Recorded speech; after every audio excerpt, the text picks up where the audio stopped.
Hello everybody, I'd like to welcome you guys back to Paper Mario the Thousand Year Door, where we are actually going to go across what is on the other side of the Thousand Year Door. And by all indications, it looks like hell is going to be raised on Earth.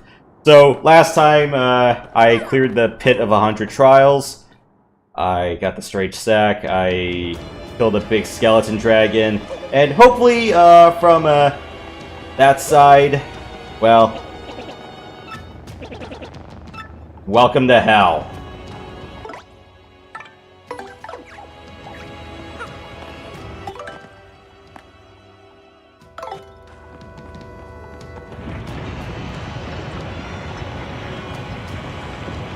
And hell we have just walked into.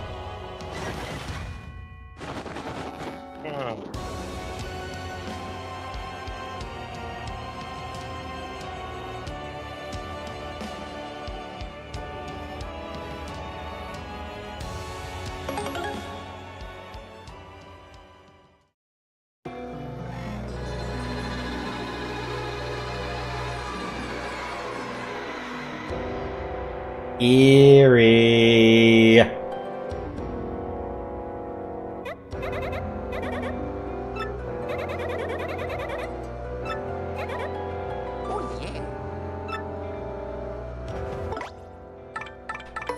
And if you're wondering just how eerie, yeah, there's nothing in here, but it's just a door and a portal to hell.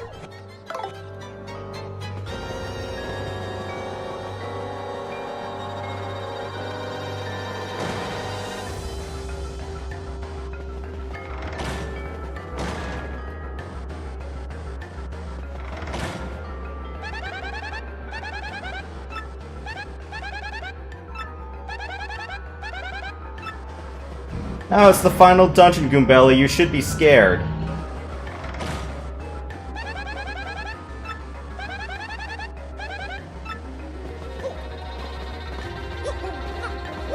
I can imagine someone already making a whole, ooh.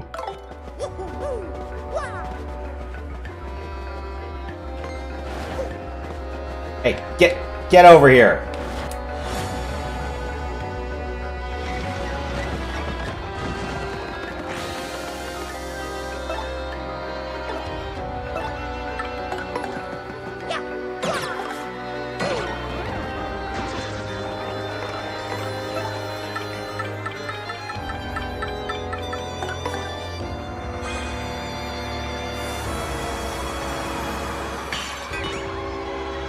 Okay, well, that didn't work.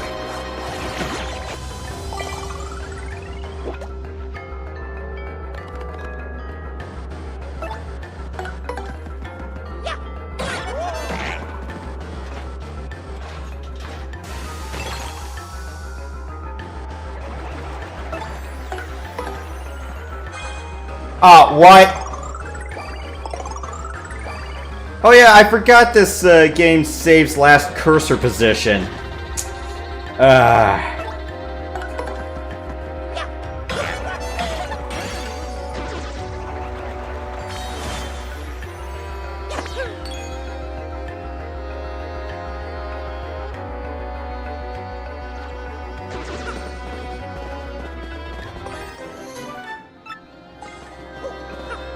What's the point of having all these coins if I'm not going to spend them until we get out of the dungeon? I mean, there were a couple of badges I thought about purchasing it with, but no. Oh yeah, I whacked some of these guys in the pit. Don't need to care about that. Ooh, some shooting stars. Oh, right. I burned 2 items.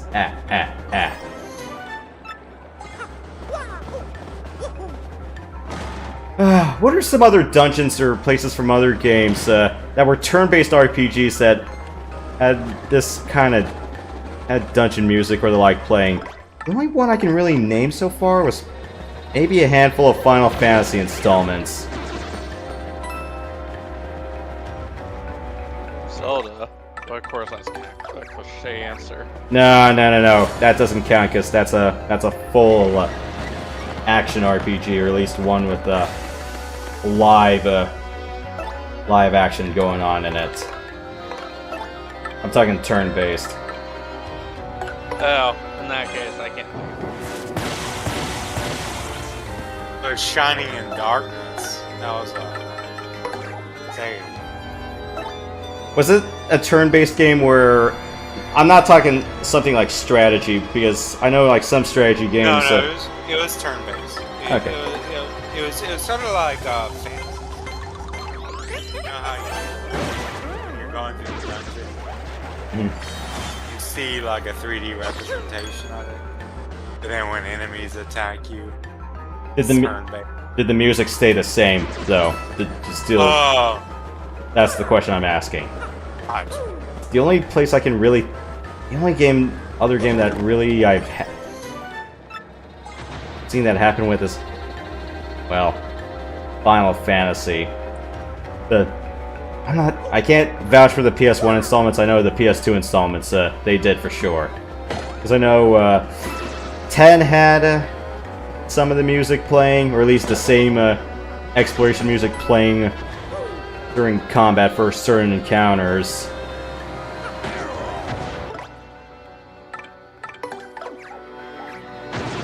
Such as when you're on the overpass and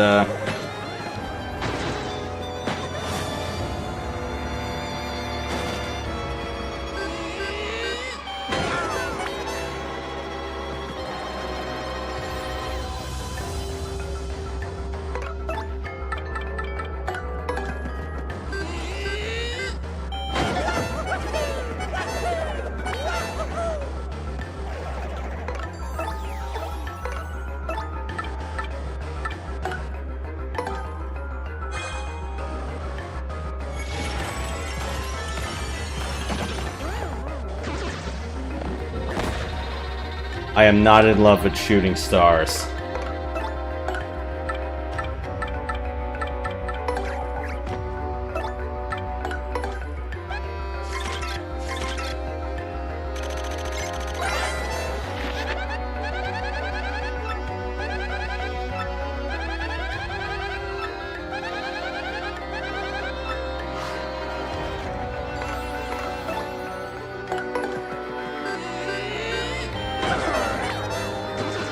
Sorry, I was also watching one of those shooting star meme videos again. Apparently I didn't realize the two Star Wars ones were actually copy struck. I'm like going, wait, these are re-ups? I'm like, oh. You like the Palpatine? Yeah, both. You can't copyright the Senate. No one owns him. He's his own copyright.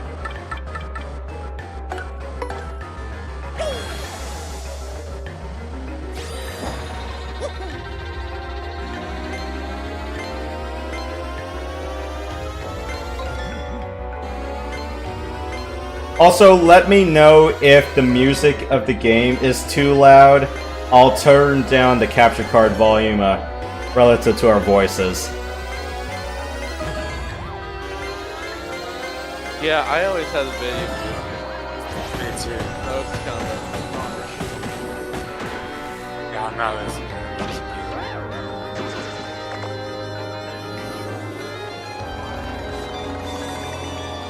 so it's just a silent thing.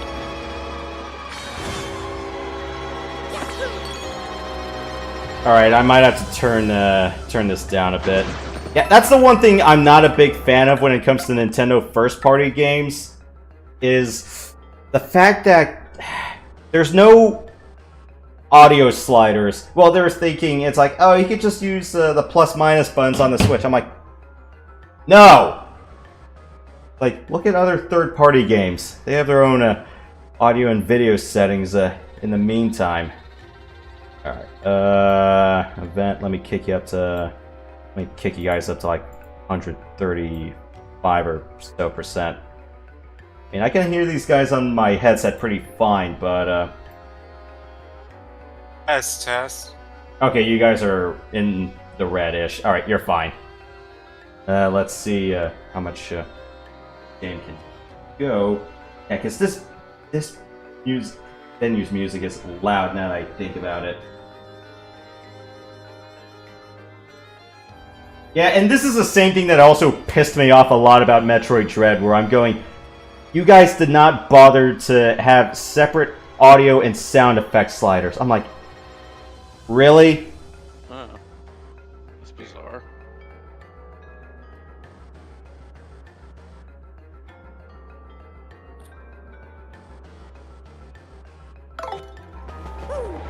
At least they learned their lesson about having brightness here. I was also a little bit irked that when I was playing Metroid Prime, I'm going, there are some places that just look too dark. I'm like, not everyone's going to be playing on their LCD screens on a Switch. I'm gonna go get something to eat, guys. While we're back. Alright, that's fine.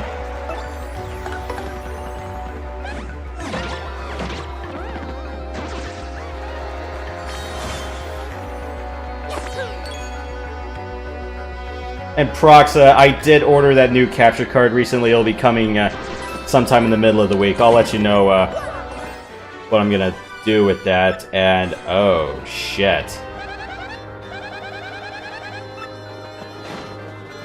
It's a trap!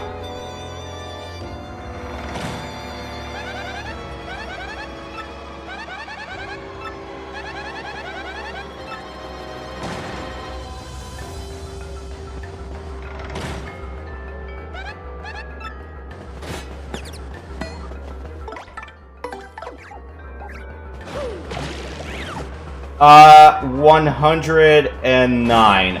Ow. I mean, sure, it's definitely a kick up price-wise, but I'm like,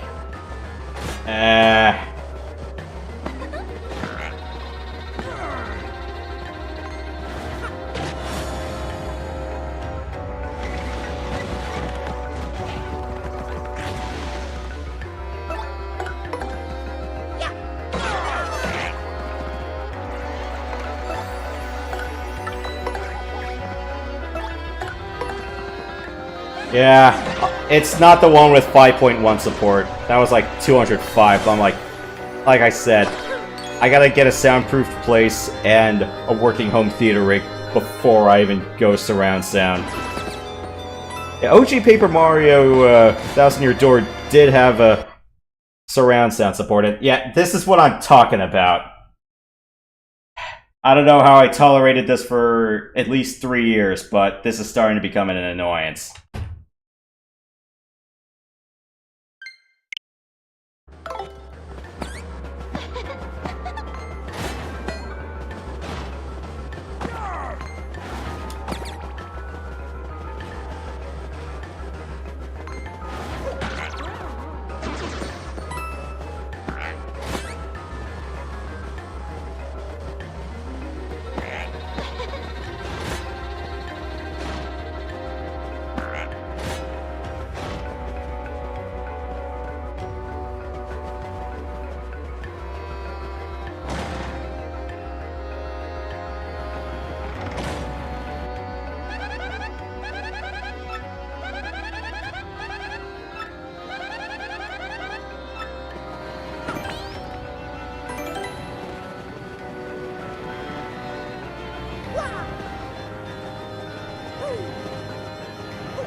I'm not sure if I should just be trying to jump over them and saying, like, push jump to Rich, and hopefully they'll be... oh, right, that.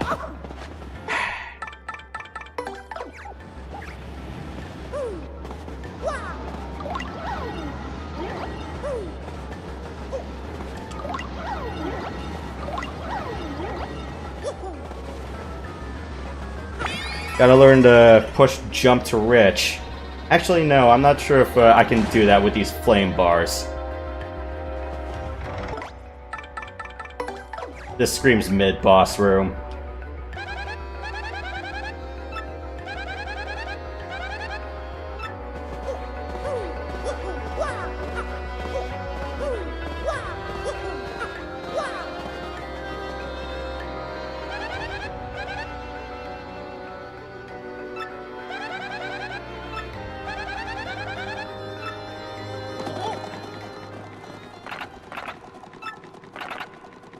Like, none shall pass!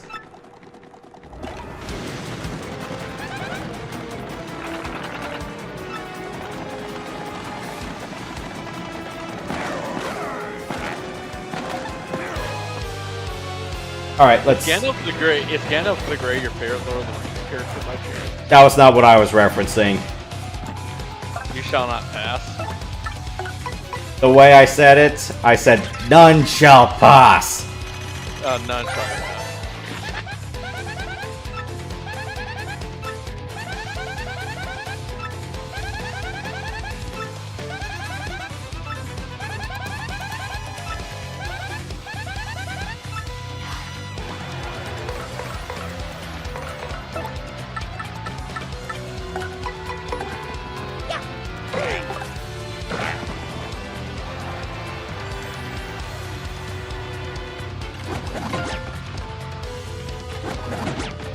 Ow. Stop boning me.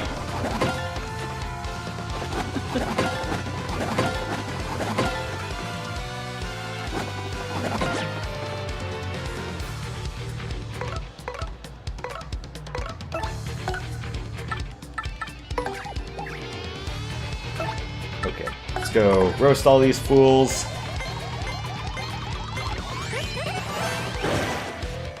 Okay.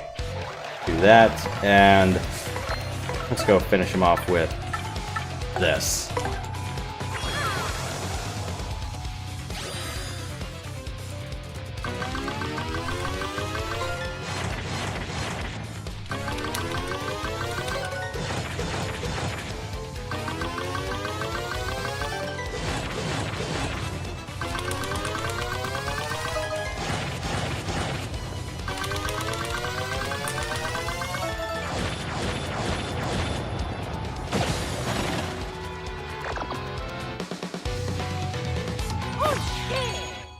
I wasn't sure about how much health I needed, so shut up.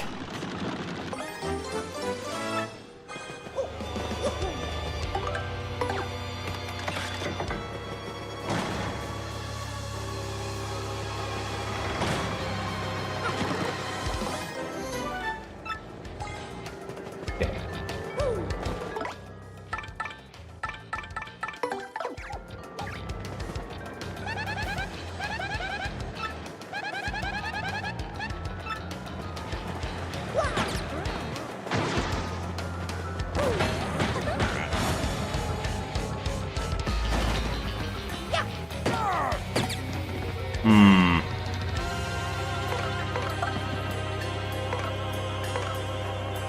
Ooh.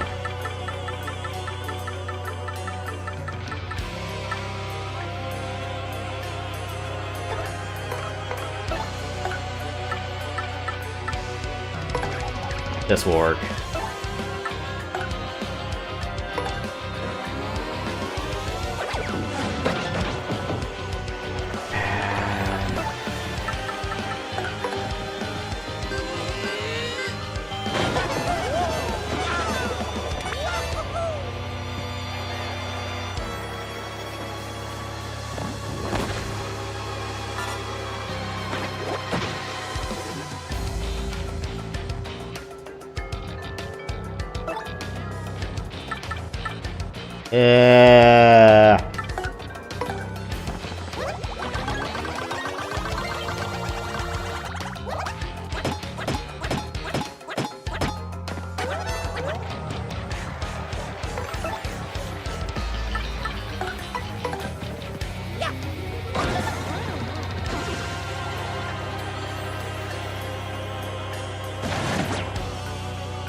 This is fine.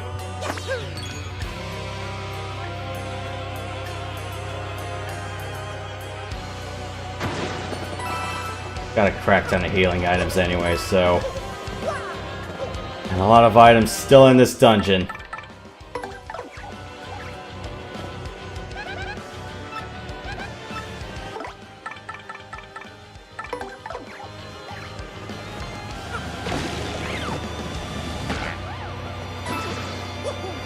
This is one of the few games where I actually respect the dungeons for having a full all-hands-on-deck mentality.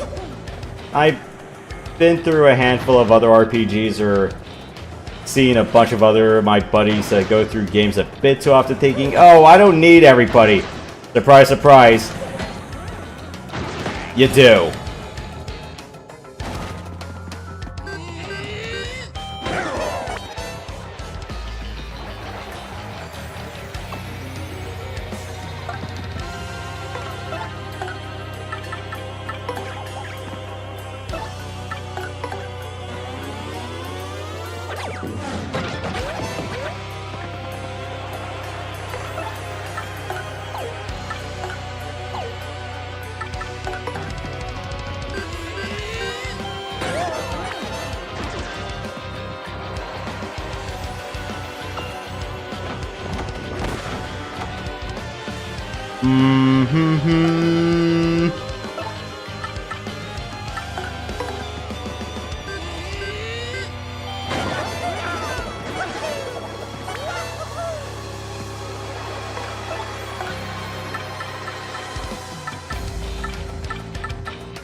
Nice and spacious. Oh no.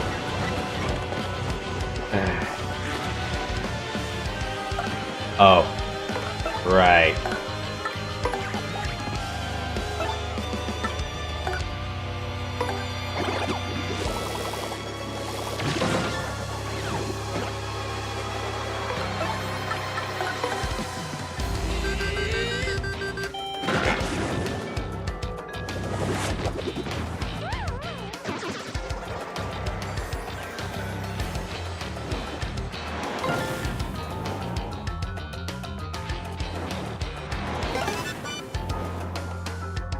I didn't really put any offense +1 badges so far.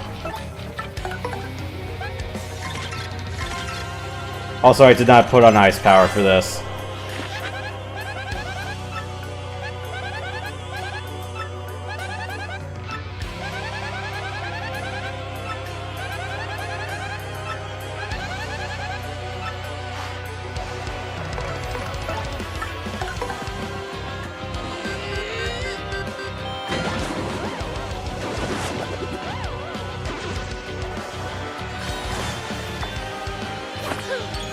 Yeah, I turned it off after the pit.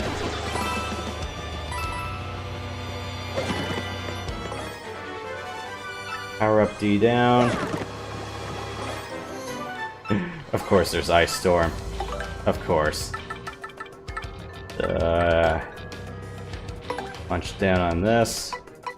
Who needs healing? Other than Mario, of course.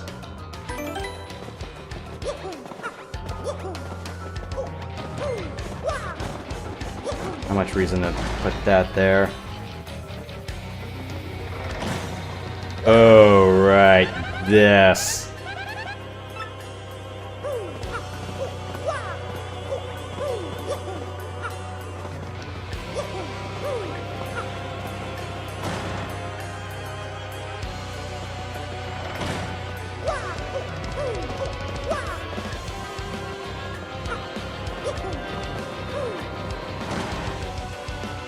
Two.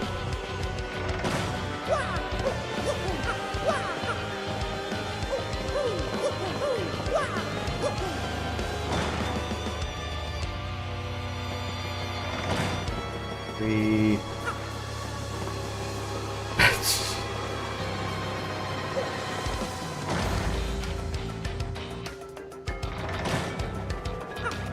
There has to be one upstairs, isn't there?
Do I really need Power Smash plus 2 right now?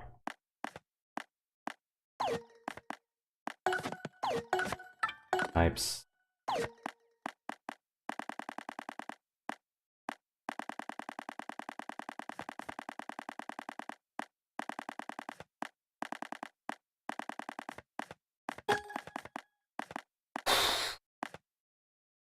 There's nothing I can tell that's really spiky so far.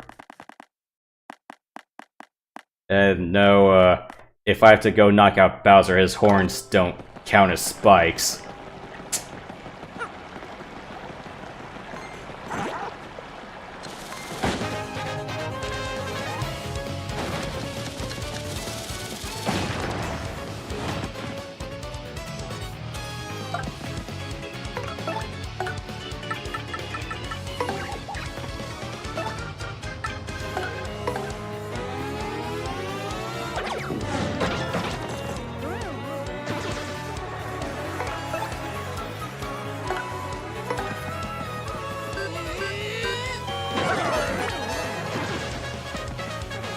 Have to eat today. I went for Pokey for lunch, and then, well, I got a slice of pizza and a hot dog for dinner. So, Nice. yeah, I didn't get anything too fancy. I'm like, could have settled with making a shake for tonight, but I had to go restock today. Well, refuel and restock.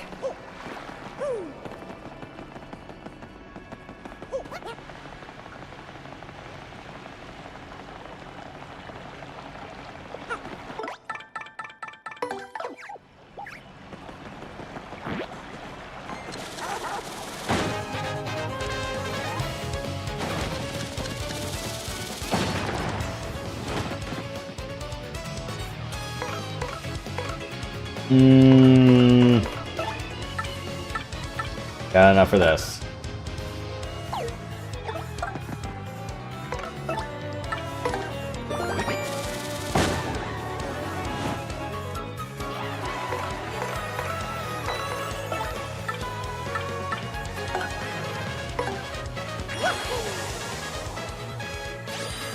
Are the chumps blind? No, they have eyes. Alright. Where'd you get that idea from? Mario 64. You never really get to see their eyes.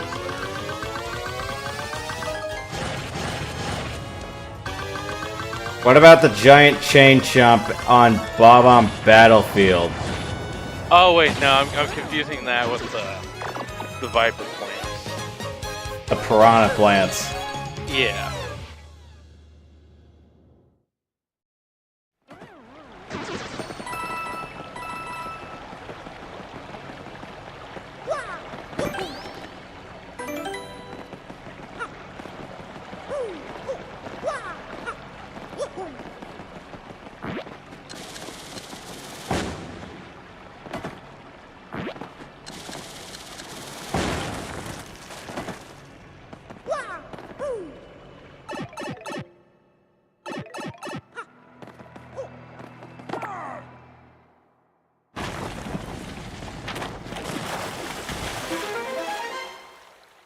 Hmm.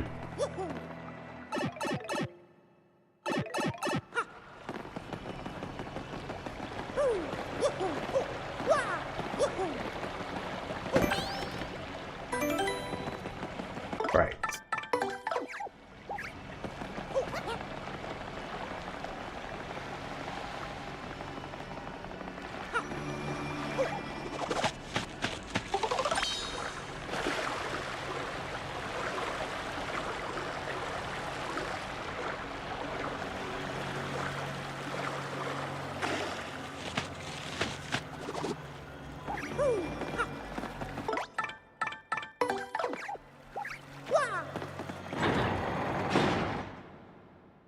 So, what's in here?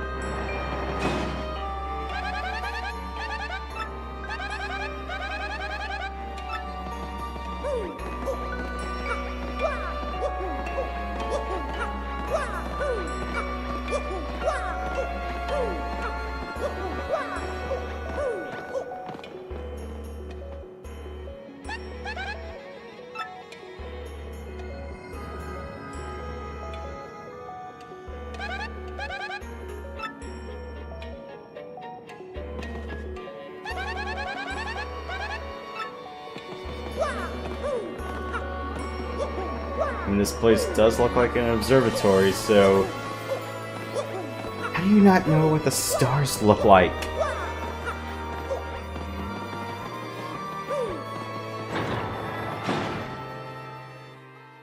Anyway... What we need next, I do not believe is in the tower yet, so... Let's venture a little bit further.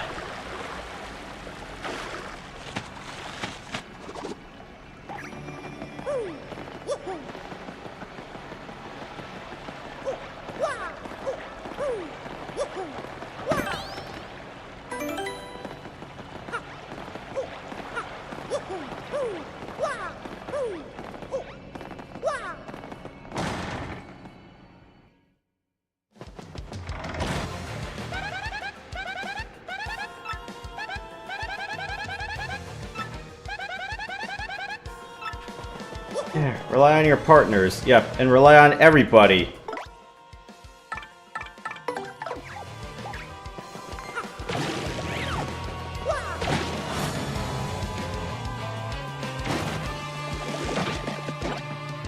I don't like how eerie this is all sounding.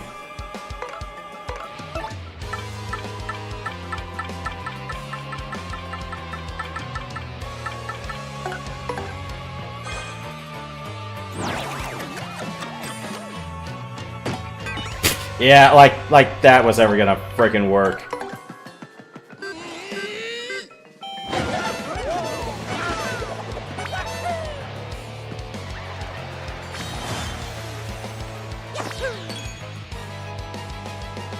Y'all gotta remind me to try Time Crisis on Emu again one of these days.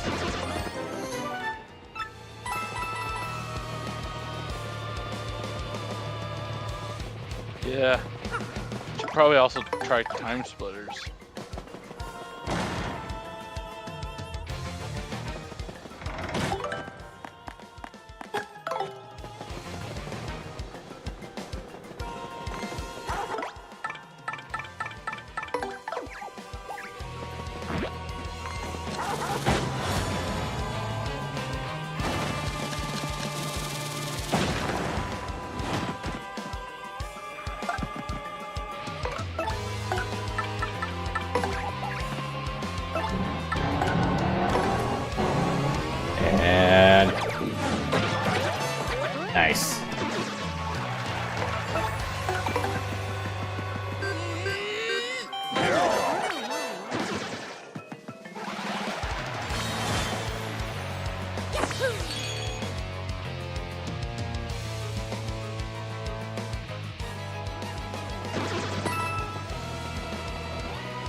There's no need for that right now.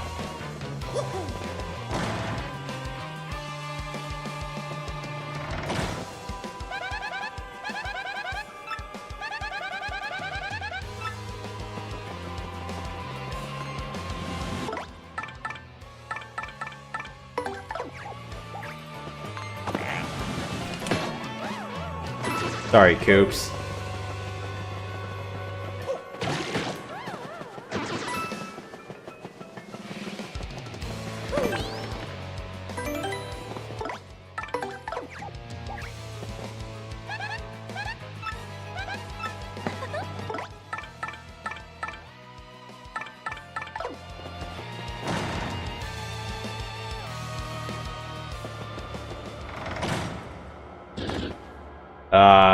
Uh-oh. Oh great, another dragon.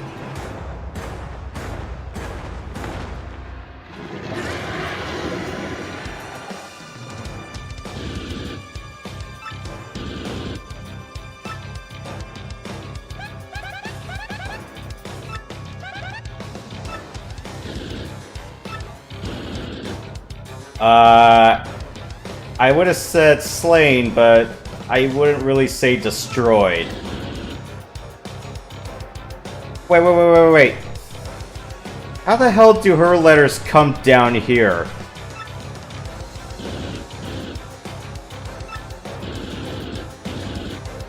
Oh yeah, by the way, we also killed Hooktail as well, so...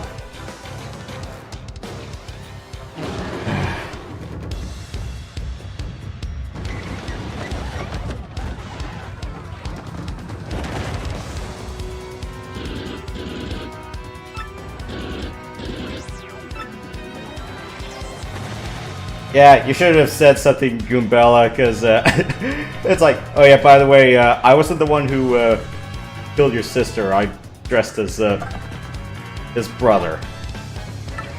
Yeah, I wish there was someplace else you could cultivate the Luigi lie.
Oh, sweet.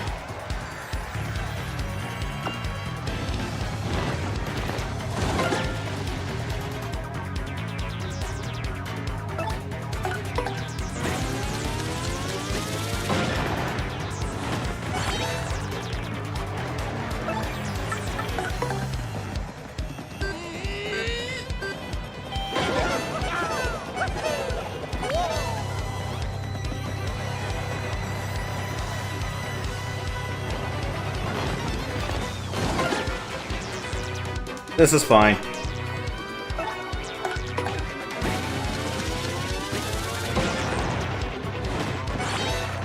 Let's see if I can...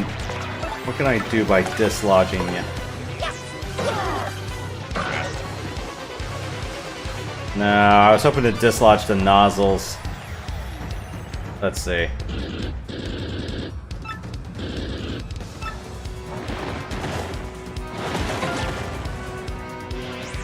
You really wanted to drop the stage down on me, didn't you?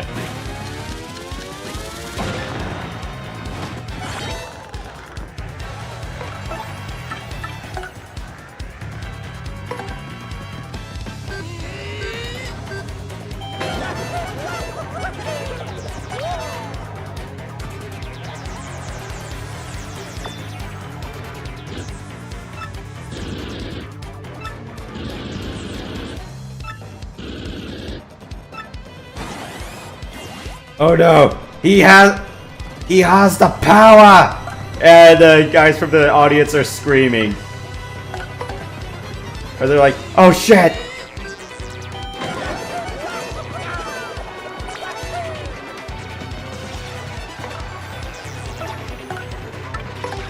Yeah, it's a big case of, oh shit! Hide.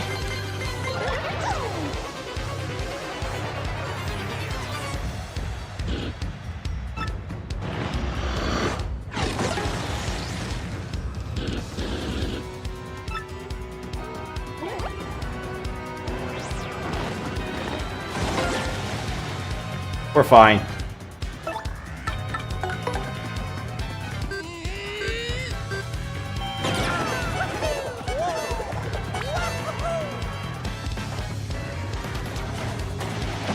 Yes! Firecrackers!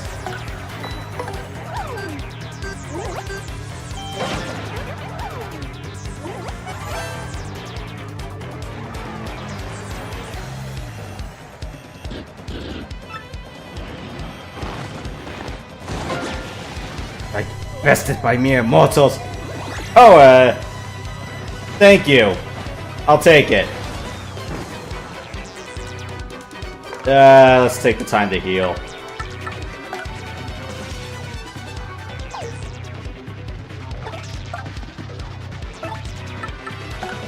I know this is an absolute waste of a move, or what the hell, I'm gonna restore all the FP anyway.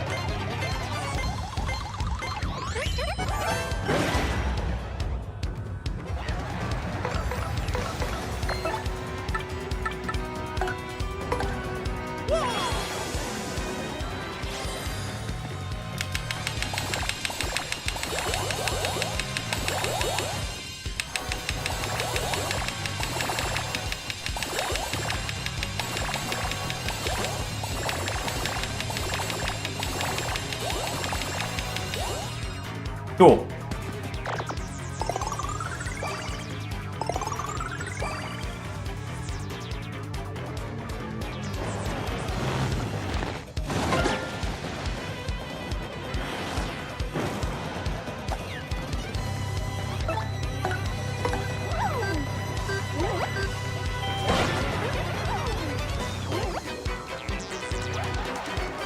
And for the win!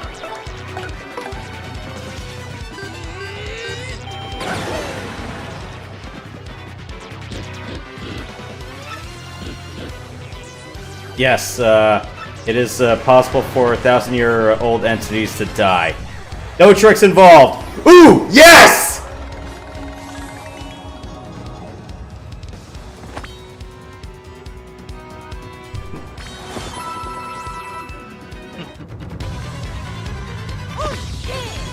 Double XP weekend is back on the menu, boys!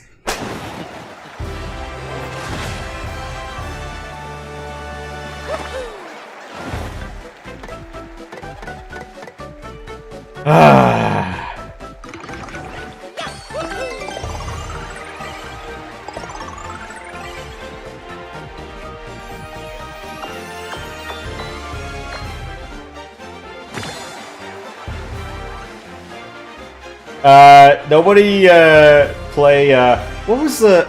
Ah, crap, what was that Super Mario Odyssey song? The one that Pauline sings.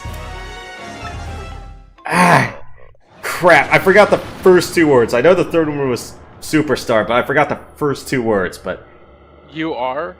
I don't think that was it. Via Superstar. Well, at least, this puked up. Jump up Superstar, yeah, thank you.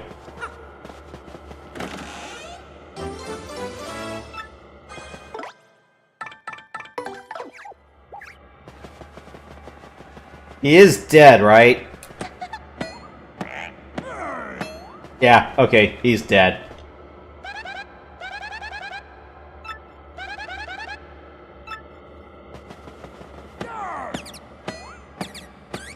Yeah, okay.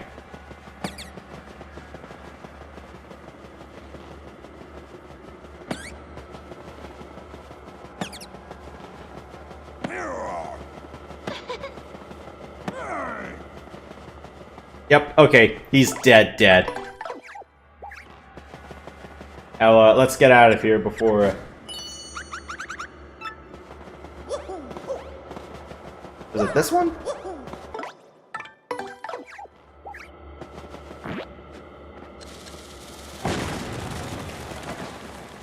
I remember TVs just being so dim back in the day where I wouldn't be able to tell.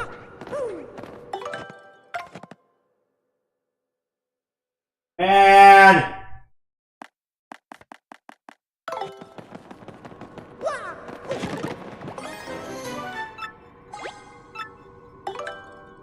Oh.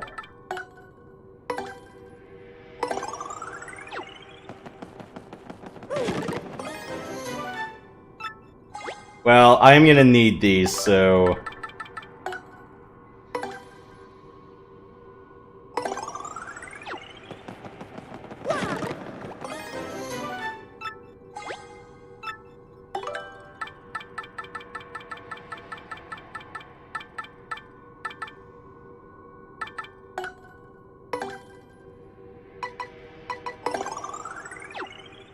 Okay, there we are.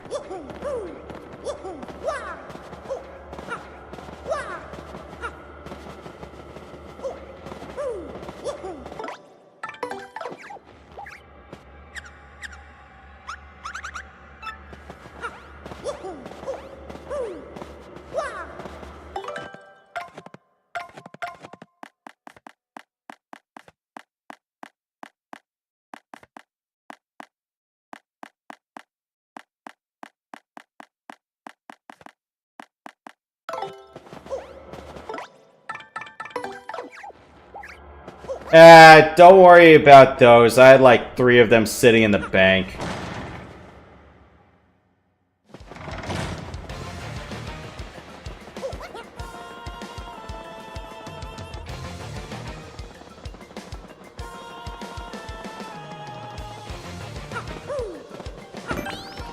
I remember once upon a time thinking it's like, oh, maybe a slow mushroom and a gradual syrup would actually stack it. It's like, ah, no, they don't. I'm like, ow.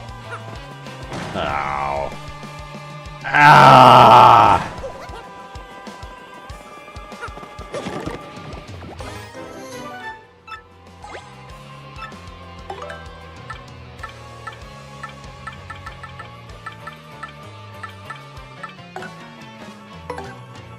I'm guessing the logic was, you might need some more offensive items.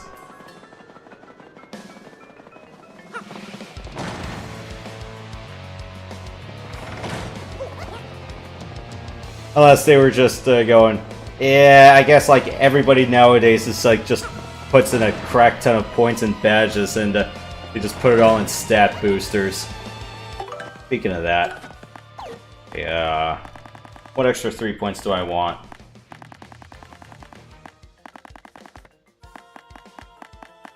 Sing us a song, you're the hammer man. I really don't need that right now.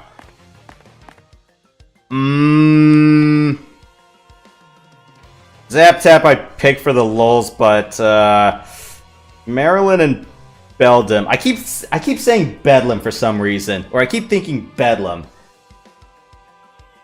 I don't think they really go out of their way to touch me. They just use indirect magic.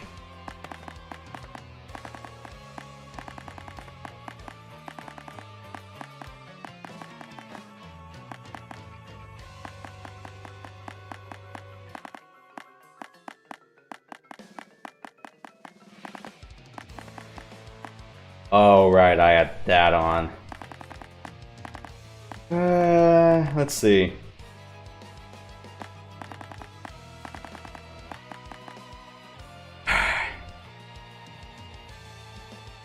Do I want more offense, or do I want... Hey, I'm in danger! Badges.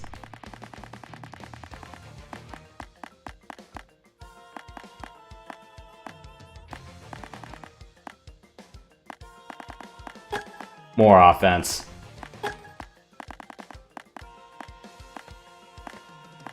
Already got Flower Saver +1, so...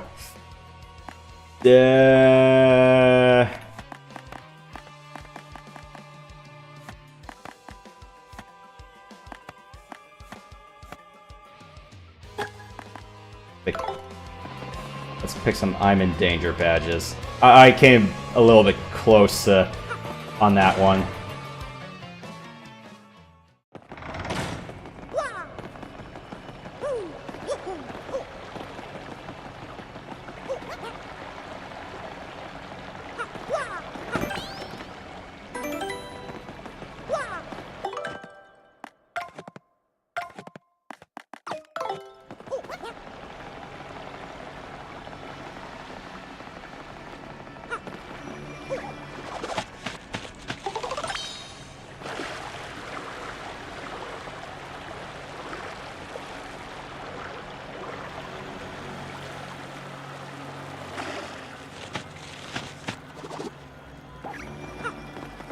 Okay. Now.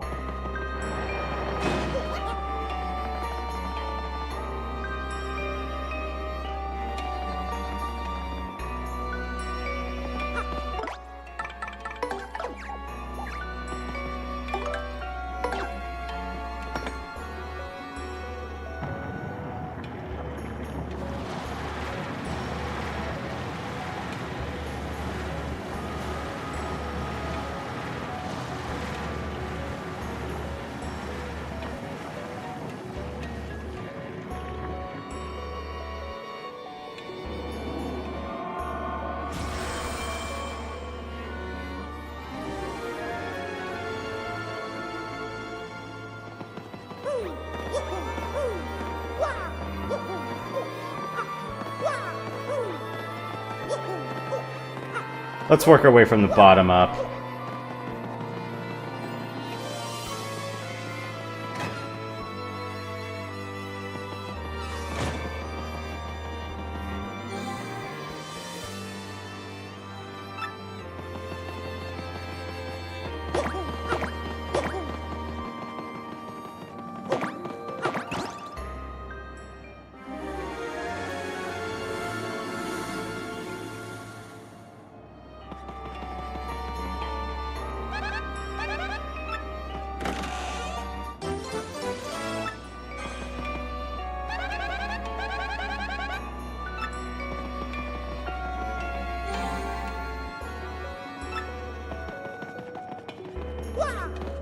I wonder if there was supposed to be a particular order you had to do the doors in order for top lines to make sense.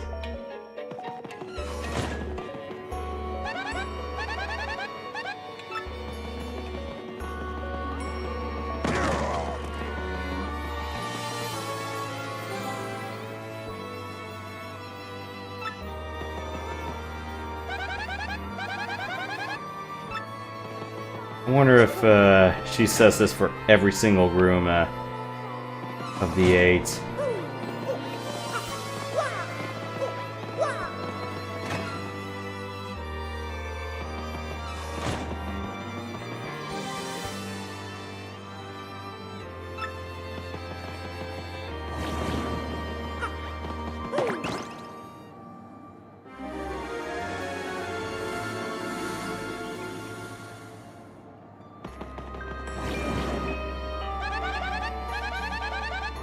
Yeah, it's safe to say all of it.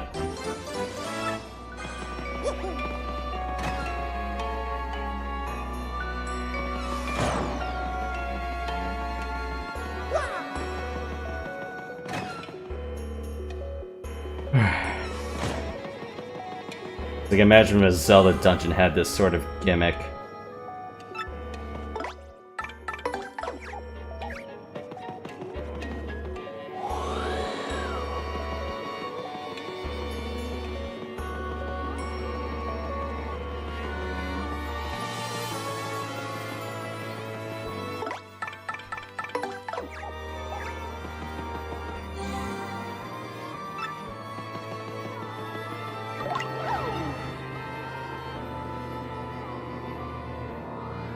And see, maybe felt.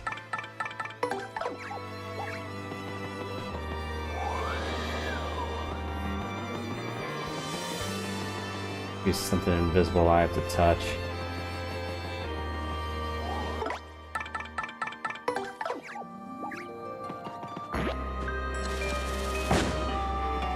this wasn't it.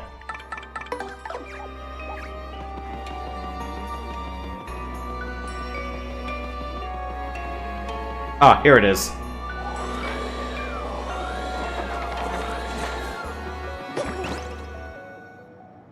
The one time I'm actually going to be bothered to use Flurry in this dungeon to actually solve something.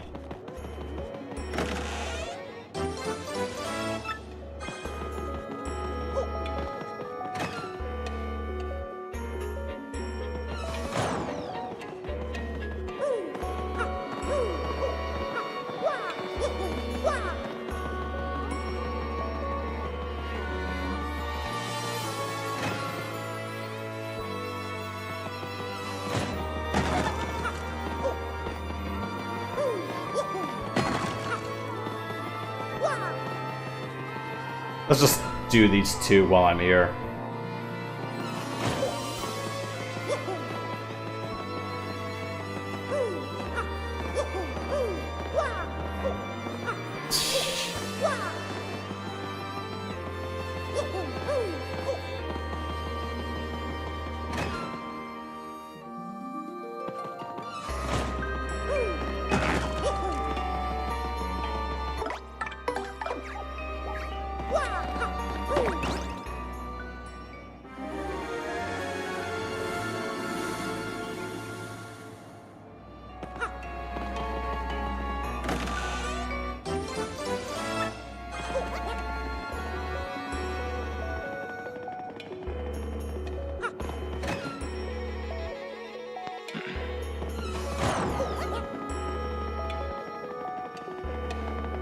All 4 downstairs done. And this makes 5 down, 3 to go. Jeez.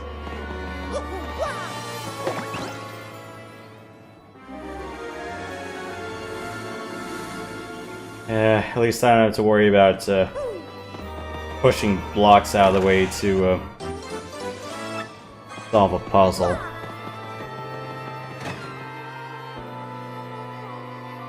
Kinda surprised how there's no push blocks here.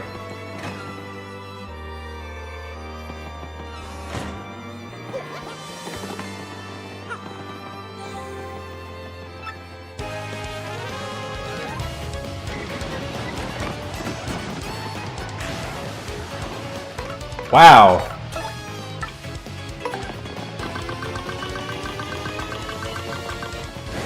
Yeah, I can't. Red, pink, white.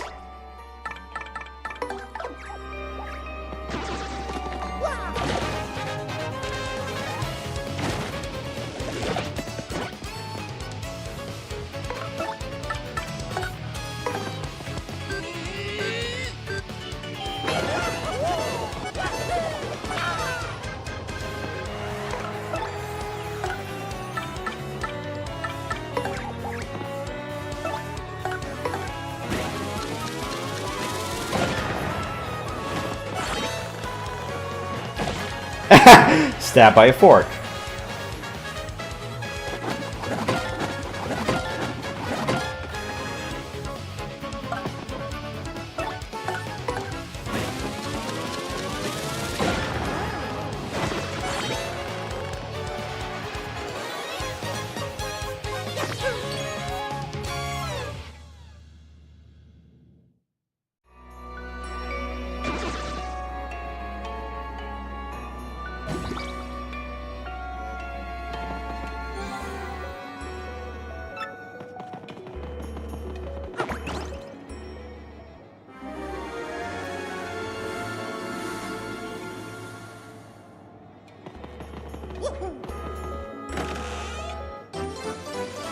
I'm kind of surprised there's no real such thing as a constellation attack.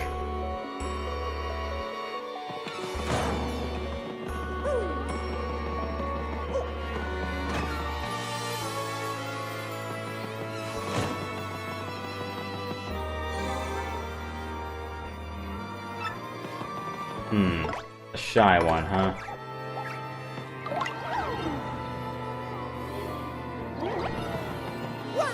Ah, what? Ah, there we are.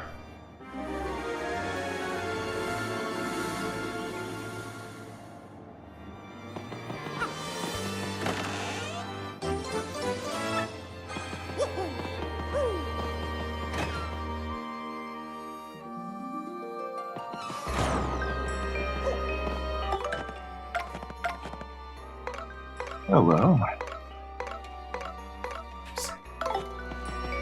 Oh, hey, what's up, man? And what is this one? Shaking, Brooks. Nothing much. California. Only sometimes. Good vibrations, huh? Yeah.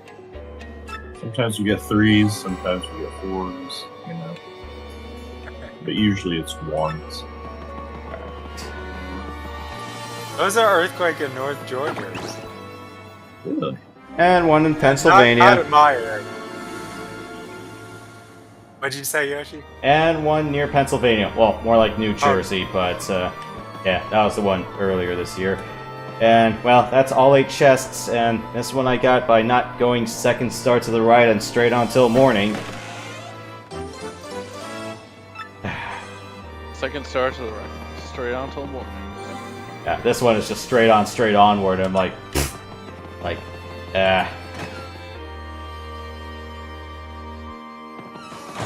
kind of surprised there wasn't like a simultaneous puzzle. I mean, I get you might not have Miss Mouse around, but I'm like, 2 of them requiring just Mario, another combat, and then, well, you know, for a place that totes trying to be an all-hands-on-deck dungeon, there were only like 3 partners I really had to use with this. Like, no more Koops puzzles, or is everyone just forgetting how to use Koops as a puzzle solver by this point? I think all the Koops puzzles happened in Hooktail's Castle. Let's be honest, there must have been several for Koops. I mean, and plus you get Koops puzzles later on in Palace of Shadows, so it's like, Koops has his way.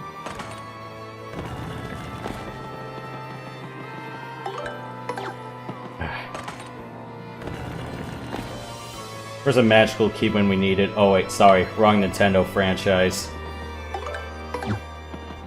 Talking about Zelda.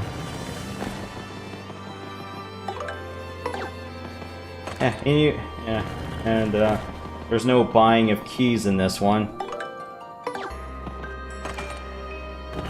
Yeah, I mean, you don't really need them. And Yeah, currently I'm just waiting for the coals to get done because I'm gonna be grilling some steaks later. cool. Oh, here's the proper order. I like how they have this. It's a nice change, honestly. Because before it was just up to the player to kind of figure out which order they were in. But now they just kind of show you the message. Hey, Prox, a little off topic. How do you like your steak? I'm just curious. Medium rare, of course. Well, same here. Same here. Yeah. Firm, but with little give. Yep, these are medium rare. What if someone wants theirs well done? We ask them politely yet firmly to leave. Exactly. I really should have grabbed my... No. We just pick them up and then we just toss them out the door. You guys remember the, I believe it was Family Guy, Willy Wonka thing? You know what I'm talking about? The one where they make fun of the one where they make fun of it with the brewery, or are you thinking of another episode? It's been a while since I've seen it, but I remember the guy with the wheelchair was trying to get in it, and the Oompa Loompas threw him out. Yeah, the Pawtucket Brewery. Yeah, the one that the one that made fun of Willy Wonka front to back, along with the The fizzy lifters. Man, what show was this?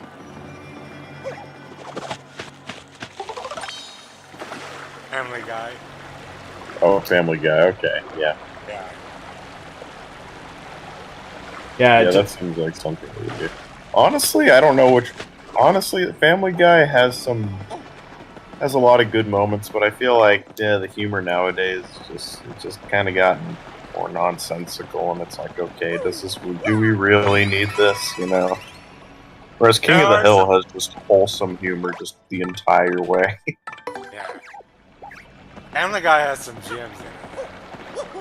Oh yeah, definitely. The Transformers show. Have you seen any of that? all the good. Yeah, there were a lot of Transformers ones. I'm surprised. I'm pretty sure someone on the animation staff probably has a bunch of action figures they have on their desk as reference, which is why they're like Oh, I'll bet. almost model accurate. Well, that and also having Hasbro's permission because, you know, at least back then they at least knew how to make fun of them sensically. Man, I remember when Hasbro put out quality stuff. Didn't they make MechWarrior 4? 3. 3, okay. They did make 3, There's yeah. one of them. I remember. Oh wow, yeah, Hasbro did make 3. Yeah, OG Mech Commander and MechWarrior 3. Also Mech 4 later. Was it distribution or did they have a hand in developing it? I was about to say how it was. Oh, okay. What the heck is up with Friday, man?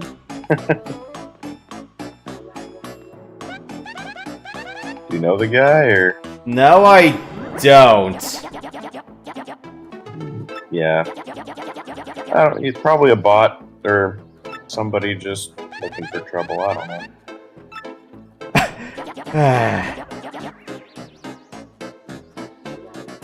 I guess we really can't call people hags in real life anymore, can we? I can remove and report them if you want. Let's see if they give themselves more rope and Right. It's not going anywhere good so far. No. They're just like, yeah, we're on to your tactics.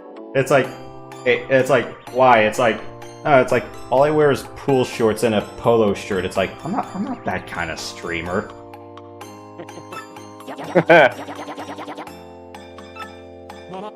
Okay, yeah. Okay, yeah, no. That's 3 strikes and you're out.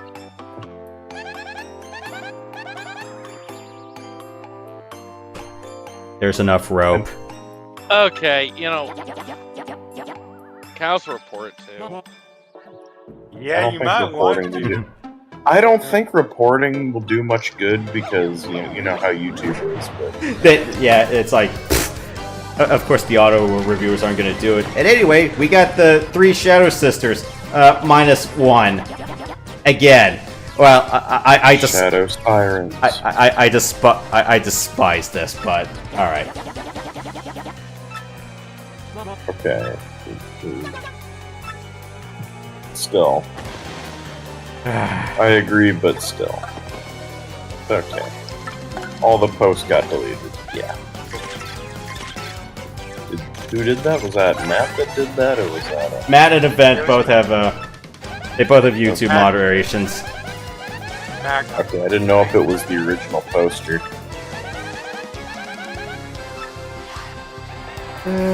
Okay. Let's see. Hey Yoshi, guess what? You are now officially the king of guys who talk to posters.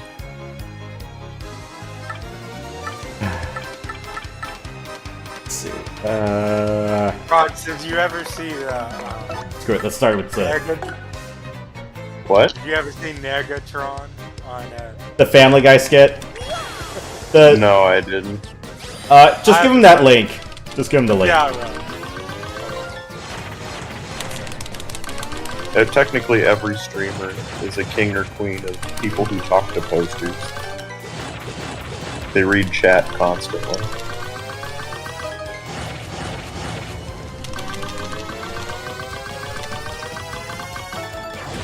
Well, it's like these guys are gonna have their 3 minutes of fame, and then that'll be about it.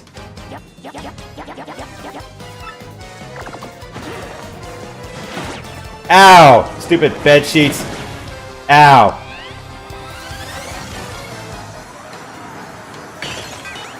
I shared it with you, Parks. Okay, let me check it out.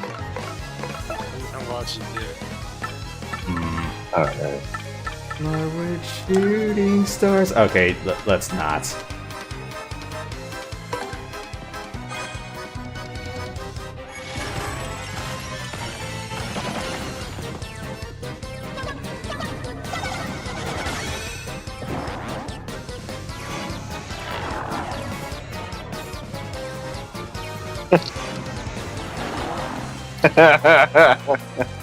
That is a good skit. Let's go. That's great. You're taking this? I'm taking this from a robot that transforms into a canoe? When you when you're looking for a battle in still waters, you'll need me. Oh, I like the emotes that I like the emotions that Dupless has when he transforms. That's a cool detail.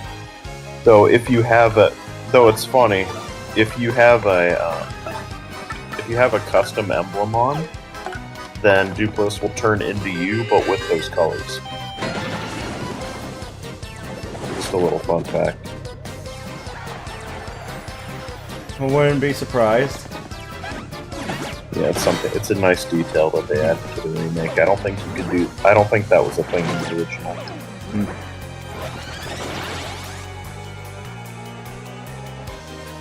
And is somebody gonna say traitor? I mean, Beldum already did.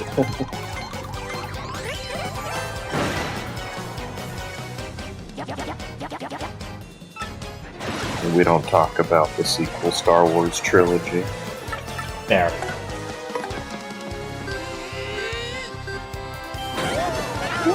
I'll leave the rest to you. Or oh great, a little fork stabbed all the snails.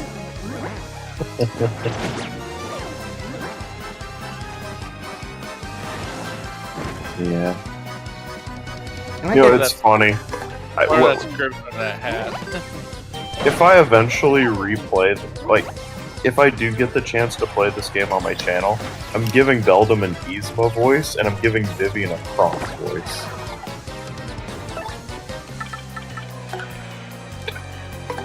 You haven't switched to, Parks?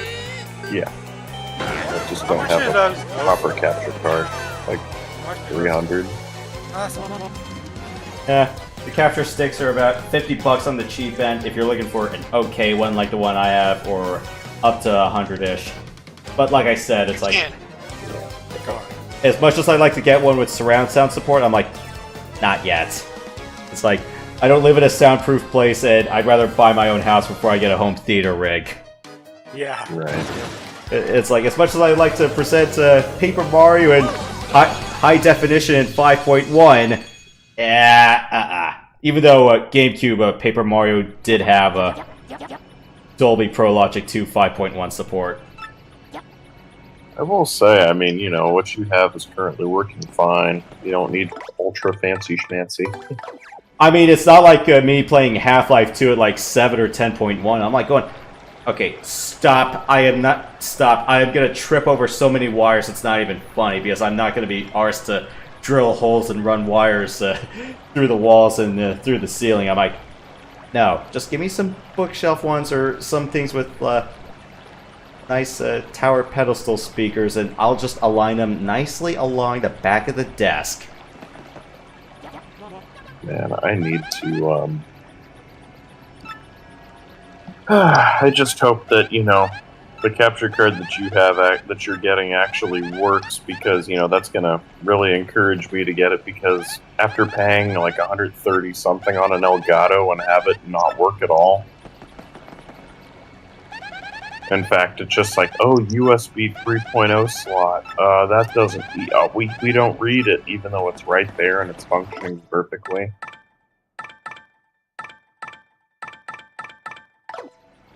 It's just. I remember I had this plan of like, okay, when Metroid Dread comes out, I'm gonna put it up and it's gonna be awesome, and yeah. I can't justify buying any new games. I gotta finish the ones I have. Yeah, I think the most recent game I purchased so far has been Tokyo Xanadu EX Plus, the Switch version. So got that and the 4-disc soundtrack edition. So Right. yeah, it's gonna be a good reason for me to enjoy playing Falcon music in the car once again. Oh, yeah. Oh, Vivian, would you please show me the sketch? I don't have the sketch. I thought you had it. Let's see how everyone sounds like when I talk to them when they're all defeated. Like, let's leave these doofuses, Mario.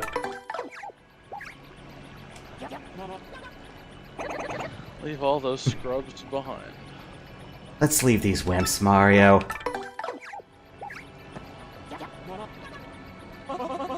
Let's leave these louts, Mario.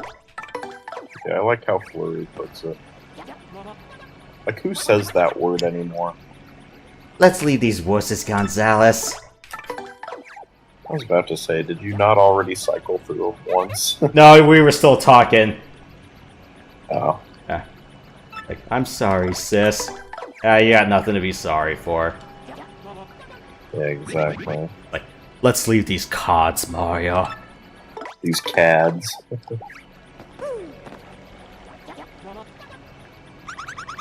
Let's leave these idiots, Mario.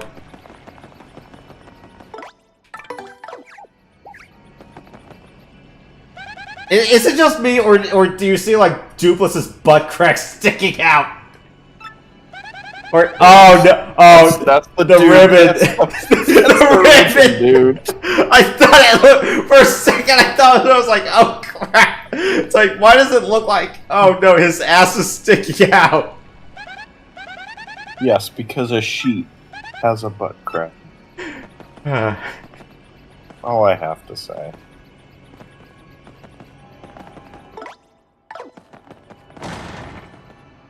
I was about to say Marilyn, I feel like just has some just mental dysfunction. Though I have to say, she says one line of dialogue, the 3, and everything else is good.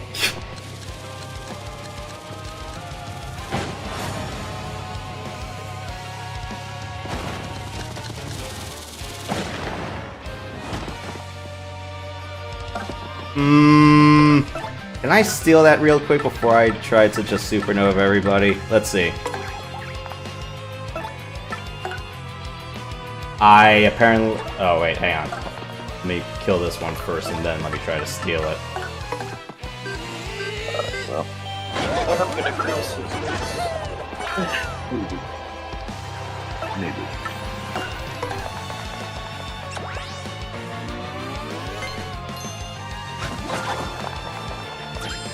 Nice. Power +1.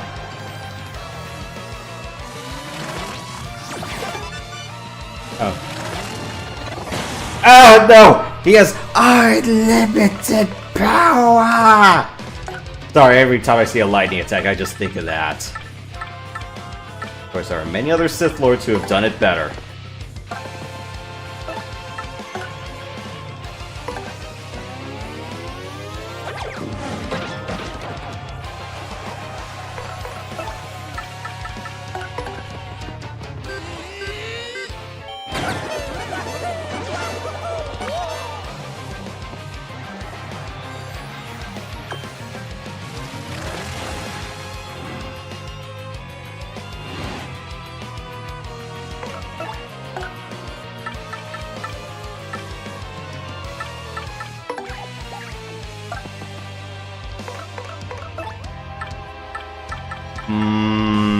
Let's do this. Let's just get rid of the guesswork.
I am not waiting for that.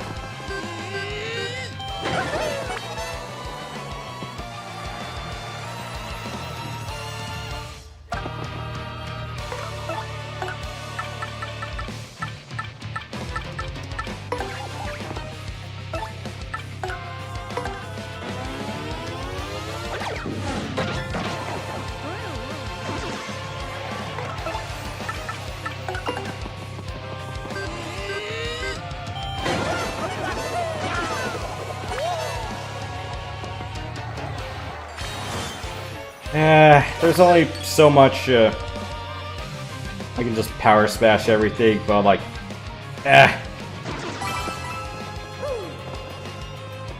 Hello? What's this?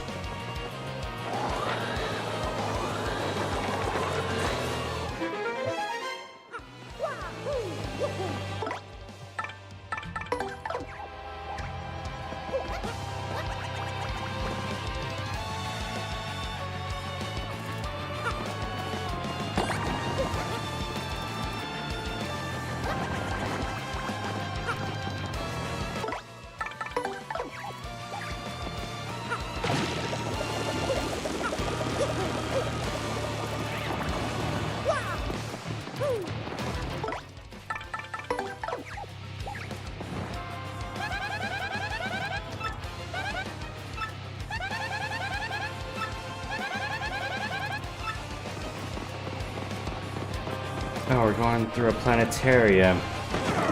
Thankfully, I can still pronounce the letter T.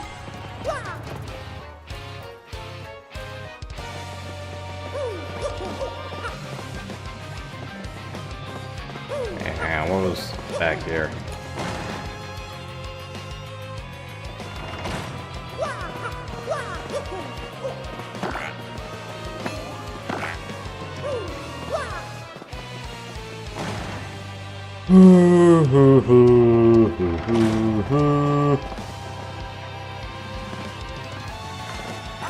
Ah! Shit! Well, looks like Dan is back. Okay.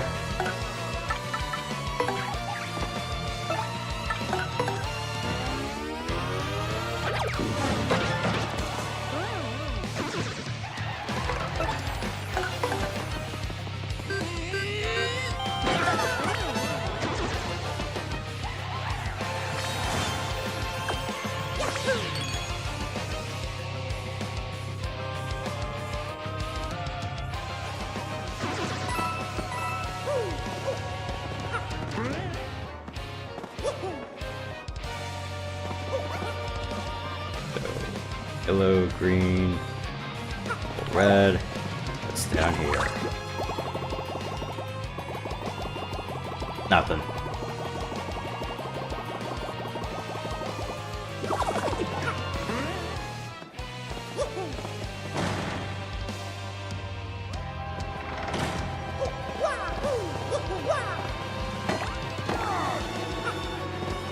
What do I need to not raise up?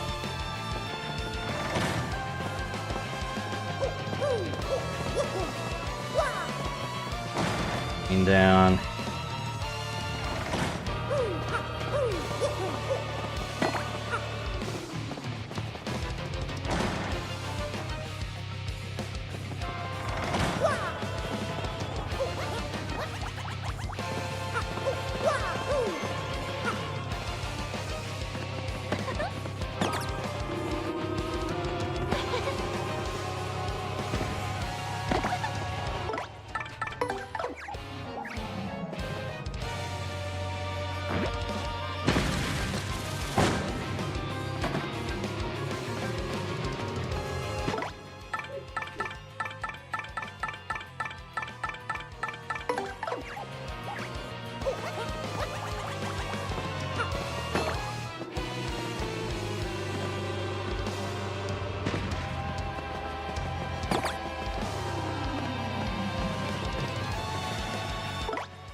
Why do I get the feeling I'm missing something upstairs?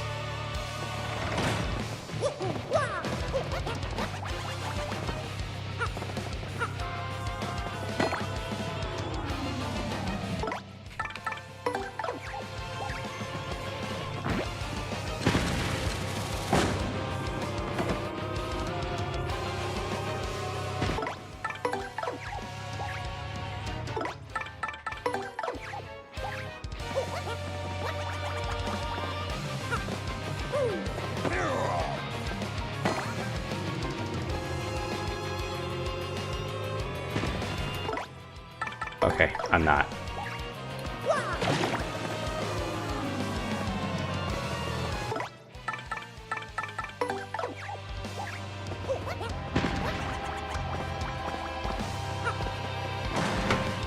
Ah.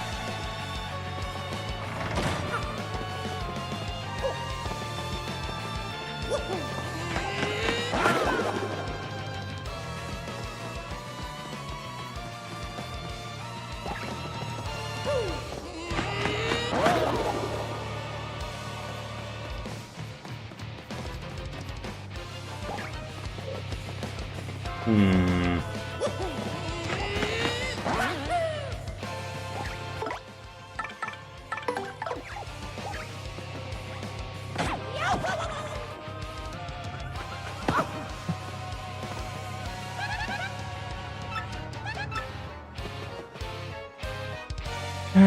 Where's the corridor where Goombella just goes sarcastically going, and then you reach the end of the tunnel?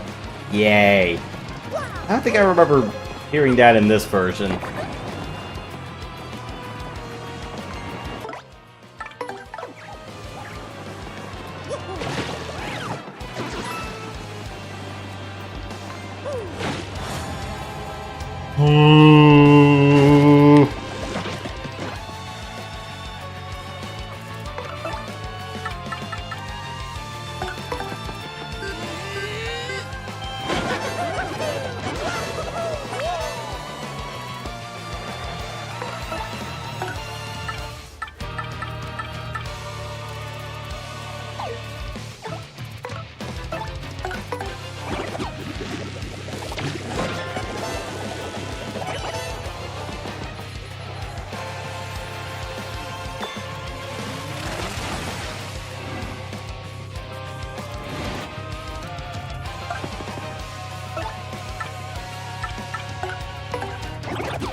At least it's not a trap chest.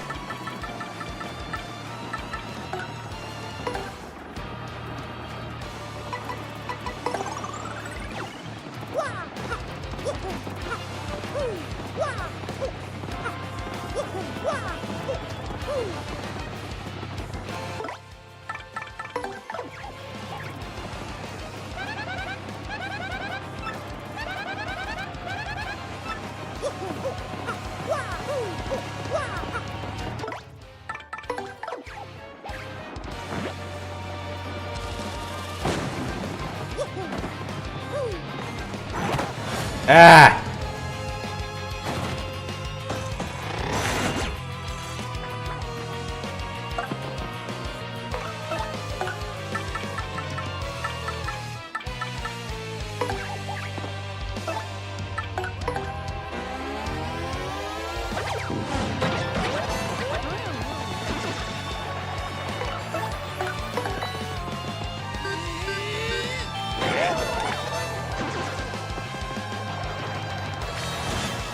Alright.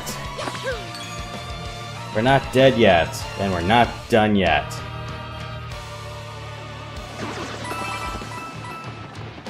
Okay, 1, 3, 4, 6.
Mystery solved.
I did not need to do that a second time.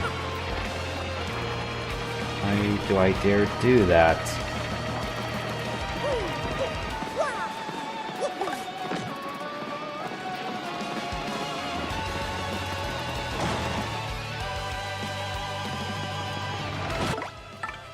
Okay, that one's a bit too obvious.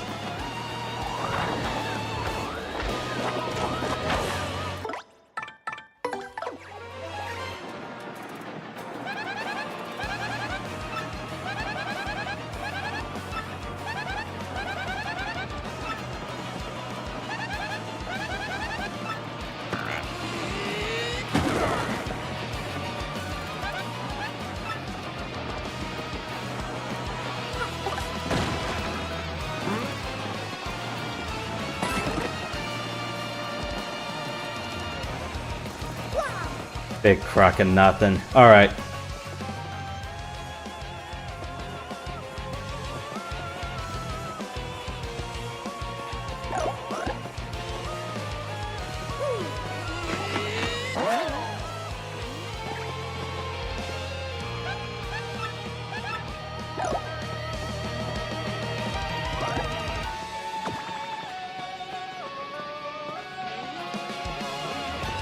God help you if you have stick drift with this.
Bit by bit, we're getting there.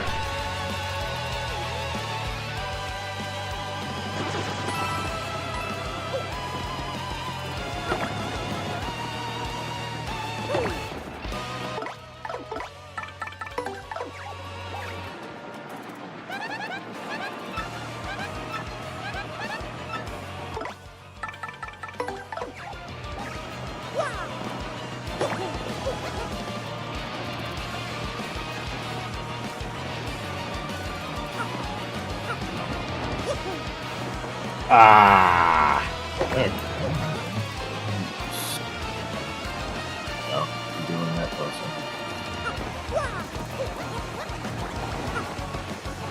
You're gonna want to spin. That's...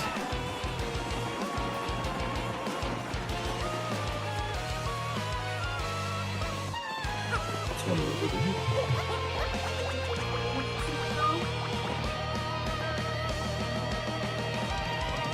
So, how do you usually do your steaks? Straight up on the grill, or you do a sear and bake technique?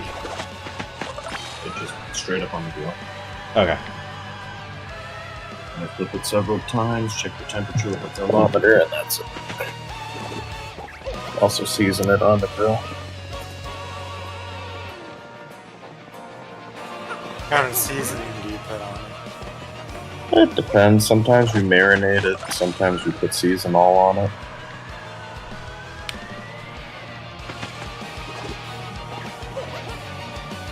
Yeah, I tend to do like straight salt and pepper, or I just go like escate. Depends. It depends, because at least with season all, it's not just salt and pepper, it's like a combination of things all into one. Egg has a lot of protein. Yes, it does. Not just meat in general. When people say, "Oh, red meats are bad for you," it's like, no, they're actually very good for you.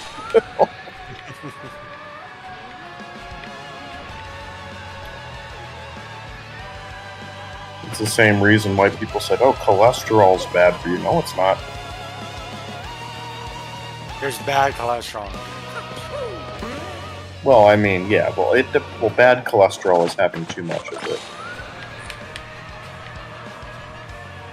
And just too much of anything is a bad thing. Like, if you have a lot of potassium, that can kill you. Just for an example. I feel like a lot of it, though, it's not even like the fact that there's this and that in it. It's the oils that they use and some of the other stuff they put in food.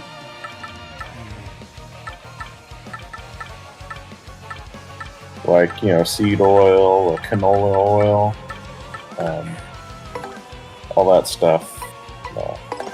Vegetable oil is also not good for it, because a lot of this stuff was supposed to be used for, machine maintenance, and here they are using it to cook food.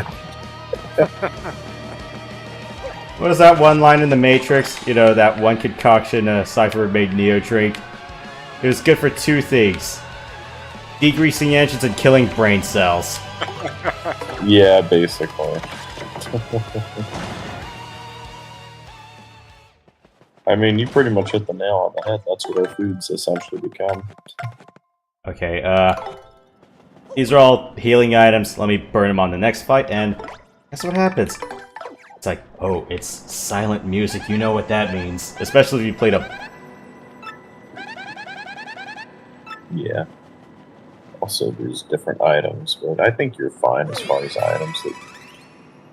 Yeah, as far as offensive items. Yeah, because there's a Fire Flower, an Ultra Shroom, and I forgot what the metal item was. It was an FP Restoration, I think.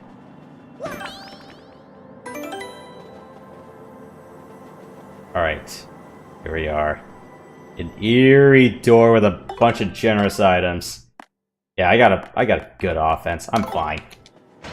Yeah. What do you call this type of platformer? Is it a 3D platformer? I wouldn't even call it a platformer. I'd call it more of an RPG. It's a turn-based with more input on your end RPG.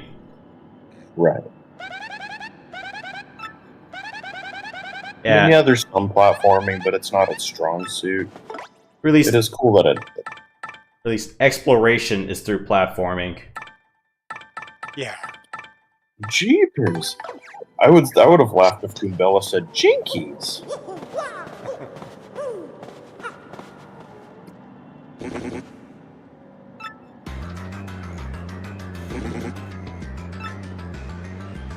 I'm pretty sure they would have been sued by Warner Brothers if they did that. Oh, how the mighty have fallen. Also, I really like Gratis's new theme in the remake. It sounds so much better than the original. And you said you were gonna do like a robotic Dr. Evil voice with him? I was thinking about that, but I was also thinking of just having like a deep voice, but I was gonna have like a voice synthesizer to kind of do that. Like mechanized Ian McKellen, maybe? Yeah, maybe something like this. I don't, you know. Either that, or we sound like this. That's where Dr. Parson created a laser, but it's classified. But, you know, he created a project, so we'll call it the Alan Parsons Project. Yeah, I'm thinking. I don't know. Lord Crump's voice incantation sounds a little bit deeper, so. I don't know. Lord Crump kind of sounds like this to me, you know, kind of like a surfer, like a dumb surfer dude sort of thing, you know. Remember the time it was the Mario Brothers 3 show? It was like Peach was out with a bunch of surfer dudes. The one who kind of sounds like Lincoln. I remember that one. At least it was the Milli Vanilli episode. That has not aged well at all. How big is surfer culture out there? I mean, is it still around, or is it? If you're at the beach, it's pretty big. But if you're not at the beach, it's not that big. That makes sense. Yeah. I mean, people like to surf. Me personally, if I do surf, it's with my body. I don't use a board. Looks kind of fun, I have to admit. It does look dangerous. It's fun. Just, you know, stay in shallow waters. You know when the surfers get on those real huge waves? Mm-hmm. Man, that must take some skill. Oh, yeah. You'd have to basically dedicate your life to it.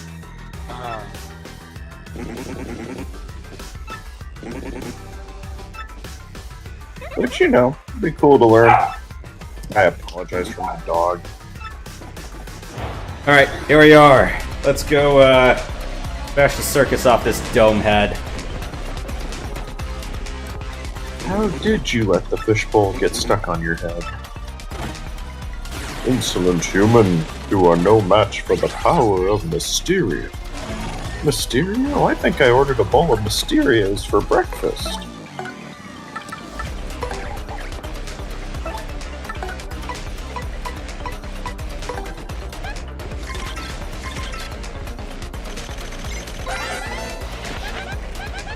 Yeah, back when Marvel wasn't horrible.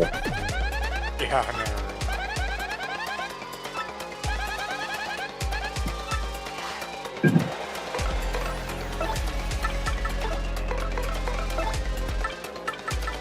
Also, yeah, this theme is amazing.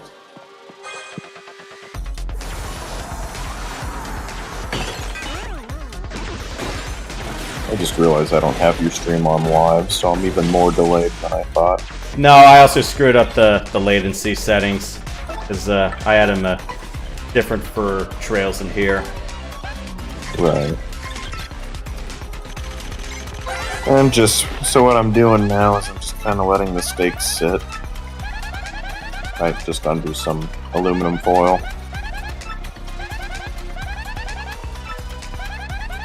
Yeah, that's why I'm here. We got some offensive items, so go throw another ice storm, because why the hell not? Just gotta jam these nozzles enough so he can get roasted. Got some impressive. By the way, you should attack his staff and watch what he does. I told you to take the wizard stuff!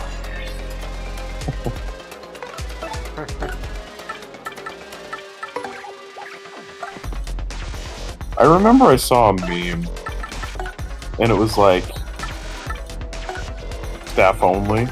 Like, you know, your staff, and then he looks at it, and then it says a sign that says staff only. It's like, oh, I see. Come on in. Oh, cool. Power Smash +2, +3.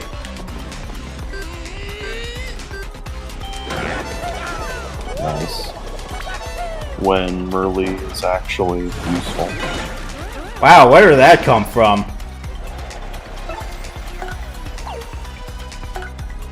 Did you got a rare meteor? Nice. That's actually very rare, what you just saw. That prop falling from the stage? Yeah. Yeah, that's actually pretty rare. Unless you're fighting one of the secret bosses, then it's not so rare, but everywhere else it's pretty rare.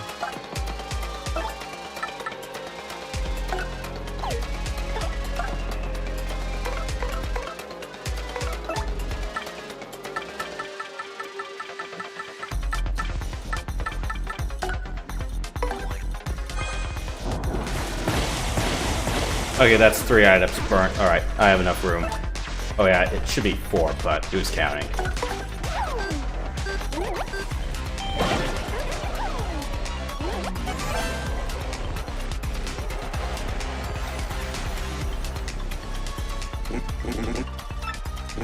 He's like, you will not stop me. It's like, what I'm gonna unleash is more powerful than either of us.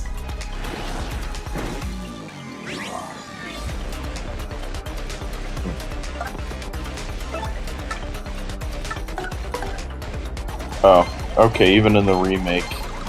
There's a 1 in 1,000 chance of seeing that meteor, by the way.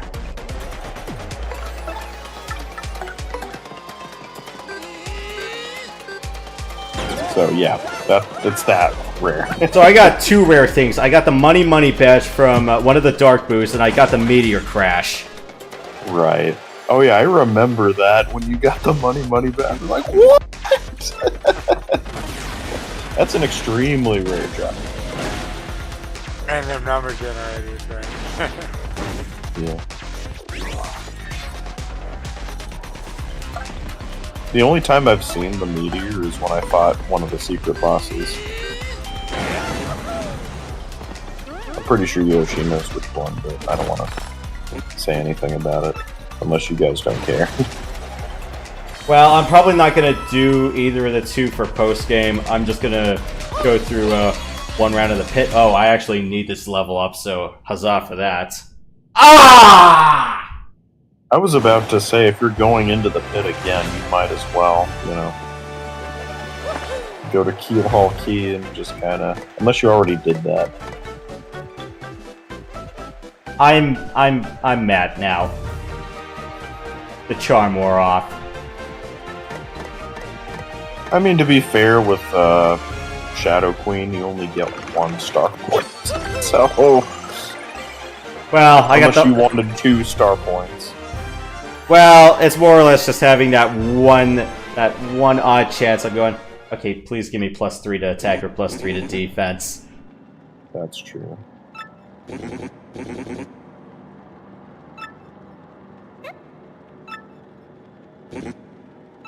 You are more than you seem, but this is not finished. I sound like Skeletor.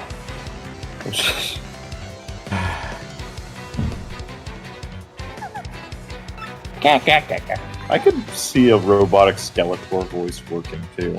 That's the sad thing. Or, yeah, just do a synthesizer going, I am not nice!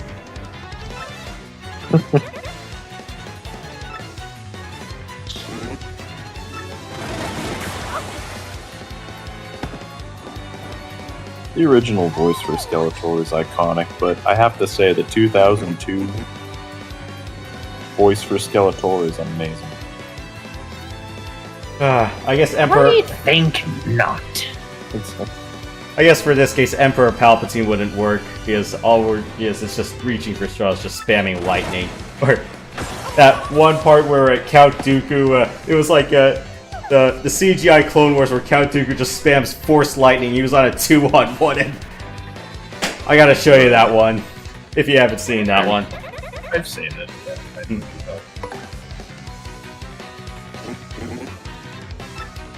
Clone Wars is kind of essential for understanding what's going on in Star Wars. I mean, it's more of the details. Like, a little bit of what I've seen, it showed Anakin sort of turning to the dark side. I know Attack of the Clones has that a little bit, but...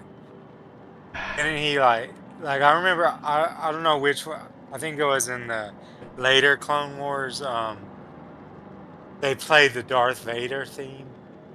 And he was doing something evil. I can't remember what it was. Does that strike any resemblance to something you can think of? No, I can't really. Which season? Okay. I'm not certain. I'm sorry. It's been a real long time since I saw it. I was just thinking, man, I need to watch this. There was 2 different Clone Wars, wasn't there? Wasn't there an earlier one? The movie-based one that was 3D, the Gennady Tartakovsky series. I'm sorry if I butchered his name. The Flash animated one, and then we got the 3D CG animated one. Oh, okay.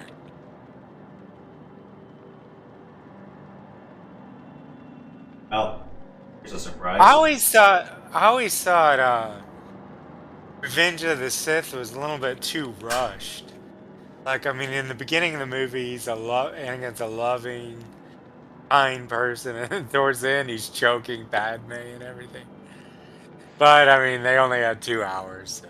Well, and then you have to factor in all the deleted scenes, which was all the Rebellion grassroots. It's the one where Padme, Senator Organa, and a bunch of other guys are just doing some backroom talks. Yeah. Alright. So, okay. Break's over. We have a little extra surprise. Yeah. Oh, nice of you to finally crash the party. How'd you come in?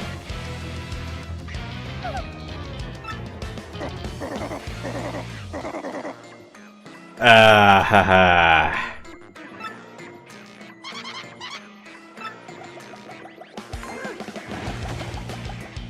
I really wish we got one more Bowser dungeon out of this.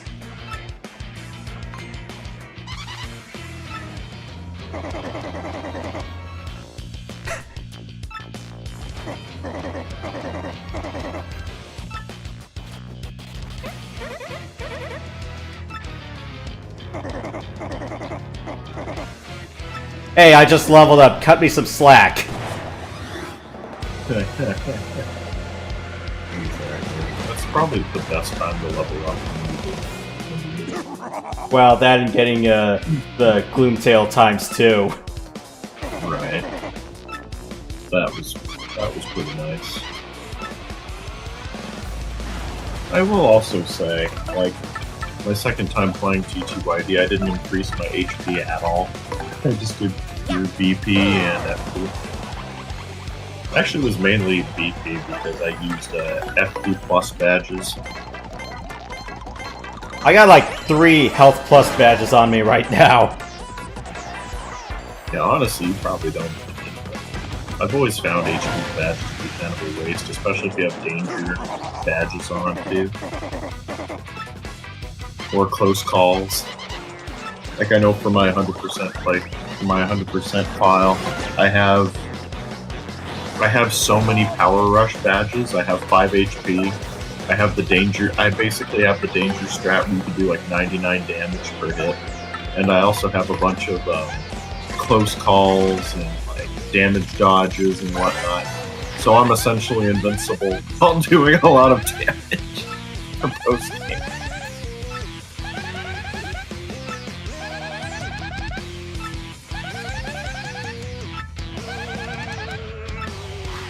And then the luckies, pretty luckies, and all that. It's up here anyways.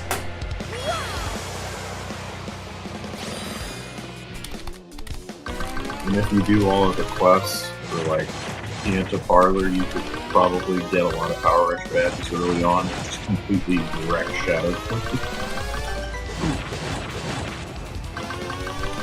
I remember doing that in the GameCube version. And then I remember I was like, hey, I'll beat Shadow Queen in the first phase. She had 0 HP, and then she did her transformation thing. And then she suddenly had 70 HP. It was funny.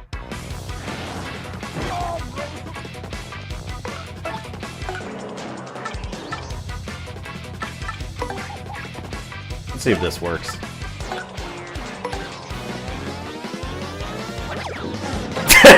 Okay, that does. All right. Pyrotechnics. Ah. The boy's back. Hey, what's up, man? Okay. He's knocked out. We got Bowser. And Witch Companion. Come on, gay Bowser.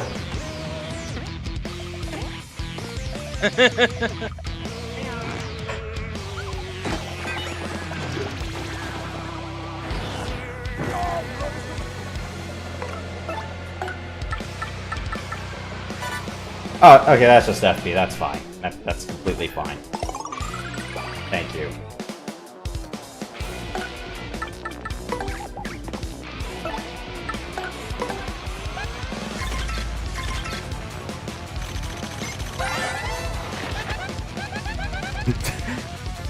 A bazillion times. Well, if it ain't Donkey Kong, it's this guy. Where's our paper Donkey Kong? Huh. Don't give Nintendo ideas. And the reason why I'm saying this is because we're trying to encourage unique characters.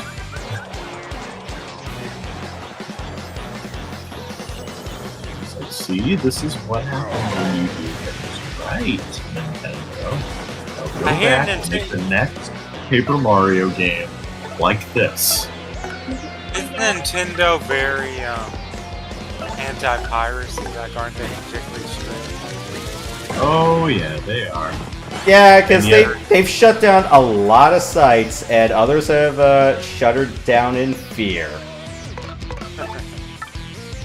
I will say though, it's annoying because, you know, they don't want us to pirate their games, and yet they make it impossible for us to buy their old games. Hint, hint, Because they wanna lock F-Zero. it. And yeah, the worst part too is like, you know, they want to lock it behind a subscription when in fact we had this nice Wii U shop channel with, you know. But you know, just corporate greed. They want it, and also the whole World Economic Forum thing. You'll own nothing and be happy.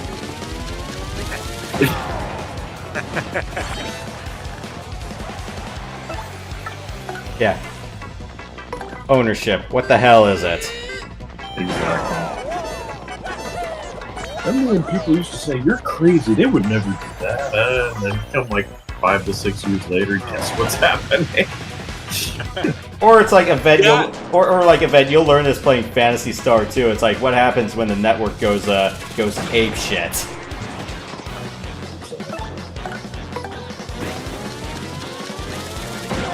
I'm gonna have to do that. All right. One more turn and then I got this in the bag.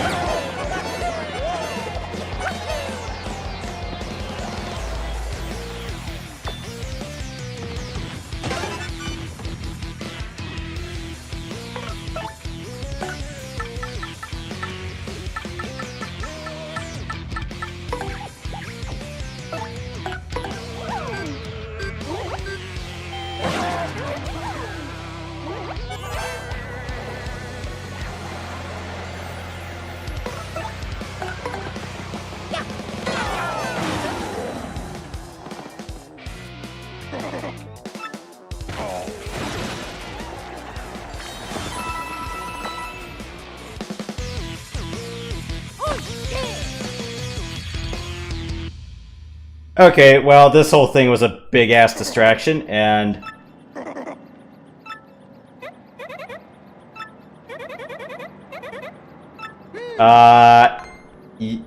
Hey, we got one more thing to do. Oh. Crap.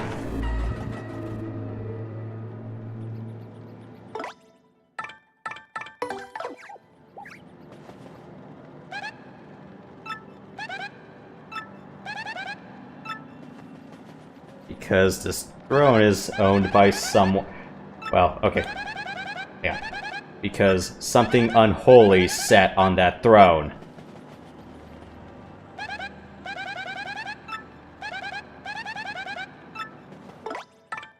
Alright, let's go get the extra items and then let's go back down.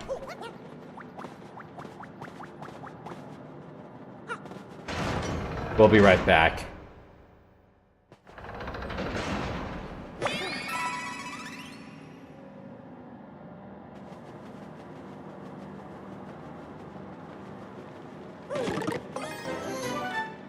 Okay, it was a jam and jelly. Cool.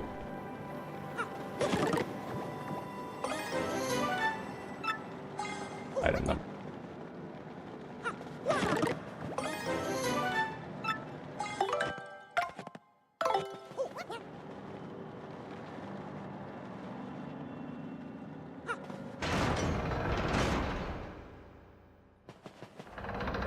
Are you a fan of jelly at all, or jam? Unfortunately, not really, because I kind of got the feeling that sometimes it came off as a bit too sweet, or it's like the problem is I'm just tasting more sugar than anything else. They are ridiculously sweet.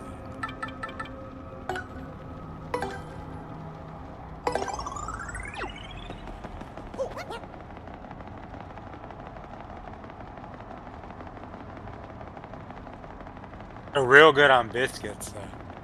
If you ever have that, you'll probably like it. Yeah, as long as it's a really buttery biscuit on top of it.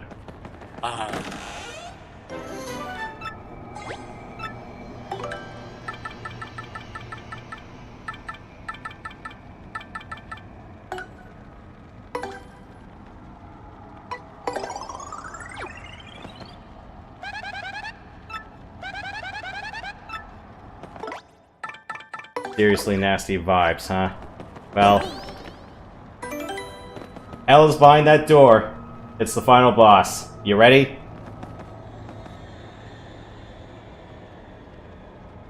As ready as I'll ever be. Alright. Okay, so items are maxed out. I'm gonna put this on. Alright, so I got Power Smash plus 2. Got Soft Stump if I need to nullify defense. I'll keep Piercing Blow as a low-cost thing. I don't really need dips. Okay, I got plenty of health. I got plenty of FP. I got Partner Attack plus 1. I got Damage Dodge for defense plus 2 for both. Power Rush, Last Stand, Close Calls, Pretty Luckies. Flower Savers for both of us. I don't... kind of forgot if she has any fire attacks, but, okay. Welcome to hell, everybody. I'm kind of... Are the gray fields the ones you haven't got yet? For the batches? Yeah. No, it's because I don't have any room to fit them. Oh, okay. Because, I used up all 63 points, and this is everything I have equipped. Gotcha. Yeah, I got Quick Change is a must for what I'm doing. Yeah, Flower Saver saves me a bit of FP in the long run. Pretty Lucky, I can dodge a couple of attacks. Close Calls, Last Dance, Power Rushes, that's basically, oh shit, I'm in danger, or if you're like Prox and he likes playing low health Berserker builds, then that's the ticket. Yeah, I just have Partner Attack plus 1, because I do a bunch of crap with badges, so that's why. Like, I'd rather have my partners be able to do stuff I can't. Alright. On the other side is hell. Welcome to hell. No, it's not Dark Falls on the other side of the door. Believe me, I checked.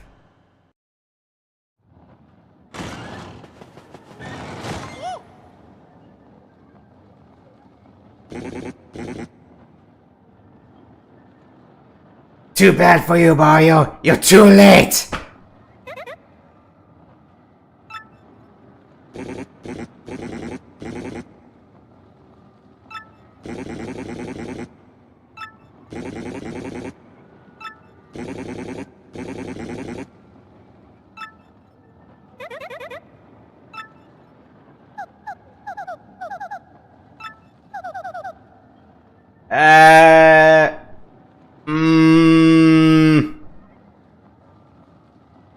No.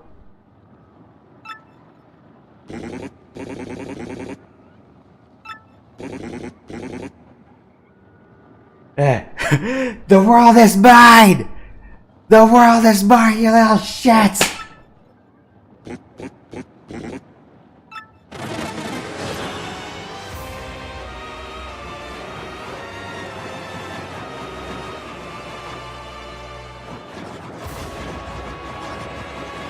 Okay, that's just completely eerie.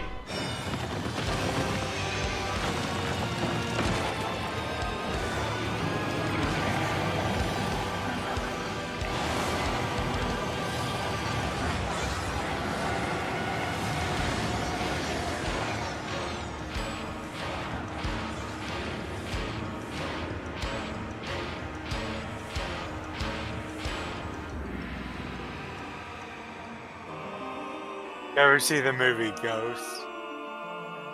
Is it the one with Unchained Melody playing it? I think... I didn't get a chance to watch that one, if that's the one you're talking about. And Patrick Swayze, Demi Moore. okay, it was on Rabbit Ears, but I didn't get the chance to watch it front to back. Why? Okay, well, Yeah. but there's this part where when you die, if you're evil, these shadowy things come out, like ghosts, come out of hell to drag you down here. And it always freaked me that fuck out when I was young.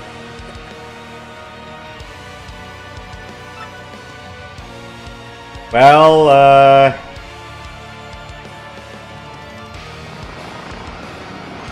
is this what happens when Sauron actually gets his hands on the One Ring? No, seriously, I'm kind of asking. Maybe so.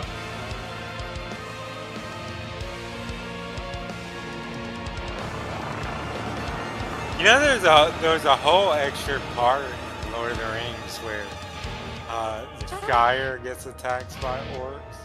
Yeah, the film version kind of did away with that because they're like, okay, we destroyed the One Ring, we don't need to drag this on any longer.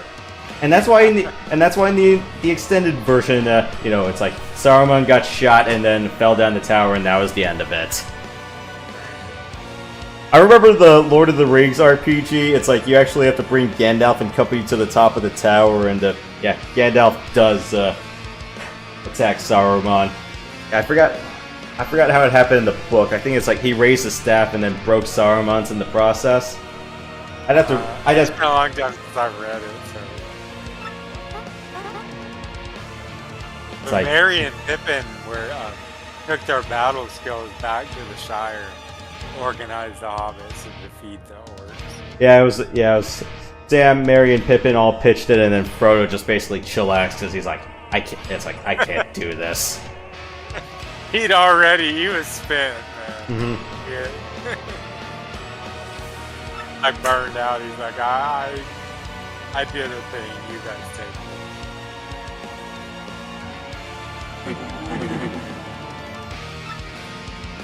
Well, we're boned. All of Earth is down in hell.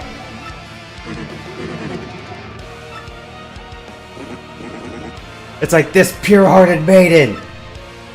He's the one who opened the map.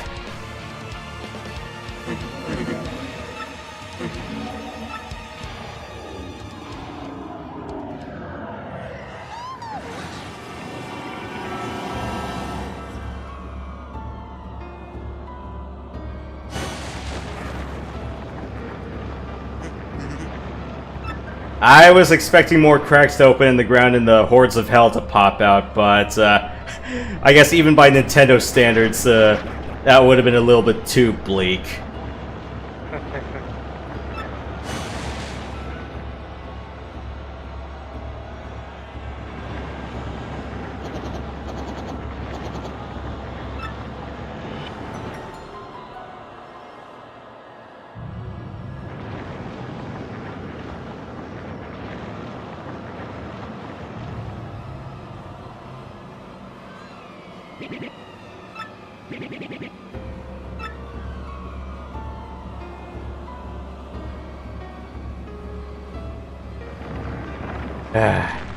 As if millions of voices cried out in terror, and then everything just fell silent.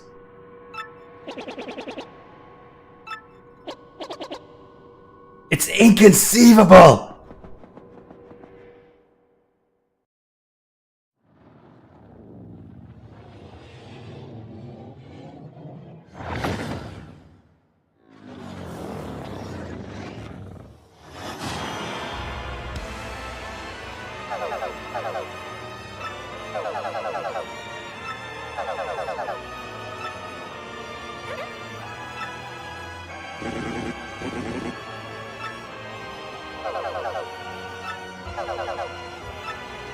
It's like I'm some mechanical thing. Like, Princess Peach. Yeah, or it's like, come on, I'm the one who woke you. It's like, unless, no. Oh crap! I was lied to. I thought the person who opened the chest had its power.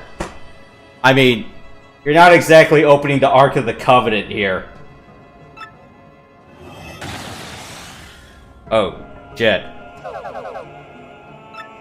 You remember that part at the end of Raiders of the Lost Ark when they open it up and the ghost is flying around and then its eyes turn red? Oh yeah, and then Belloc and the others just scream like little girls. I'm going, yeah. Oh! One of them to blow up. One of them doesn't one of them blow up. Yeah, that was Belloc's face. Belloc's face was the one who blew up. The other guy and Mac, yeah, yeah, their faces melted. I saw the behind the scenes of that. It was like, yeah, it's like they actually melted the wax figures and then just sped it up at high speed. I'm like, oh, okay. Wait, I That think I always know which freaked me movie out. you're talking about. Alright, oh, did you watch that episode about South Park where they were ripping on Lucas and Spielberg about remaking their films unnecessarily? And it was like, yeah, I forgot what. Oh yeah, it was Raiders of the Lost Ark, but then it was like they replaced everyone with Ewoks or something like that. And that episode's a good one. That one, Oh yeah. yeah. I haven't seen that one. If I can find the episode name, I'll give it to you. But yeah, that's the one where they made fun of Lucas and Spielberg.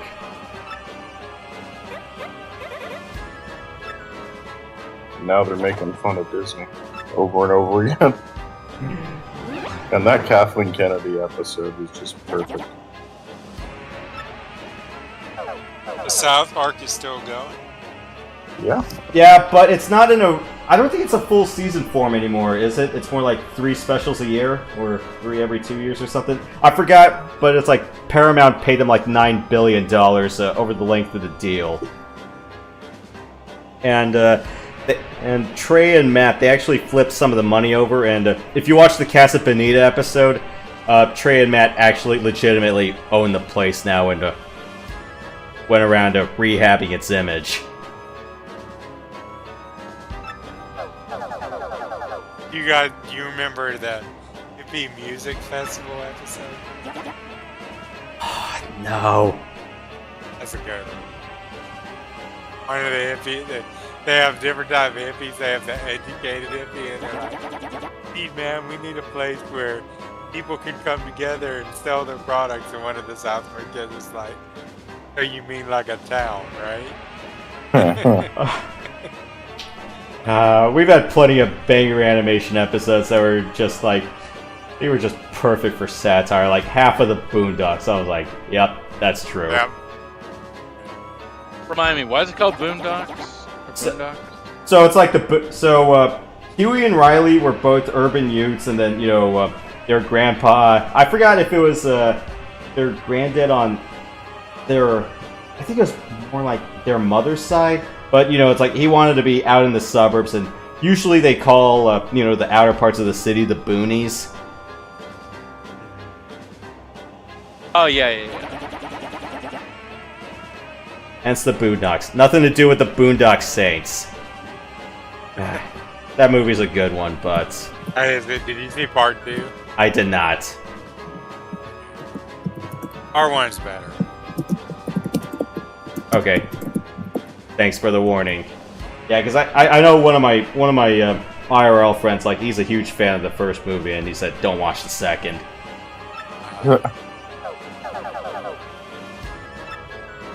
Oh yeah, good advice. You remember that part in part 1 where they were sitting around drinking and they had guns too? I'm just thinking that has to be the worst combination.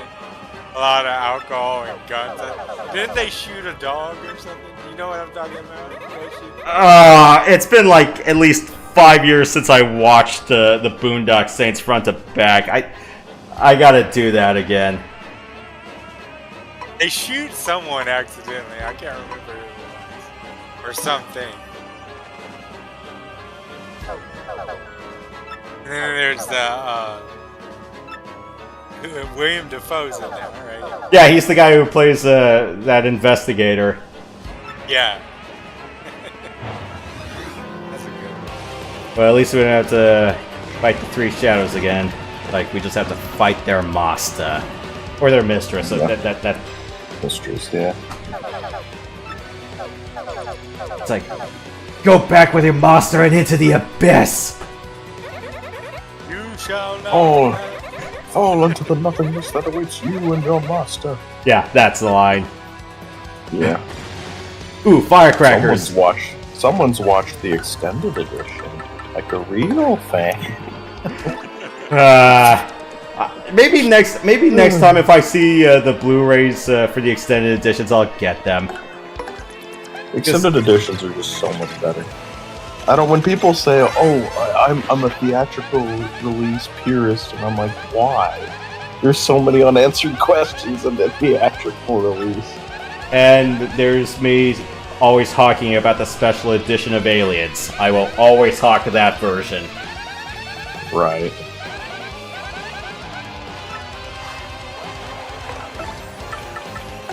I remember I got my hands on the Batman, the Dark Knight special edition with the Joker on the cover, and then him having all the other stuff on the back. How he kind of messes with the video description and the pictures and all that. Oh yeah, that one. Mm-hmm. Yeah, because it was the one with the sleeve, right? Yeah.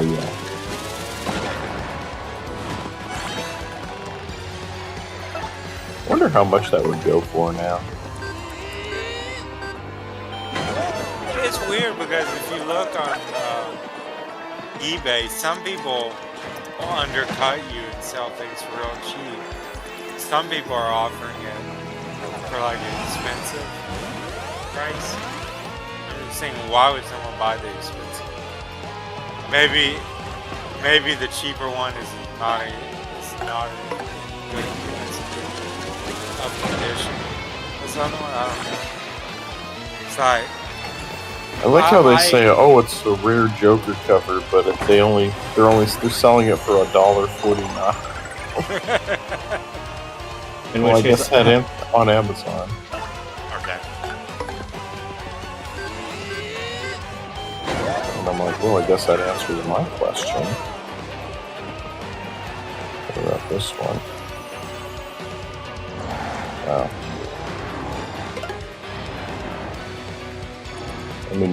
Maybe I'll wait 20-something years and then see how much it's worth, unless Warner Brothers kills DC and nobody wants it. they've had a nasty habit of writing off a lot of things. Yeah. You know what's a pretty valuable video is the original theatrical video Star Wars VHS. Yeah. It's the digitally remastered one. No, that the- I'm thinking of the one from the 80s. Oh. Like the OG VHS. Yeah. I'm sure there's someone selling it for $1. Oh, I doubt that. I doubt that.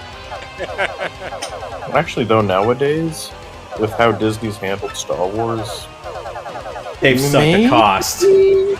no, yeah, heavily. Like, I have some old figures that I'm sure if Star Wars was still good, they'd be worth at least 100 or something at this point.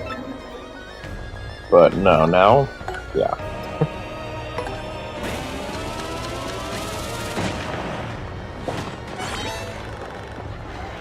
Because I remember I know someone who had like the old like Lego action minifigures for Star Wars and whatnot, and I remember like the last time he was like, "Oh, last time I checked the price, they were like, you know, they're like $50 and stuff like that." But then you look now and it's like $1.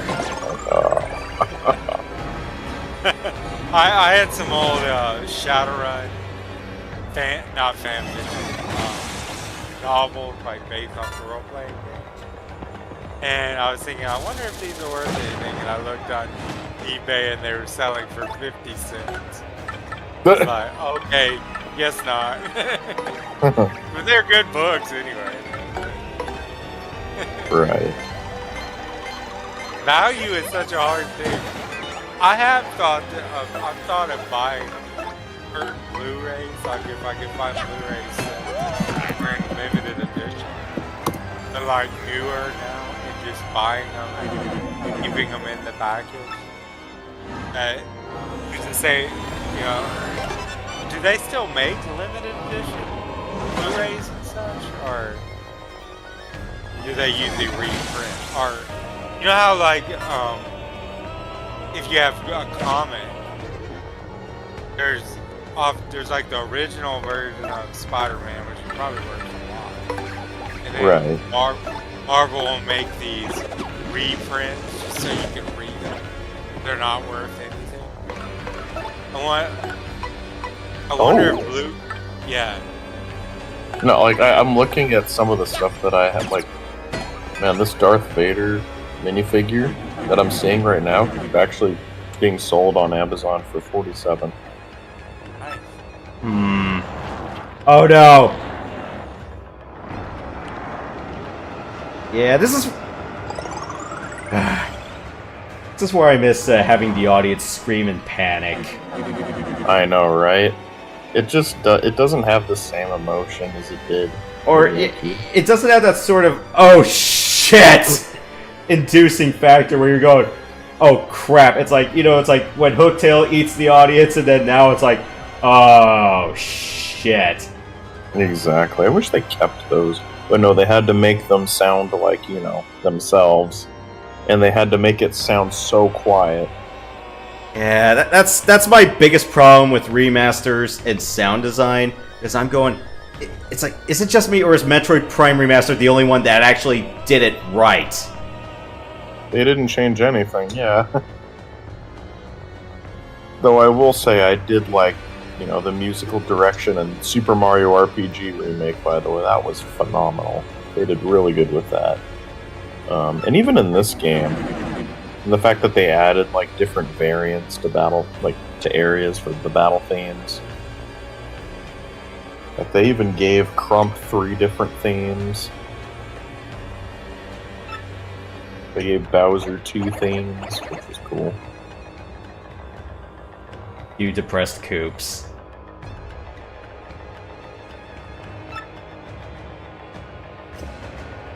Yeah. The audience is now dead. No, worse. You're dead, boy. Yeah, I guess there was... They suffered a fate worse than death. Yeah, I guess there was... The audience is now deaf, and now the audience is now dead. It's still, honestly, I will say, despite what Shadow Queen did to the audience, at least it wasn't what Cortez did to the audience.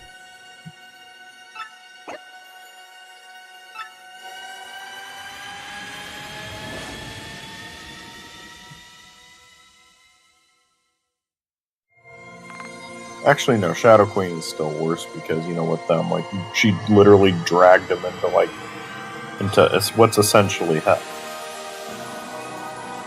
With Cortez, you just consume the souls and then just ended their existence, basically. So, yeah. Better to not exist than end up in hell.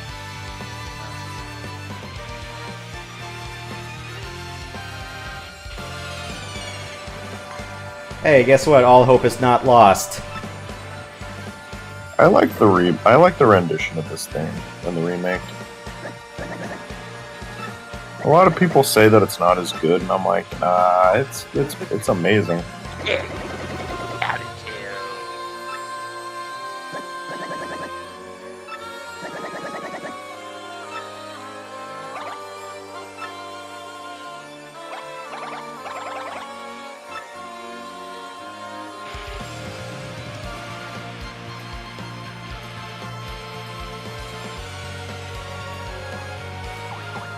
I also really like the new emotional expressions that everybody has now.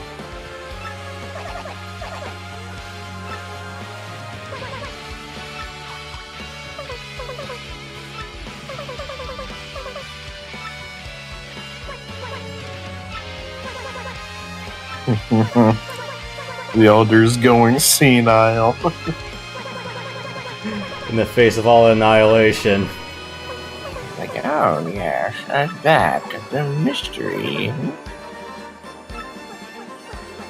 Still more mentally there than Joe Biden. Still. I mean, I hate to say it, but it's true.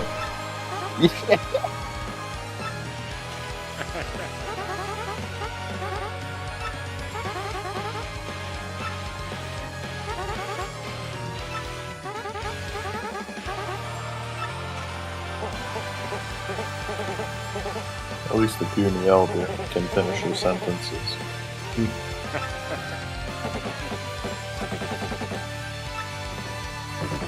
And, Rock Hawk with the Hulk Hogan.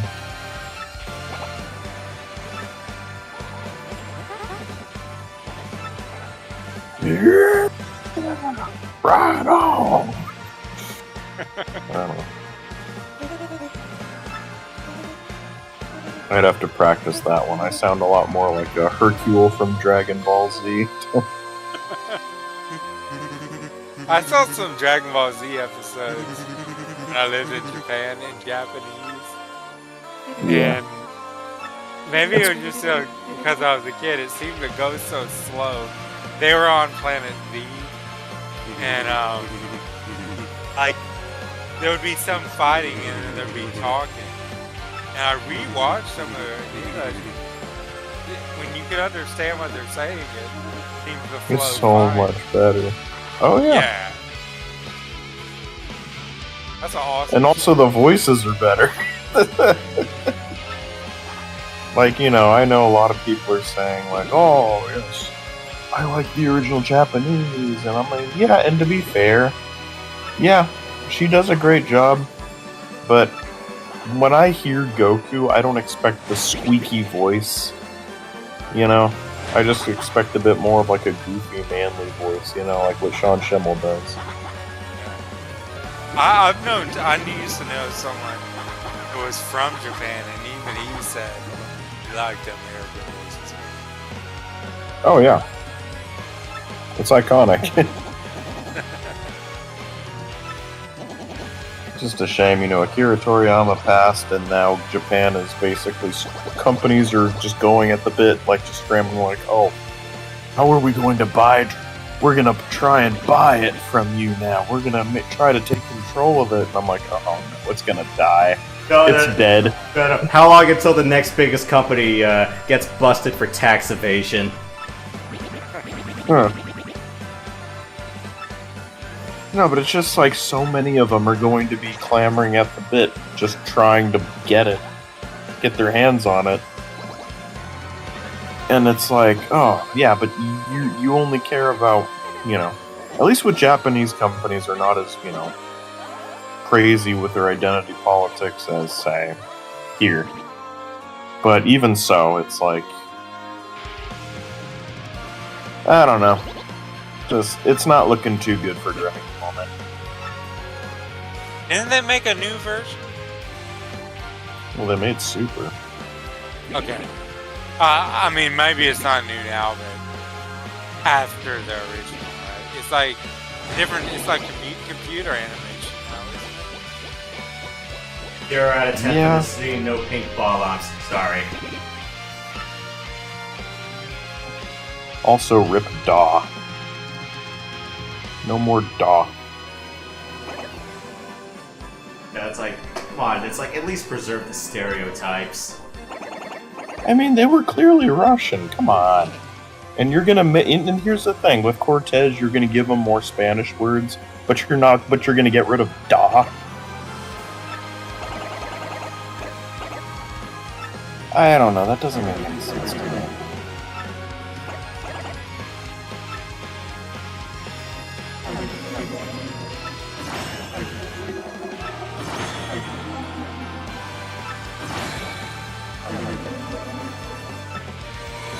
This scene is so much better now.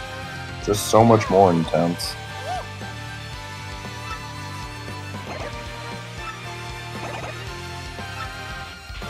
And meanwhile, Dupless is in the back going, what the hell did I get drafted into this for?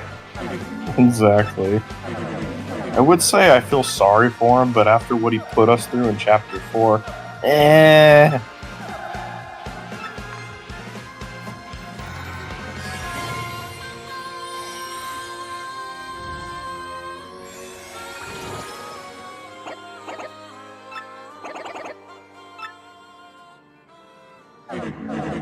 It's like, you wretched wench!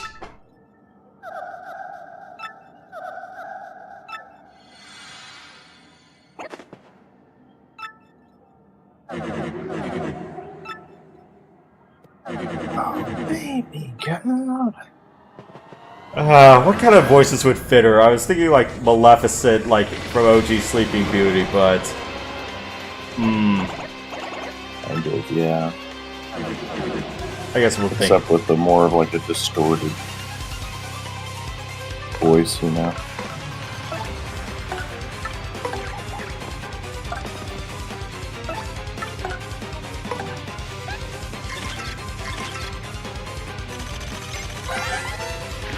Oh yeah, there is no audience. Yet. Yeah.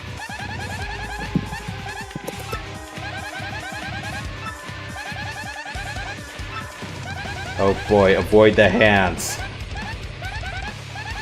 This is an elfin light, by the way. Oh, hey, the audience is coming in. Oh, screw it, let's just do this.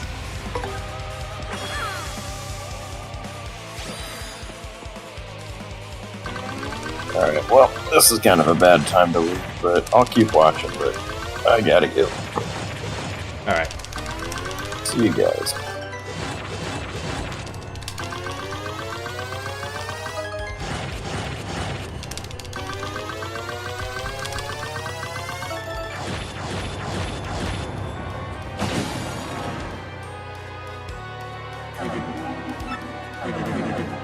Star power!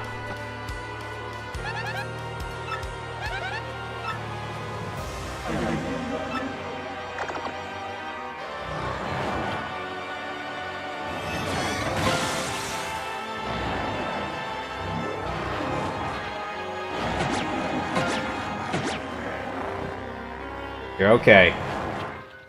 Barely.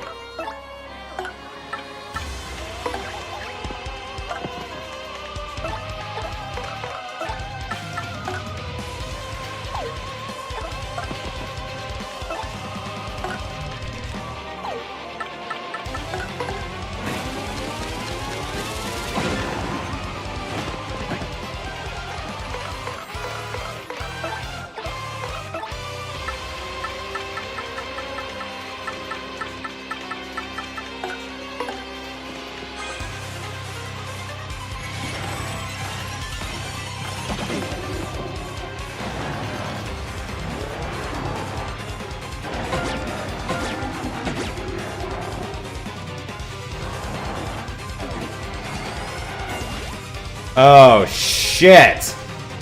We better hide.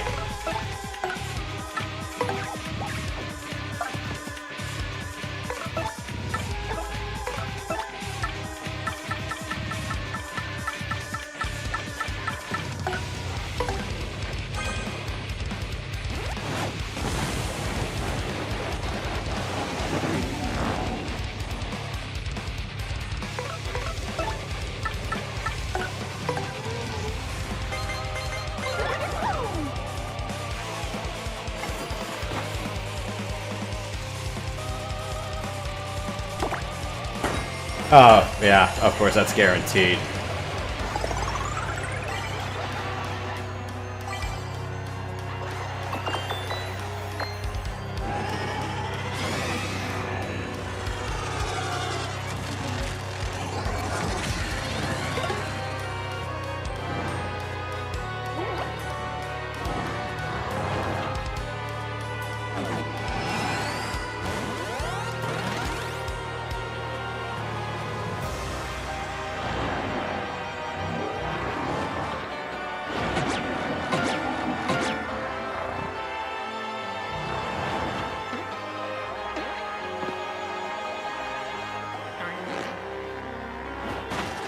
Why did you do that?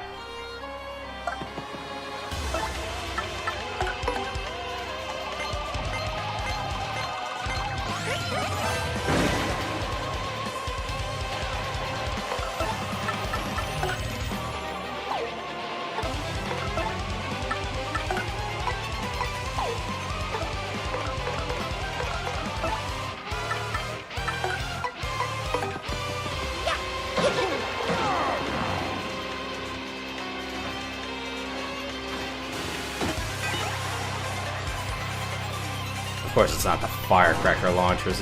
We'll never get the firecracker launchers. Ow, that hurt!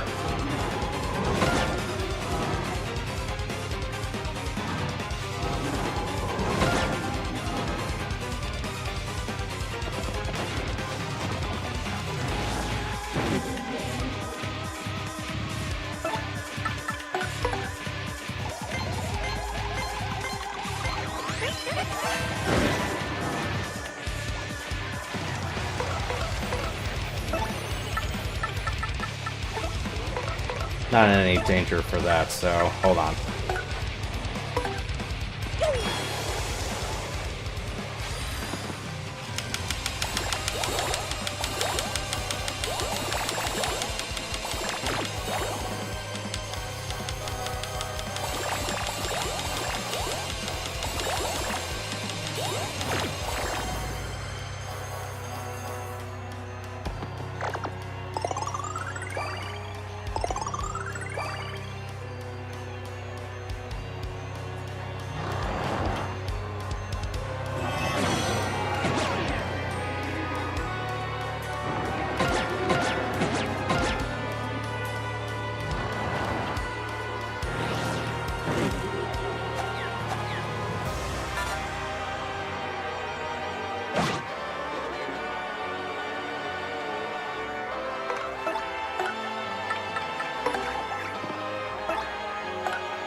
Really? You're gonna do that now?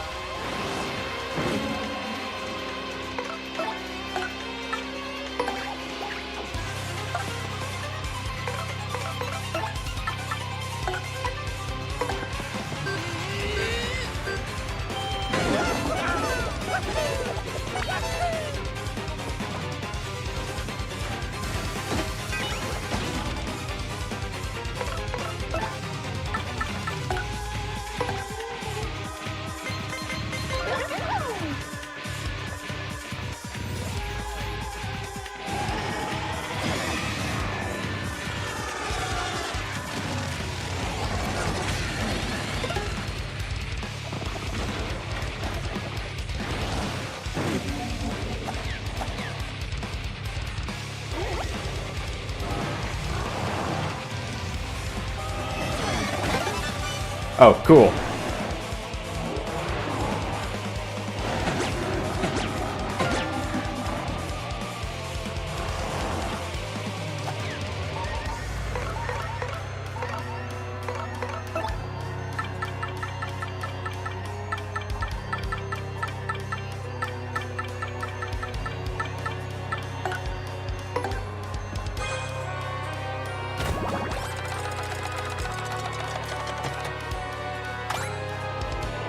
Boo.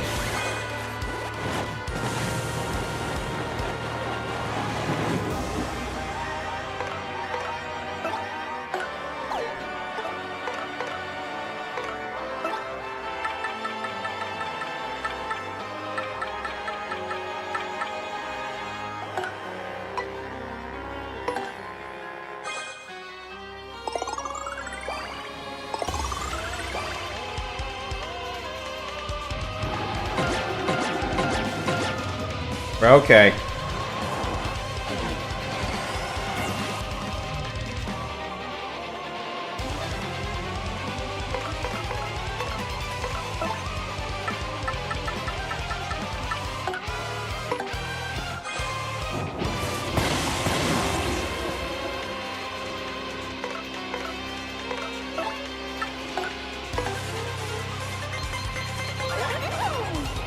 I wish we had firecrackers for this round.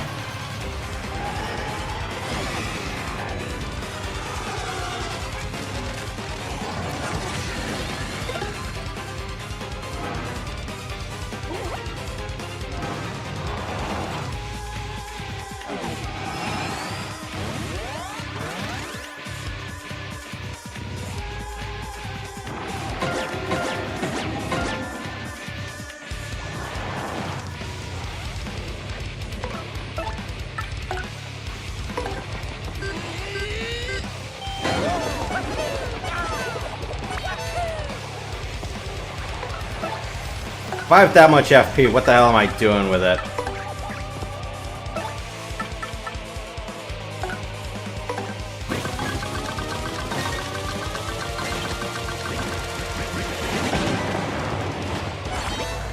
Case in point.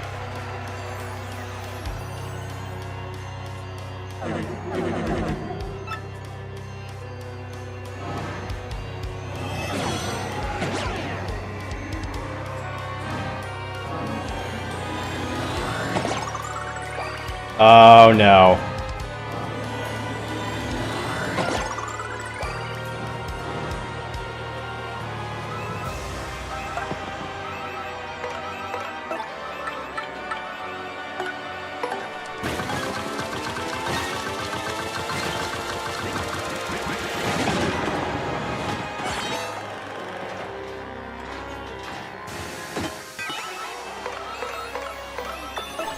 I am in legitimate danger.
Please drop a fork on her and not me. Oh, thank you.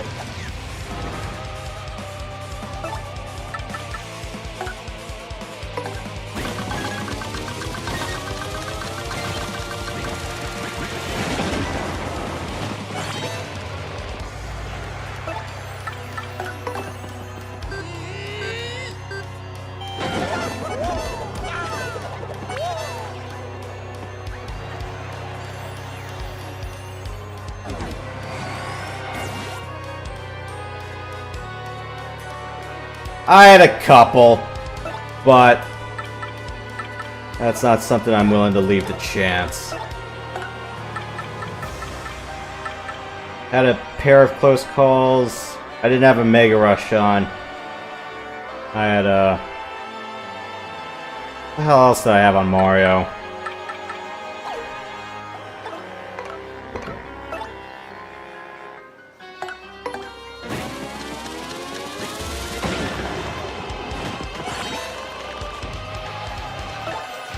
Come on, Napkin Math, don't let me down.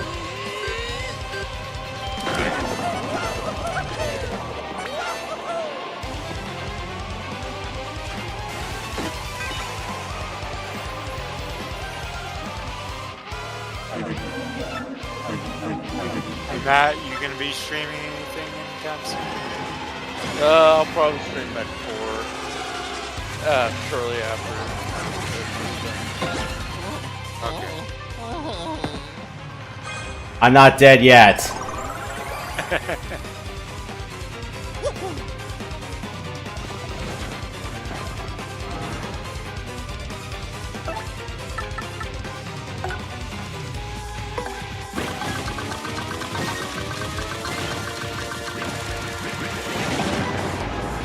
that the live stream?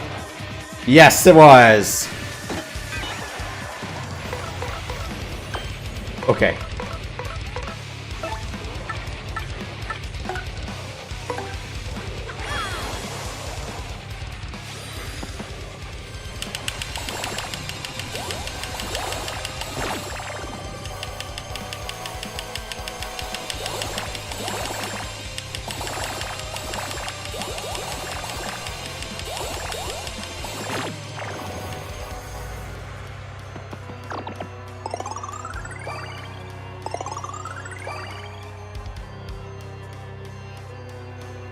All I have to do is hang on for like 2 more turns and oh crap.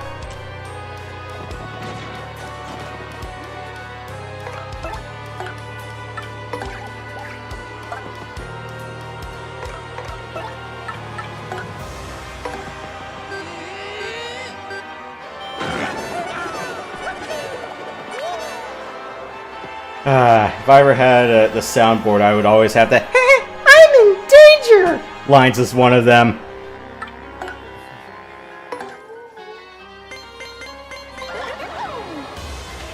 Or what are some other lines about mortality, like Predator, like Billy? It's like, we're all going to die.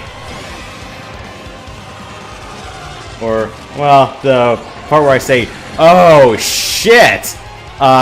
Hide. I got that from Independence Day.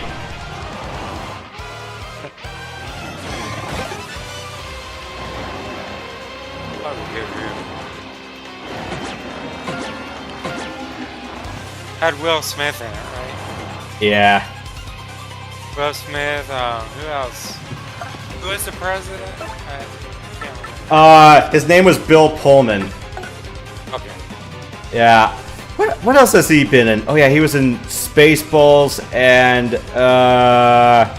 he was in Torchwood Miracle Day, but not for any semblance of a heroic reason. I'm not gonna say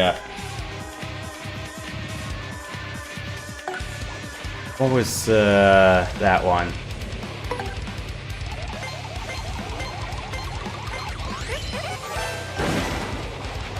Okay. And this one for the win.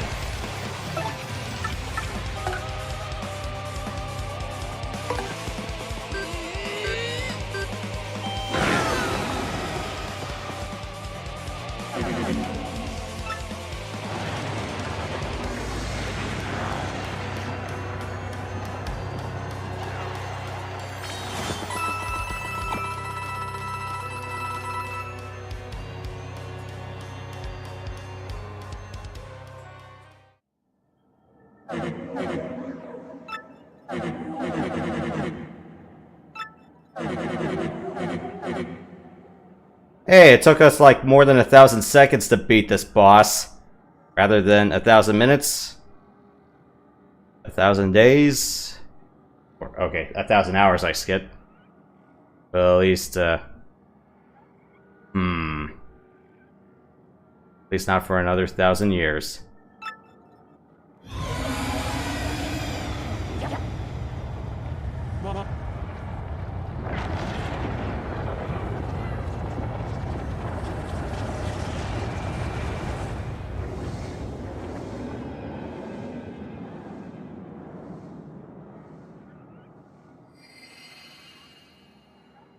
Ta-da! We just stopped 1,000 years of darkness. Enjoy the ending, everybody.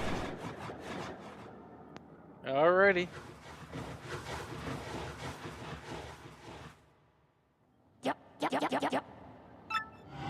Come on, Peach, get out of your coma.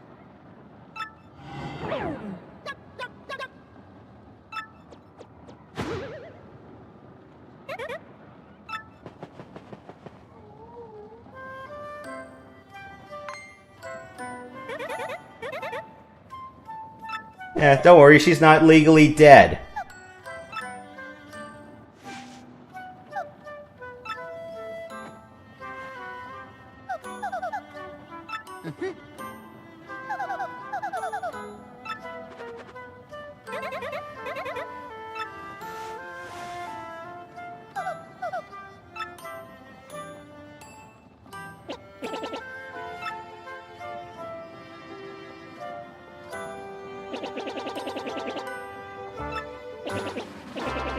He's like, I'm gonna sue them for elderly assault!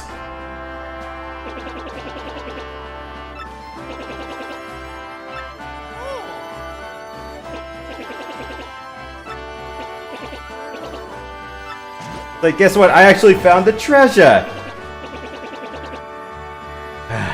Besides, treasure is the greatest treasure of all. Otherwise it wouldn't be called treasure.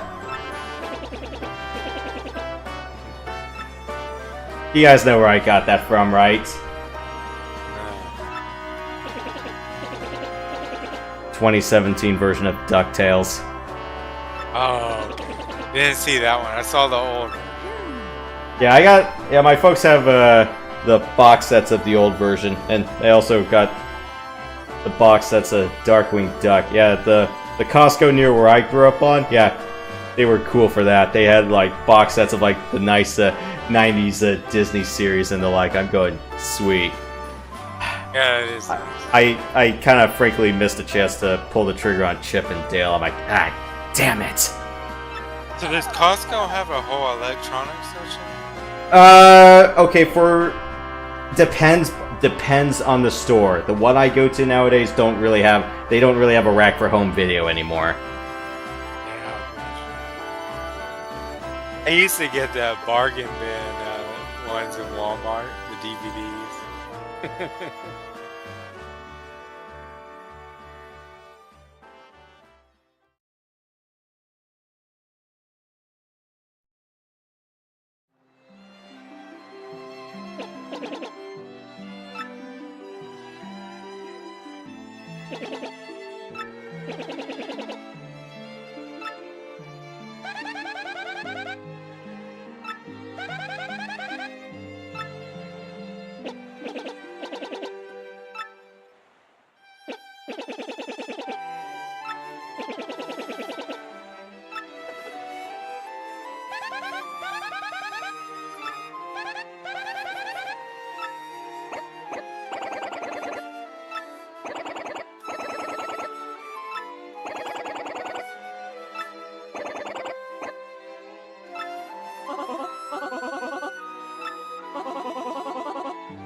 Ah, sad Yoshi. Okay.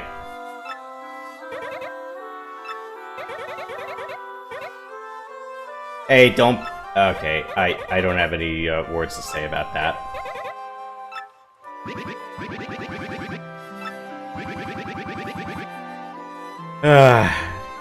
So, if they ever go back to RPG formula Paper Mario, who should all the companions be again? I mean, yeah, it's like, you definitely want a Goomba, Koopa, and Bob-omb. Who should the other 3 to 4 be? Just add a Boo, a Cheep Cheep, a Lakitu.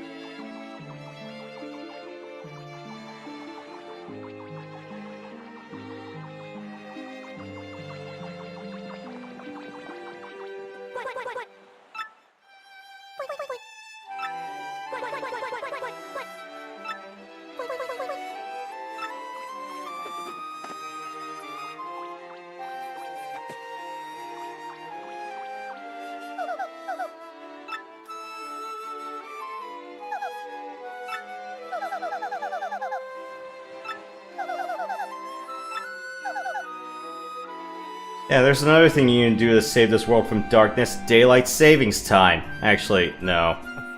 No. Looking back at this summer, I think it's a horrible idea.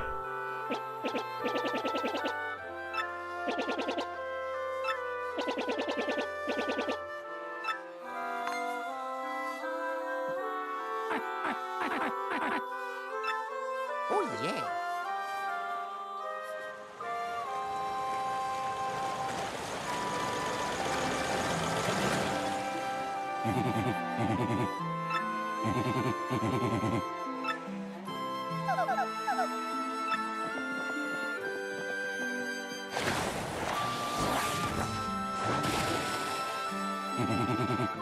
Going back to Brooklyn. I'm just kidding.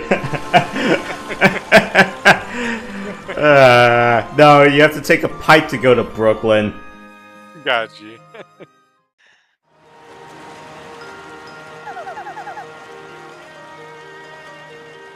Such a lovely theme.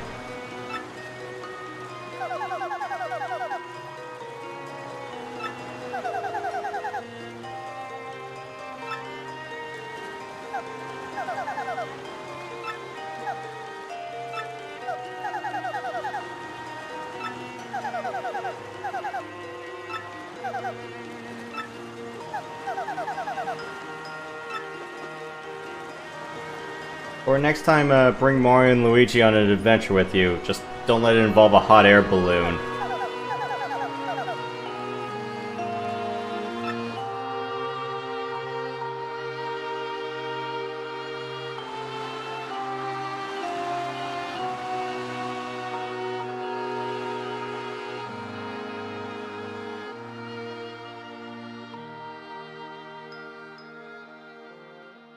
And I was hoping for a more triumphant note, but...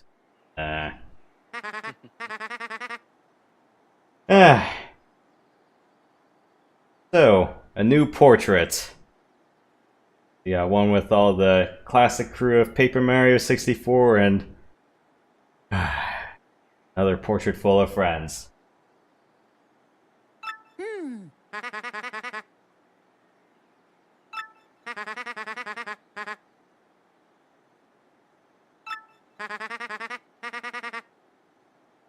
It's like, well, you saved the world from gay Bowser's reign, and now you saved it from 1,000 years of darkness.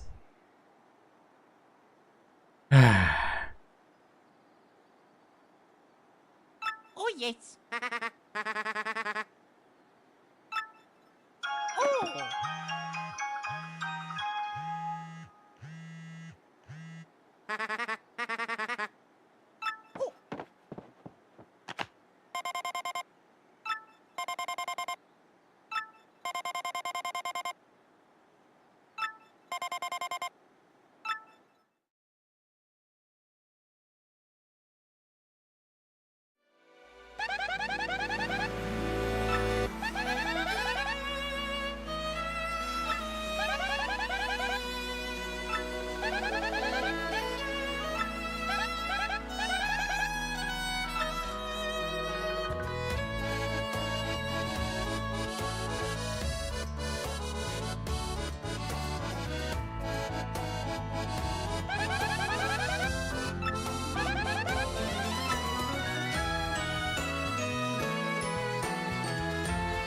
A thesis of the 1,000-year door.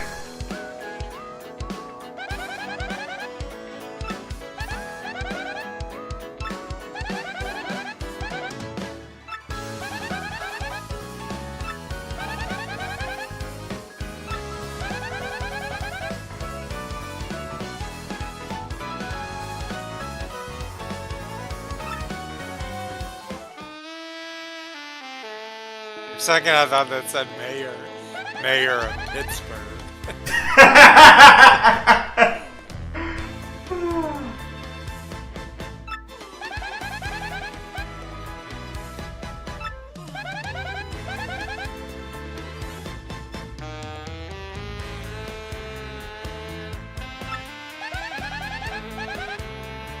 Well, at least Dupless managed to find a stable line of work that doesn't involve too much evil on his behalf.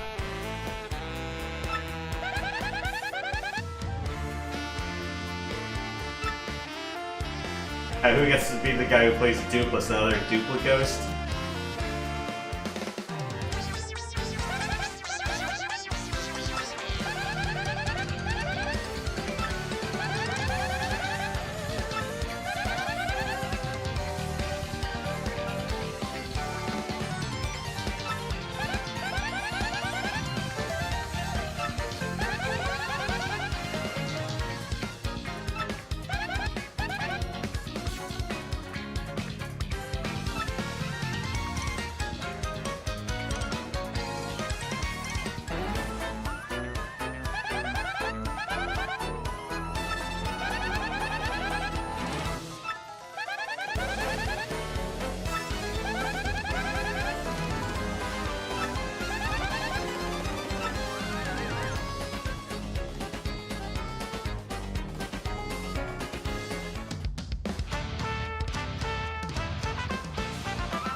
That's the Black Pearl.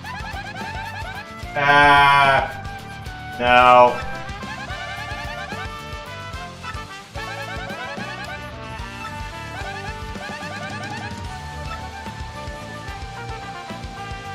Or the Chest of Cortez is somewhere.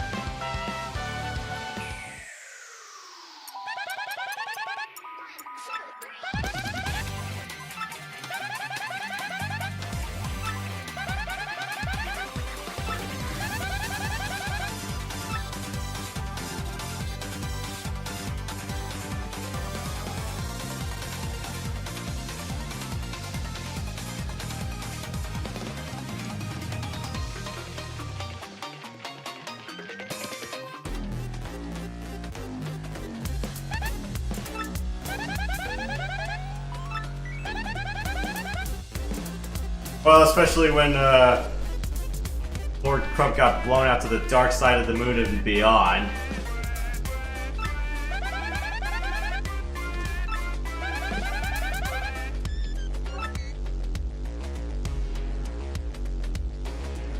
And I guess we haven't heard the last of the X-Men, I mean the X-Nauts.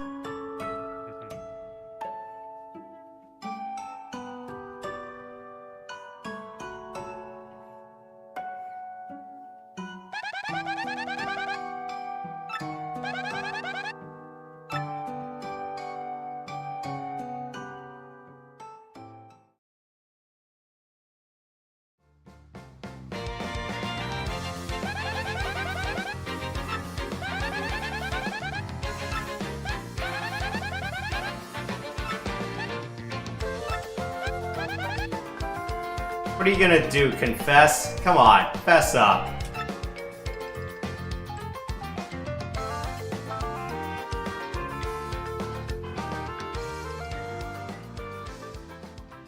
Repent. No. No. That's not the proper application in the context.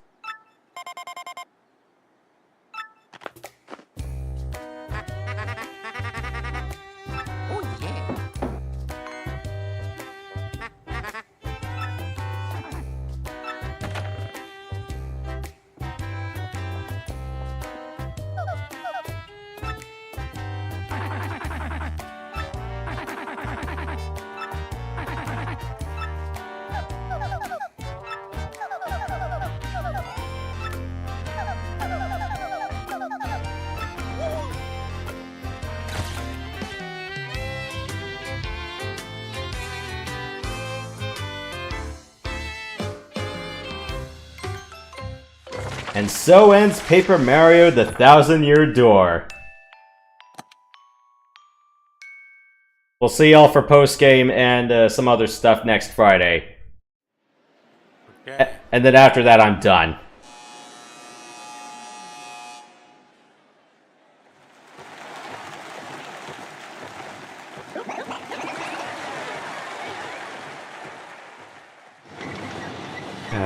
Where's the rest of the Paper Mario 64 alumnus when you need them?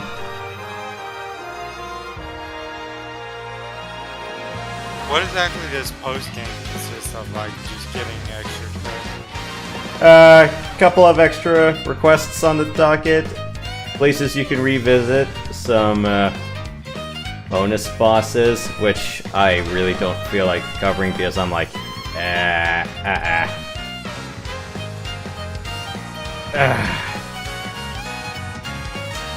And maybe the excuse if my next capture card comes in early in the week enough to test that out.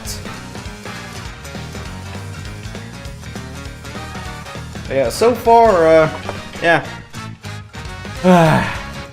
This has been quite a worthy re-release / remaster. But yeah, it's just...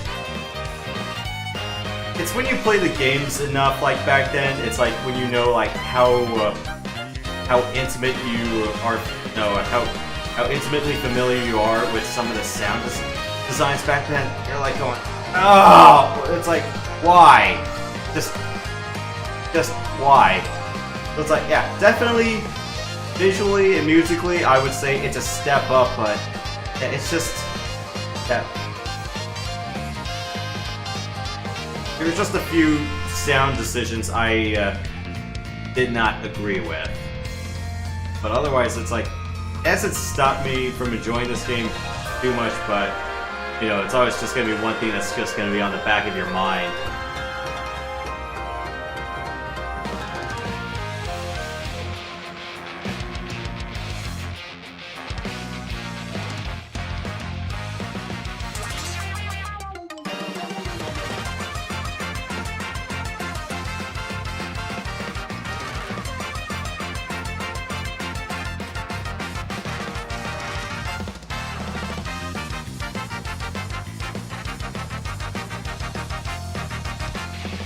So the art department consists of all the animation and all the drawings, and then the programmers have to work with that to get it.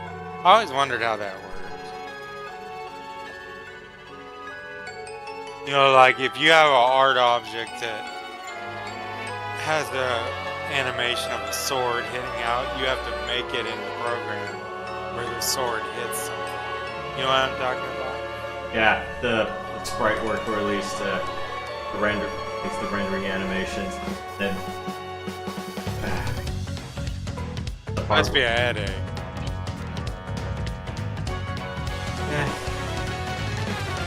I bet they're so used to making games now that they can do it a lot quicker. Or better yet, it's like Nintendo at least keeps their reference material, or at least the source code for some of their original games. Unlike some other companies I can name off the top of my head who have lost it.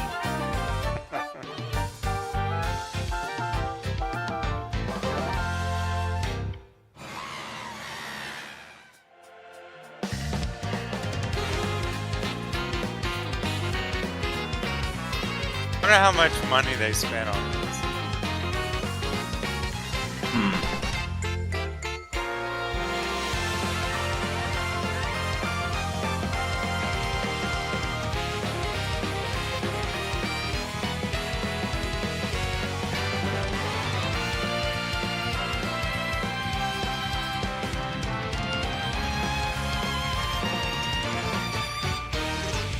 You hear about money spent on movies. I guess you can look up money spent on games too. It's just not as commonly referenced. Because there's no, I guess- because there's like no singular big salaries you can point at. Mostly just the labor rates and other stuff you can count on. Plus overhead. They don't really, I mean, they sell the game, but they don't have like the box office. I mean, like theater run and the DVD run. Units sold, that's what they count.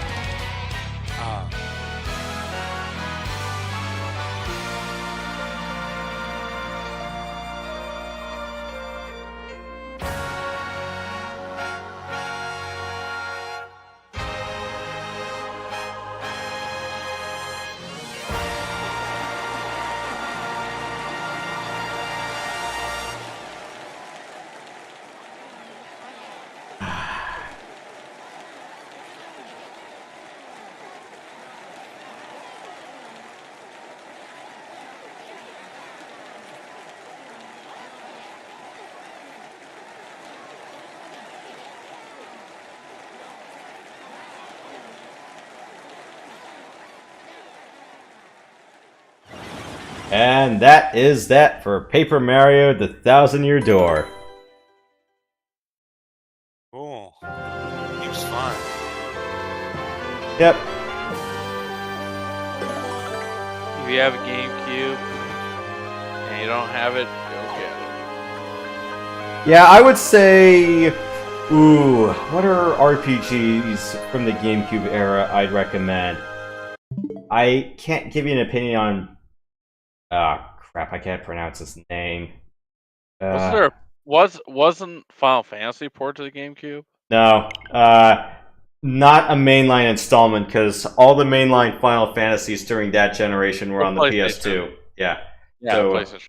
yeah, 10 and 12. 10, I forgot if 11 was originally on the PS2, but I know 10 and 12 were originally on the PS2. The only Final Fantasy installment that really was on the GameCube was Crystal Chronicles, and I consider that more of a spin-off than part of the mainline franchise. What else? I can't pronounce his name. I can't pronounce it right now. I don't know how it's spelled off the top of my head. Tales in Symphonia, another GameCube one. That one also got a Switch port, but I heard it was a complete freaking mess. From what I heard, it's like your best options with that are either Emu, the original, on Dolphin, or if you really want the extra PS2 content localized, go get the PS3 version. That's pretty much what I've heard around the horn with that. Skies of Arcadia, that's another one. What other GameCube era RPGs were there? Phantasy Star Online. It's more like an MMO, but I guess that counts. Strategy, well, Fire Emblem Path of Radiance.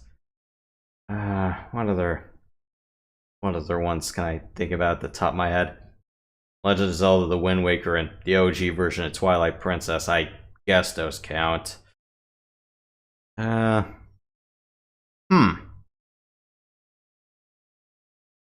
Phantasy Star Online. Can you fight other players, or do you just join together against enemies? There is, I guess you could say battle mode is more of a PvP mode, but honestly that's more like the main adventure but with friendly fire turned on. Got you. Yeah, if you wanna join in on that, I'll help you with that. Of course, I'm not gonna bring my level 130 character to help you guys out, and until you're like 80 plus, because you're gonna learn nothing if I do. That's kind of the MO for idiots like me and some others who have done nothing but go spam towards the future. That's a quest. That's basically a boss rush. Yeah. I'm missing a bunch of things to help me. I need a bunch of stat booster materials. That's the short version. I mean, if in terms of like helping you guys go through progression on, I'm much more comfortable taking you guys through a Monster Hunter installment than Phantasy Star Online.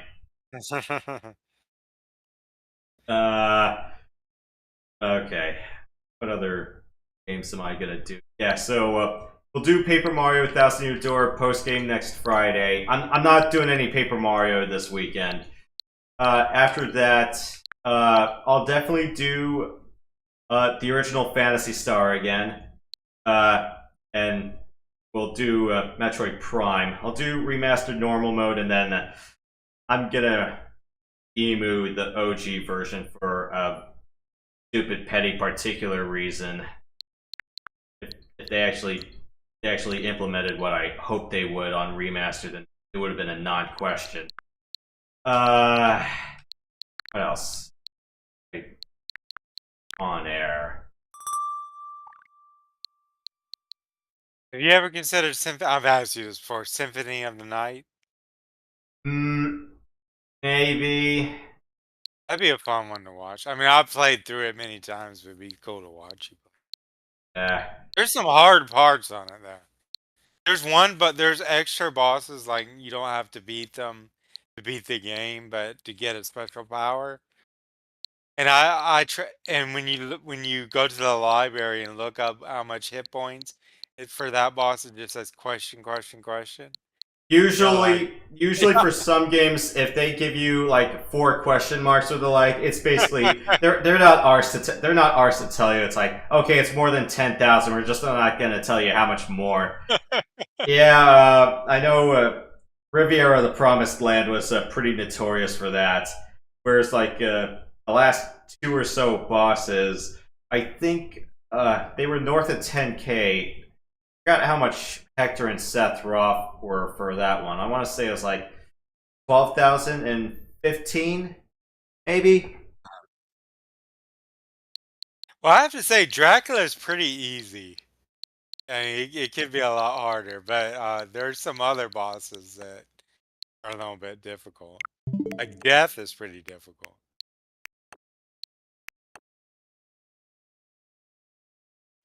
And then there's 2 separate times where you have to fight yourself.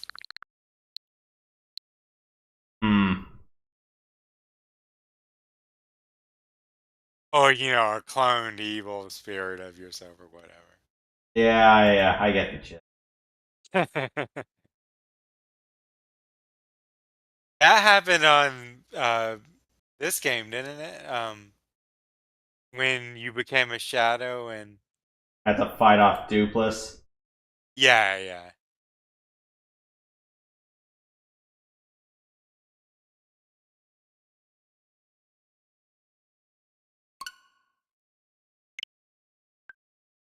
Oh.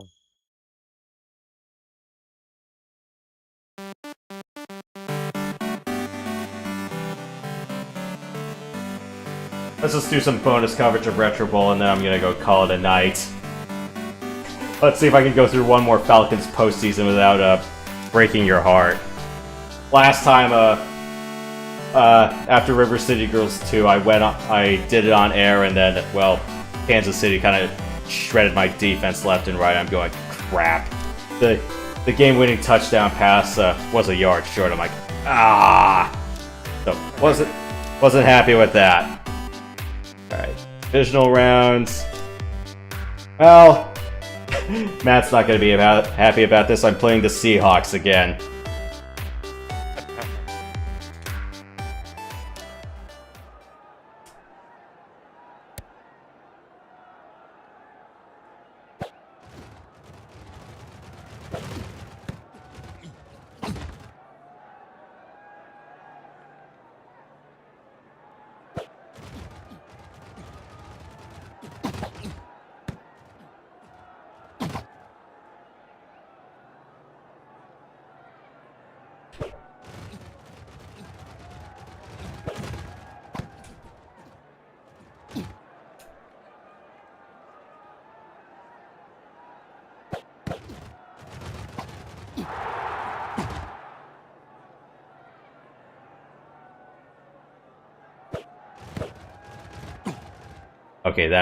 Okay, running with the Senate did not work that time.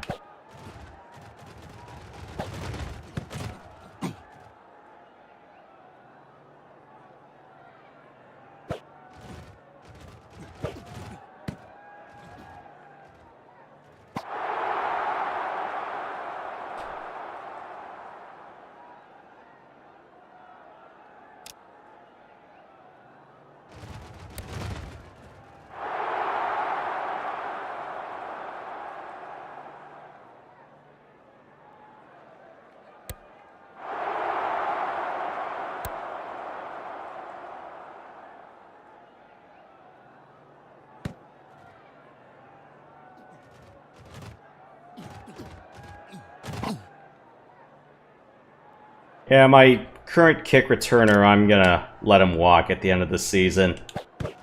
I need somebody else in the secondary who can actually defend or something, and I gotta retool my defense. You ever ran the whole field? Or is that even possible on this game? Like, Started from one side and went all the way to the other? it's Without... doable, but, Very unlikely. yeah. Or it's like if you're asking if I can try to score a kickoff return for a touchdown, it's doable, but you need a lot of things to go right, and you need a properly spec'd player for it. Have you ever seen that in real life? 100-yard kickoff return? Yeah. Yes. Wow. That's been a fast runner. And busted coverage.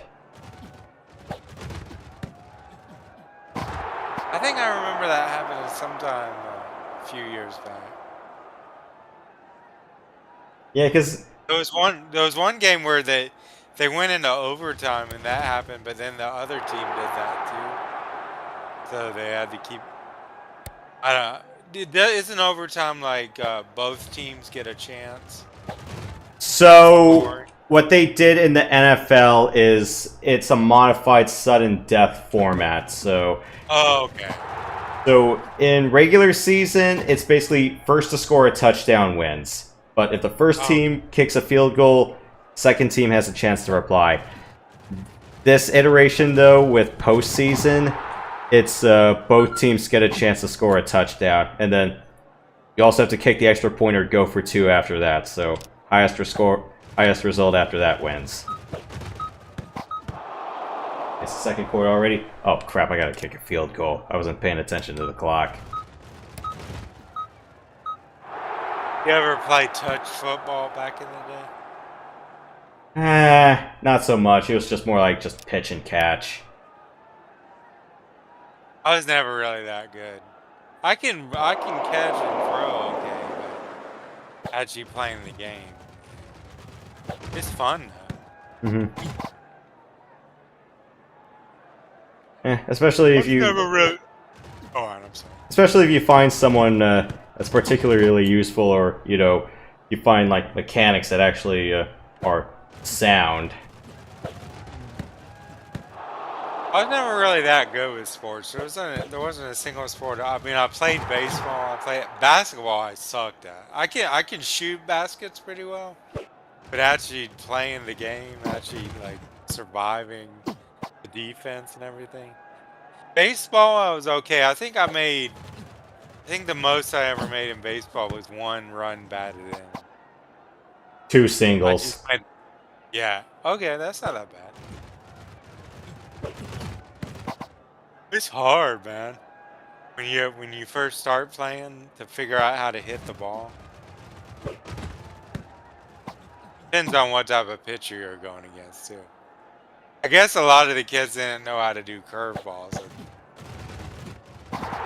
Although there is that little frightening trend about everyone want to maximize velocity and spin rate, where it's like kids are getting Tommy John surgery. I'm like, you're gonna have an epidemic of like kids' arms just getting blown out left and right. It's like, at least learn how to pitch the contact, or at least learn how to soft toss. That was the one thing I was okay with the pitch clock meta being introduced to MLB, where I'm going, okay, I get it. It's like, they want offense. They don't want 3 true outcomes being a thing, because, you're making 3 true outcomes a very big boomer bust strategy, and it's not very fun because, at least 80% of the time, it's bust. That's just how baseball is.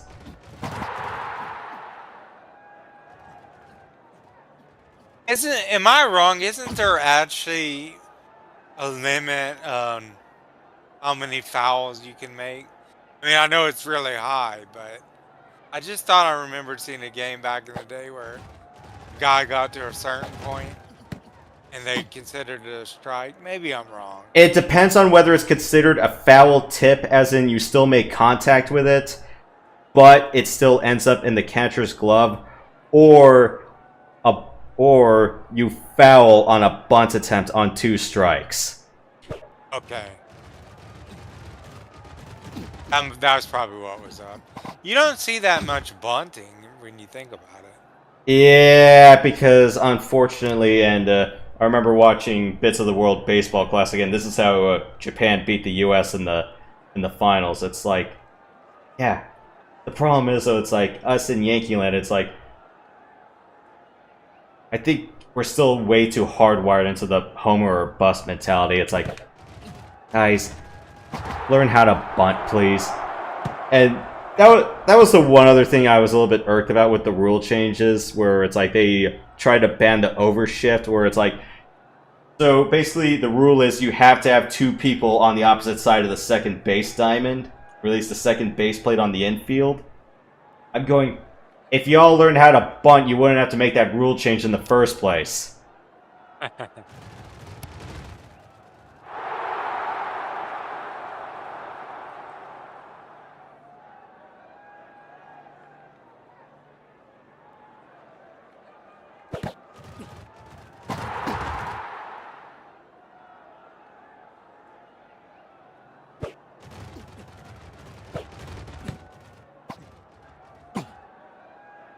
I used to have this old boxing game on Sega Genesis. I can't remember what it was called, but the last boss had a metal helmet on him.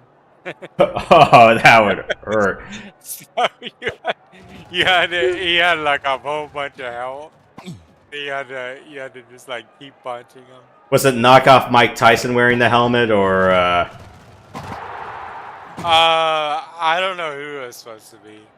It's been such a long. I just thought of that game right now. yeah. Don't ever ask me to play Mike Tyson's Punch Out. From what I heard, it's like it's not really so much a boxing game, so much like a puzzle solving game. Because it's like you gotta break down every boxer's patterns and then learn how to counter them. Right. That's Nintendo for you. Do you notice how all Nintendo bosses had a pattern? Yeah. Unlike some games now where they just, I don't know. I mean, they have patterns, but they learn. They have AI in them. They do all this stuff. Whereas, like, Castlevania. whereas, like, most base Nintendo games, not counting Metroid, would have this sort of thing where, you know, you just beat the boss, like, well, it's like you stun the boss and then whack the crap out of him, rinse and repeat 3 times, and you win.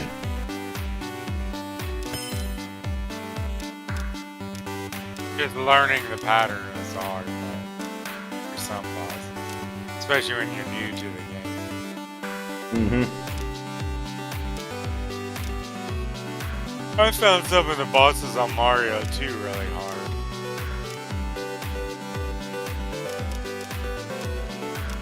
What was the boss on Mario? I mean, the last boss on Mario 2, he was a frog, wasn't he? Yeah, it was a frog named Wart.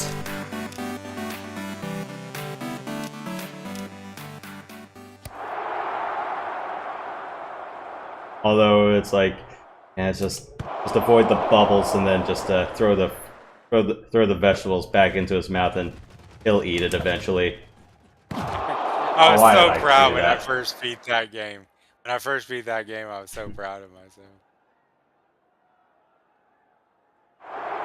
Actually, Mario, the first Mario is harder, if you ask me, when you get to the later stages. Not much room for mushrooms, and you got Buzzy Beetles and Hammer Bros all wanting to kill you.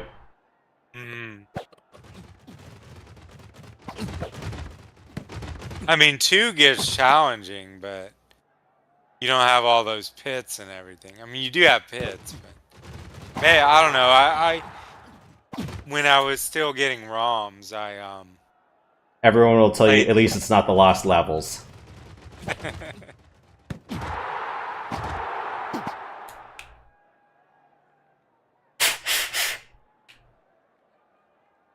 Yeah, do you remember, I don't know if you saw this, this was way back in the day, but for a while, there was a company selling Nintendo and Sega games for $1, like ROMs of them.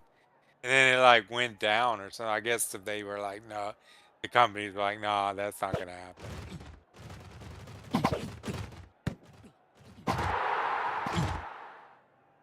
Now with the Switch and everything, Nintendo has its own platform for that. Although, yeah, like Prox would attest, the Virtual Console days were a lot better.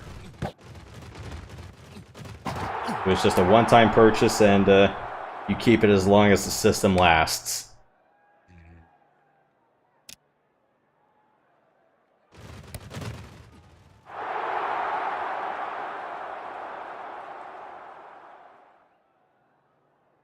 You know what I haven't seen for such a long time in football is an actual safety. There have been quite a few safeties. Well, I know, I'm not sure if the Falcons have scored the safety or been on the butt end of one, but there was scoring for a safety last season. Okay. But I haven't been watching as much footballs. Yeah, Back in. it was Ravens Steelers. That was the game with the safety that happened.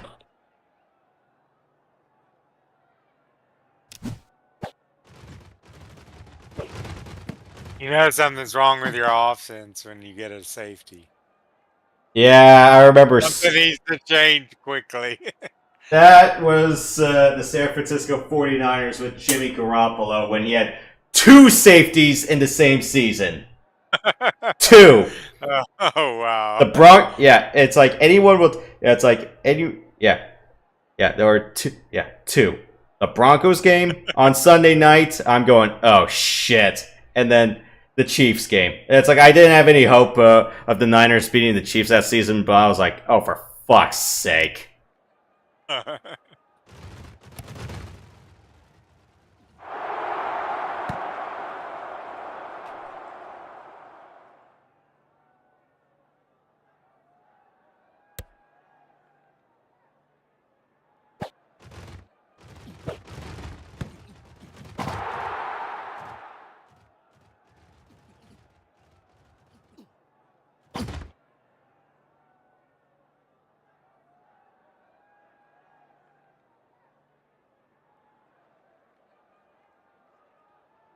Go, go, go, go, go. Alright, you met. Good effort. Mm-hmm.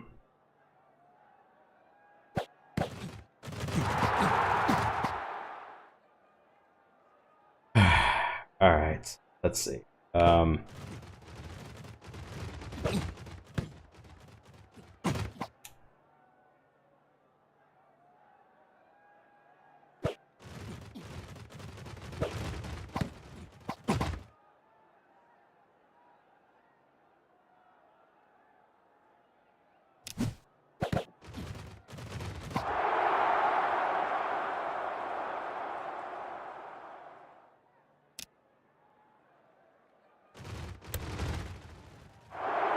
Well, at least I got the scoring before halftime out of the way. What type of statistics do the players have? Like, does each player have a speed level and such? All right, so just in Retro Bowl, you have 4 attributes. So you have skill rating, you have strength, speed, and stamina. So skill rating for quarterbacks is throwing accuracy. So how far of the throwing arc you can see when you're trying to make a throw. Then there's strength for quarterbacks. It's how far can you launch the ball. Strength for quarterbacks, yeah. And then there's speed, which is if they have to scramble, how fast can they run? And for stamina, it's how long can they maintain their maximum throwing distance or their maximum throwing strength. Oh, okay. Okay, so for running backs and for running backs, receivers, and tight ends, the skill rating is for catching, as in how hard, like how much can they hang onto the ball after contact. So the lower the catch rating, the more you're going to fumble or tip a pass or something bad like that. And then strength is how often can they stiff arm somebody. And then speed and stamina is for them, speed is like their top end speed, and stamina is how long can they maintain that.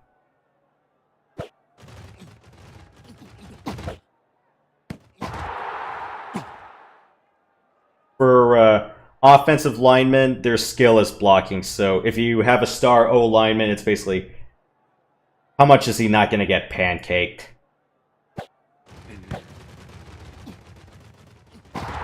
For defensive players, skill is tackling. So yeah, so it's based off.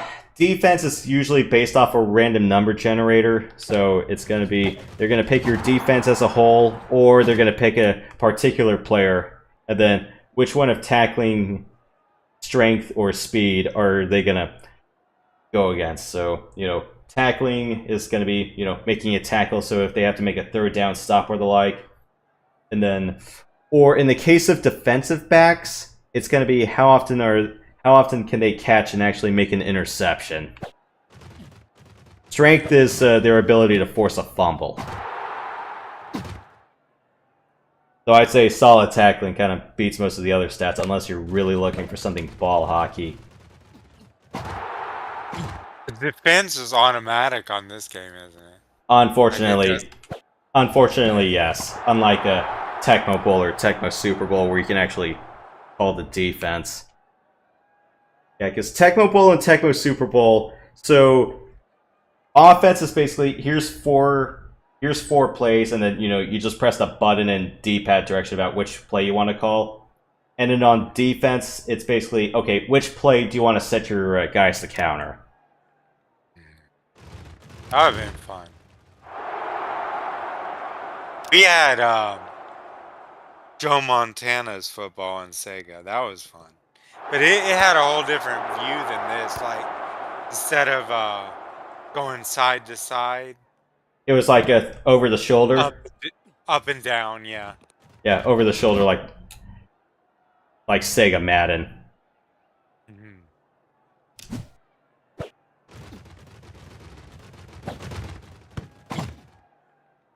My play call selections have been really shitty this game. I know we've talked about this before, but it'd be so cool if you could stream Mutant League. Mutant League football.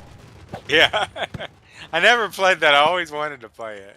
Yeah, unfortunately, I would have to learn how to play Madden on Sega first, because Mutant League football is built on the Sega Madden engine. Can't you, like, kill the other team members and such? Yeah, you can kill the other teams, you can bribe the officials, you can have them land over landmines, or you can force the other team to forfeit by making them not have enough roster players. Another one that's kind of brutal like that was, it was Blitz the League on PlayStation. I was like, oh, damn. It was like an M-rated football game. It was from the guys that made Mortal Kombat. I'm going, oh, shit. It was like complete with graphic injuries and all that. And then, you jab needles into the players to, get them all healthy and stuff.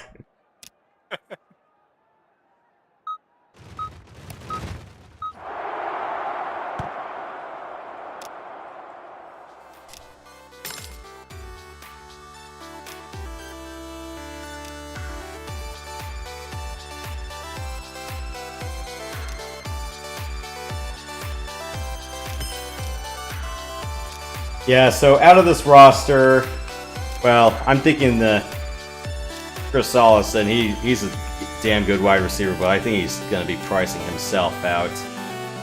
Yeah, Delpit's he's my kick returner, but yeah, tackling's garbage, and for a defensive back, I gotta need someone else who can reliably tackle, so I'll keep Hyde for now. Yeah, Pratt will stay. I think I'll let Crosby maybe non-D-Walk. Either that or I'll just retool a few other things. The kicker stays, though.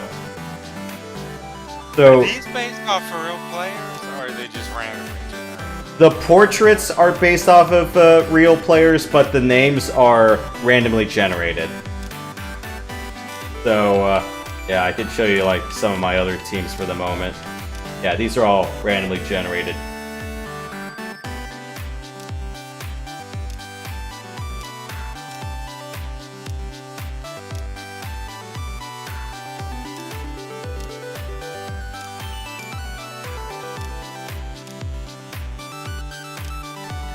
And some of the random generated names are taken off of players' real names.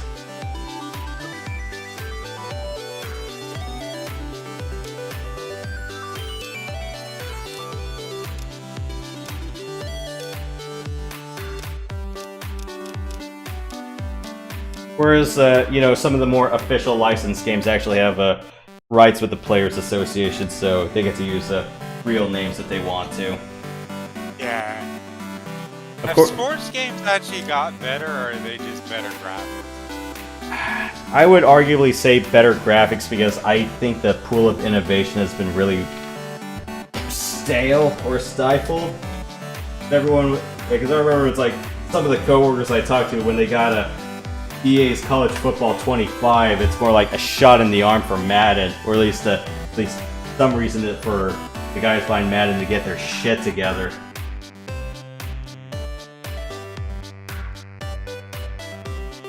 This is old, did you ever play any of the hockey games on Sega and Nintendo?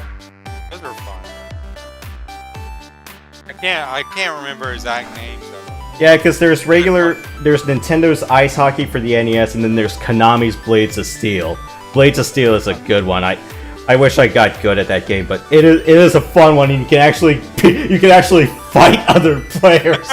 So it's like, yeah, if you win the fight, you're on a power play. If you lose, you're on a penalty kill. And sometimes, you know, if you fight way too close to the goalie, you can actually have a penalty shot attempt. I'm like, yeah.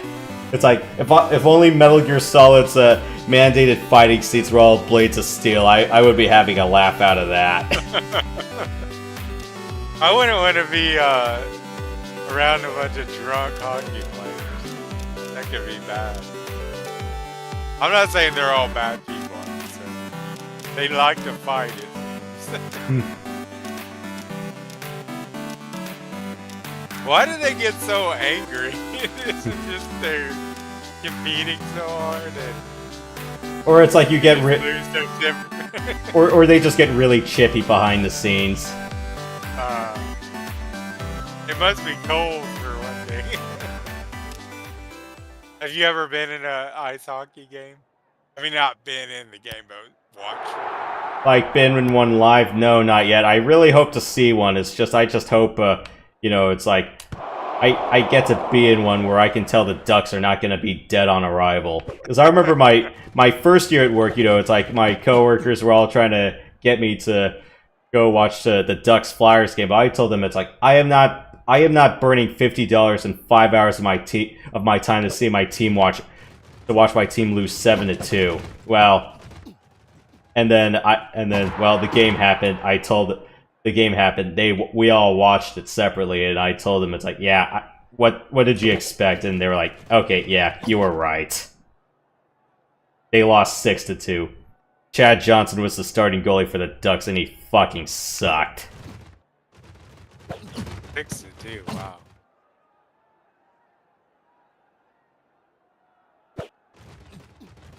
Hey, it could be worse. You could lose like 9-0, or oh god. San Jose was particularly bad this season. I forgot how many times they gave up 8, 9, or 10 goals.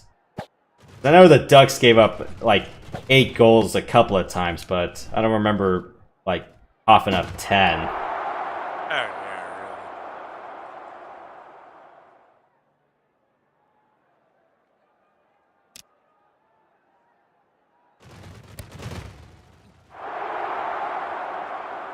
That was a good dodge you did.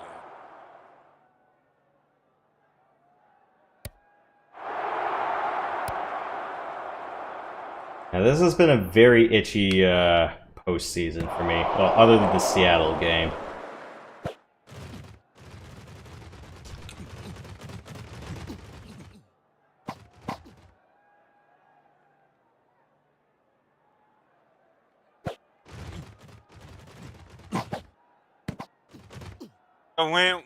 When it automatically does the defense, does it take into account your team statistics, or is it just completely random? Like I said, it depends on the team's stats, so yeah, so their attributes. Otherwise, if it doesn't use attributes, it uses your generic team rating, so your non-star players. It's usually affected by the amount of talent on your team plus your defensive coordinator rating. Gotcha.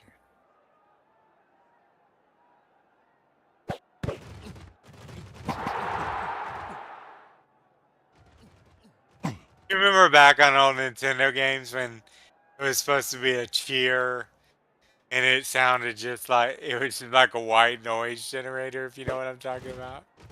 Like Yeah. a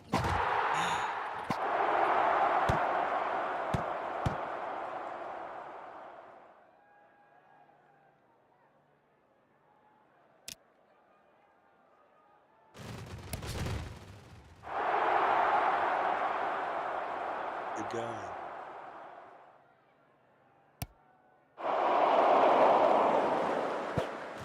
They don't dance, do they? No. Unfortunately, yeah, they don't have the sort of like scoring animations they do for Tecmo Bowl when they score. You know, it's like when they spike the football and one of the players holds the other. Uh,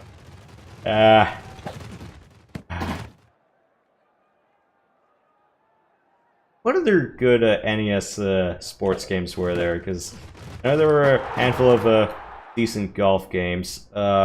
oh yeah. What else? Uh, The Olympics game, the Olympics. I yeah, don't remember what it was called. like That was fun. like track and field and the like. So Uh, there's okay. So for the NFL, there's Tecmo Super Bowl, NBA, Konami's Double Dribble, NHL, Konami's Blades of Steel, or NES Ice Hockey. RBI Baseball, the original NES version.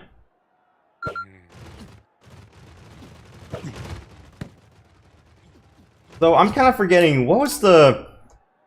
I know it was an NES game, but Fred Savage is a kid character in The Princess Bride when his grandpa tells the story to him to begin the movie proper. I don't know which baseball game that was. that was a good movie.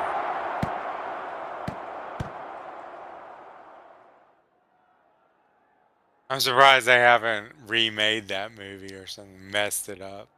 Let's just hope they don't. Unless the guy who wrote the book also directed the film, so I wouldn't be surprised if he said it's like we're done.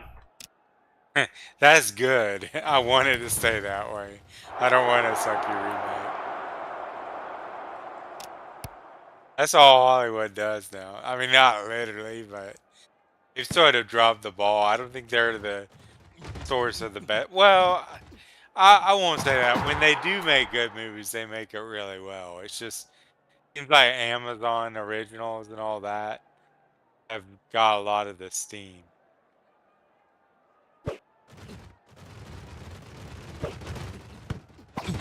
Oh crap, the Senate fumbled. Well, okay, thankfully I recovered that, but that was a nightmare.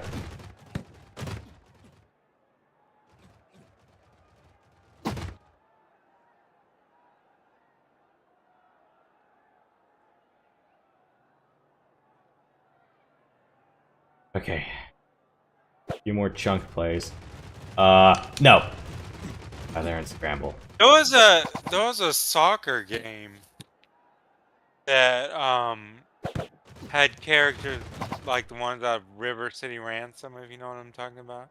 Ah. I think I know what you're talking about. I just don't recall the I name. can't remember what it was called. That one was fun. It's kind of a little bit too easy, though, in my opinion. Maybe it gets harder as you go along or something. Or it's like... It's just hard to abuse the AI sometimes. There was also another game, it was basketball, but it had fighting in it. It also was a River City Ransom looking game, that engine. It had fighting in it too. So if you wanted to like clear the other side of the pathway, you could like knock out temporarily one of the players and make a goal. You could you could throw those like those first level, just a normal basket, and then you could jump really high and make a like a 3-pointer at a real high basketball goal basket. You just reminded me of NBA Jam. That was the 2-on-2 arcade game. Okay. Yeah, I have to say, my favorite, one of my favorite, it's not an arcade game, but like Dave and Buster's games, is throwing the basketball. That's fun. I always had fun shooting baskets. Never any good at actual basketball, but shooting baskets I could do. Did you ever play World? Uh-uh. Well, it's also called Horse too. You choose various points where people have to shoot from, and you take turns. Like if you go first and you make the basket from the first one, you get to go to the second one and keep going until you miss, and then the other player gets to like go do the various shots also. Is this making sense? So it's like if I started, I'd be on H for horse, and that would be like a certain point to shoot from. And if I make that shot, I go to O. And if I make that, I go to R. But if I don't make it, I have to remember, like, stand near where I was. And the other player gets to go through the various points until they miss. So you take turns. It's a real fun game. Don't get much exercise playing it, but, you know, it's fun. Oh, and the Falcons win the Retro Bowl. Okay. Please, it's... We need the Senate to make constant touchdown. So the Senate did score a touchdown, but, oh wait, he didn't fumble. Oh, the tight end fumbled. I thought the Senate fumbled. Okay, I was wrong. The Senate.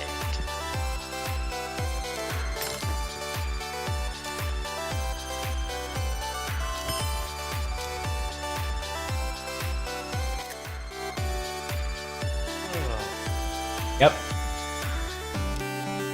So, okay, so everyone was labeled incredible, except for my kick returner defensive back, because he couldn't tackle for crap. And my kicker is just okay. No, seriously, kicker ratings are pretty brutal in this game. You need him to kick like 8 extra points, or you need it to be like freaking Justin Tucker, where they kick like 40 to 55-yard field goals every game. I'm like, I'm scoring touchdowns damn near all the time. Of course I'm not going to get much out of my kicker. Okay, so my quarterback won MVP. My wide receiver one got Offensive Player of the Year. Okay, repeat DPOY. So, yep. 2-time ring winner, 2-time regular season MVP, and Rookie of the Year. I can just try to imagine this really happening.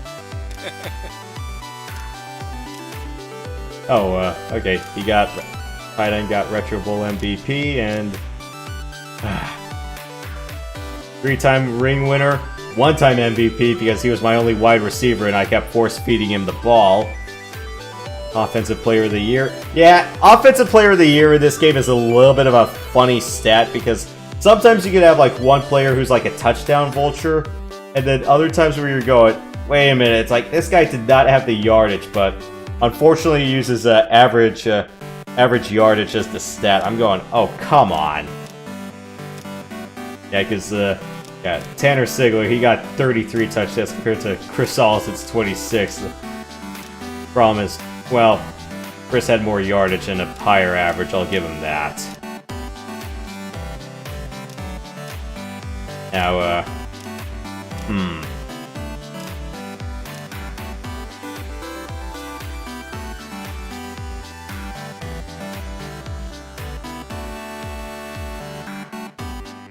Can you imagine all the calculations going on in the back of this game to calculate all these stats?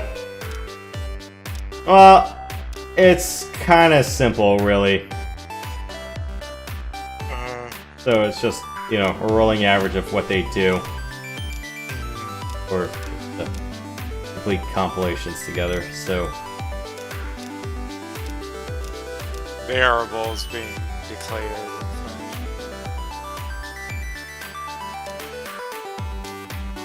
And, oh yeah, for Defensive Player of the Year, it's typically your player that has, like, the most tackles, and, other stats, throughout the season, so at least, the most positive effect on, the defense so far.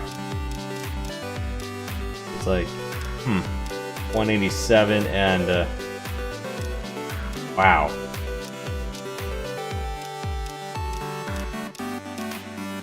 I guess they weighed the sacks a little bit more. Alright.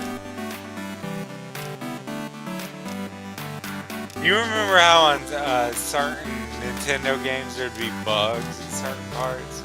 And it would just mess up and you basically just had to start the game over again to turn it on. Like Mario 2. an entire kill screen effect. That always sucked. I wonder, should I expand the salary cap or should I just start cutting players left and right now? Because I know which three I'm gonna be replacing by the end of this. So Delphit's gone. I might let Nandi walk unless his contract's cheap enough. Might trade Whitten for a pick. Go a little bit youthful at tight end, and I'm not sure if I want to trade Allison and keep Ziggler.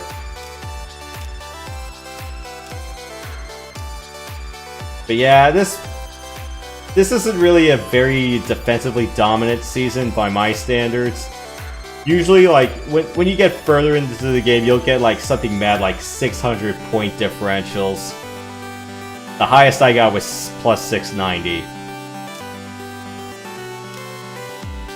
Let's check how some of the... Nah, this one's over. At least that one's mid-season.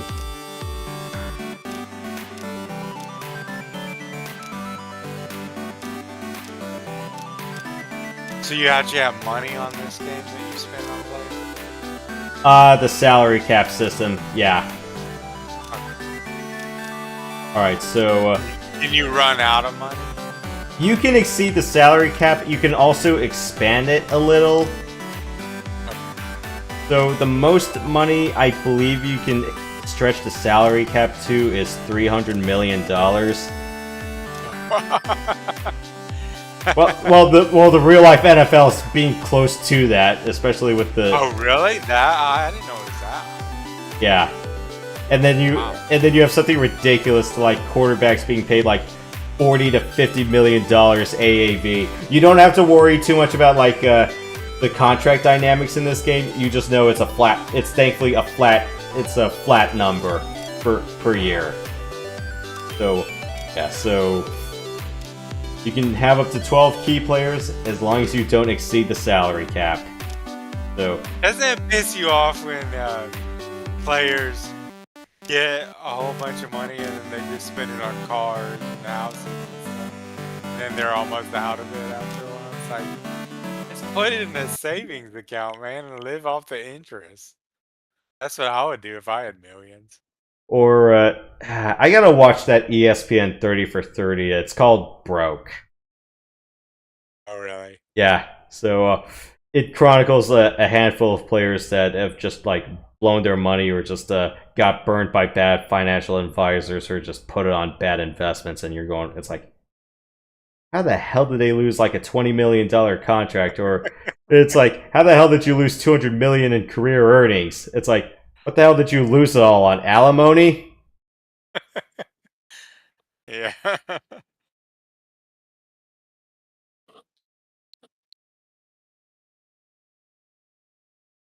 I wouldn't want to be famous and rich. I'd rather be rich and unfamous. Because once you're famous, you can't live a normal life anymore.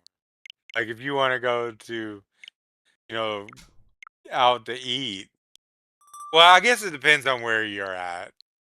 I hear that in LA, people are really used to seeing actors and such, so that they don't freak out as much.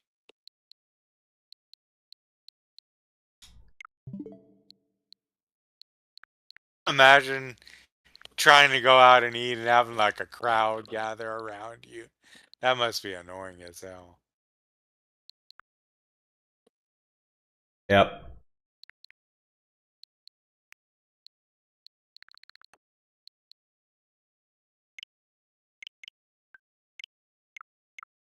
But does the Switch have a whole system of purchasing the games too? Like you do it through the Switch? There's a digital shop. Okay. I'm just not going to access it because I don't have a keyboard plugged in and I'm not typing out my password on screen. Oh no, I was just curious. Yeah, so yeah, there's a digital shop. You just pay it through gift cards or straight up a credit card. And then yeah, usually my MO is for most releases, if it's a single player game, then I'll buy it physical. But most of my multiplayer games I get digital. Or yeah, or especially the single player games that I prefer to, pay and play for keeps, or be able to play it on the plane without having to be on the network. So when you buy the Switch, does it come with any games, or do you have to buy them all? You gotta buy So them like all. Nintendo, the one in '85 came with Mario Brothers and Duck Hunt. You remember Uh, that version? yeah, some Switches do come bundled, or at least some of the limited edition ones do. It's like sometimes they'll come with like Legend of Zelda: Breath of the Wild or Tears of the Kingdom. Otherwise, in my case, when my folks got their Switch, they got the one with Mario Kart 8 and I forgot what else. I My Switch I bought standalone. It wasn't bundled with anything. got you. Well, the thing is though, it's like it's like later on, it's like I just visited my folks and it's like, here, take some of these cards. I'm not gonna play these games.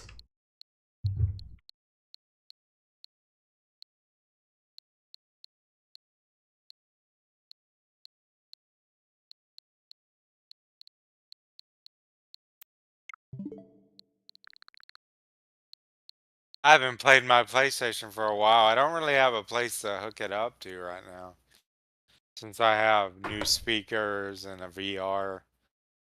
VR is nice, Mm. but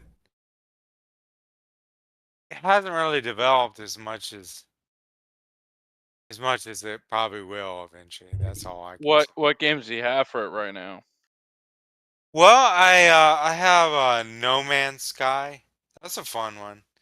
But Mm. what really burned me was I bought Star Wars Squadrons because it said it was VR ready. Of course, this is my old VR. Maybe it'll work now, but it didn't work in VR. And I bought the game for VR. I mean, I could play it with keyboard and mouse, but I wanted the VR experience.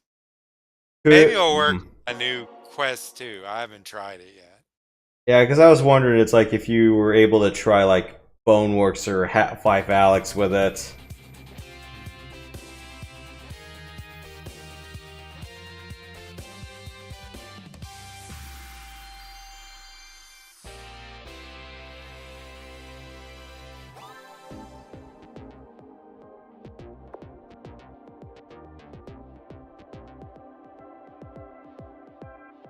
Say, does Nintendo own Sega now? Didn't that happen? No, Sega's still its own entity. Okay. But Nintendo has some kind of licensing agreement with them now, doesn't it? Yeah. Okay. Sega's just a software company now, though, right? Doesn't do any hardware anymore. For all intents and purposes, as far as I'm aware, yes.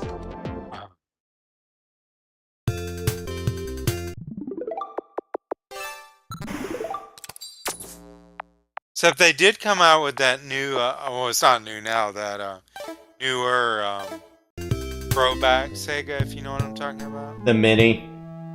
Yeah. That would be fun. I bet I'd have a lot of fun. As long as they have a good catalog to go with it. Mhm.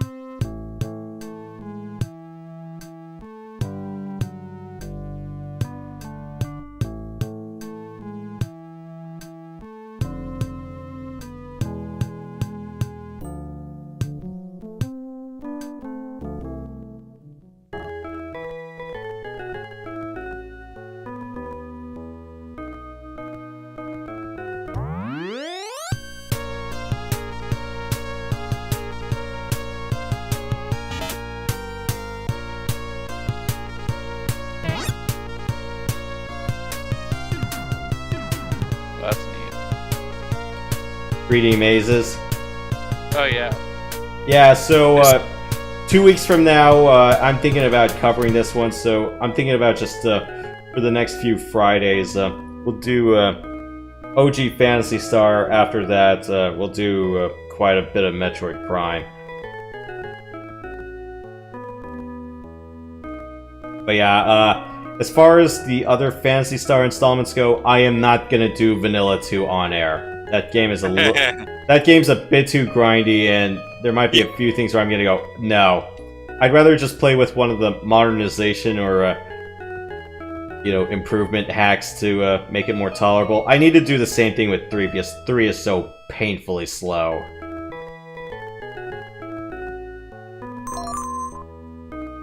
Or I can do vanilla.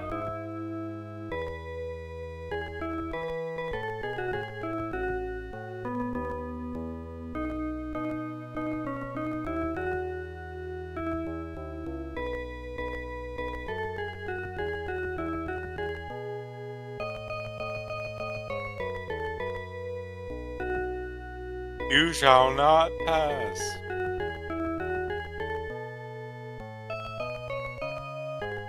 You shall not pass.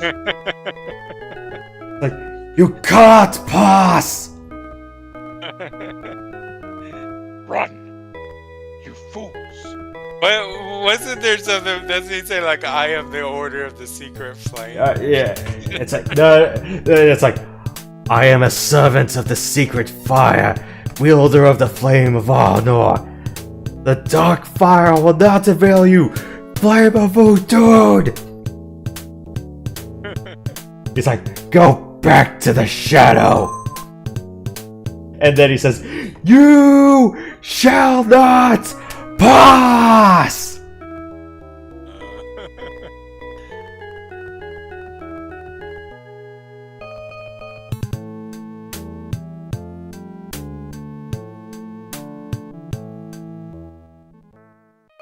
Do you ever play any of the PlayStation Lord of the Rings games?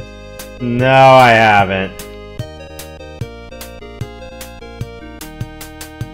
I remember I got stuck at the creature outside the mines of Moria. Oh, that Creature giant, in water. that giant Yeah, that's- octopus. Yeah, that's annoying.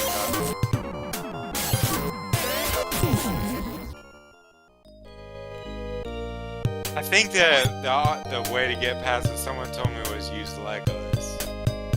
Just shoot him. Yeah. What other good movie-based games are there? I heard King Kong was also a pretty good one. Okay.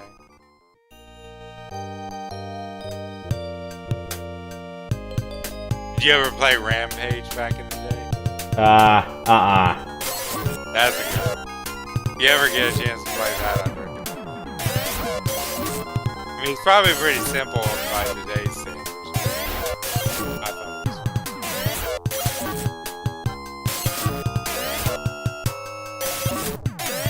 was. It's kind of funny because you're like climbing up buildings as a King Kong character or Godzilla. And sometimes out of a window, a little figure will come and shoot you with a gun. And it hurts, it takes a little damage. It's just kind of funny.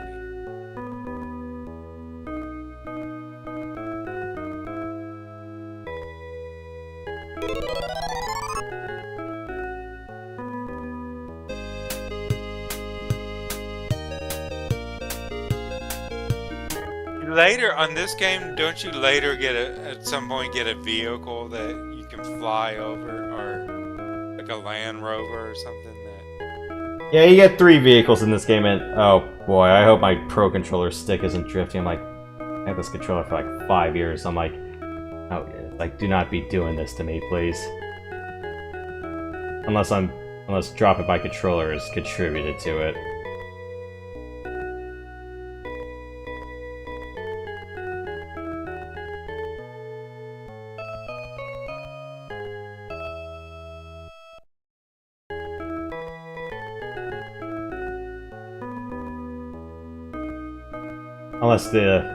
Unless the bloody humidity in my area has just done them in.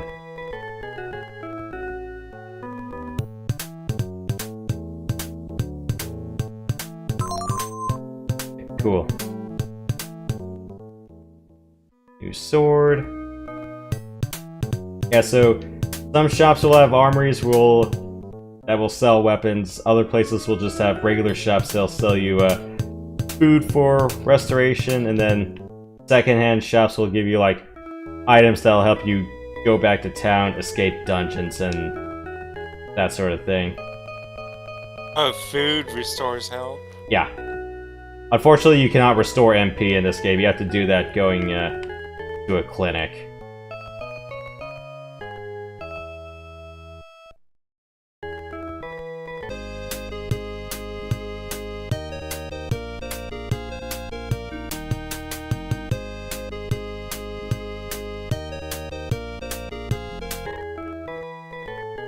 Stormtroopers, right? Kind of, but yeah. But good.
Yeah, let's just do like the first 30 minutes or so of this game, and then I'm gonna go call it a night.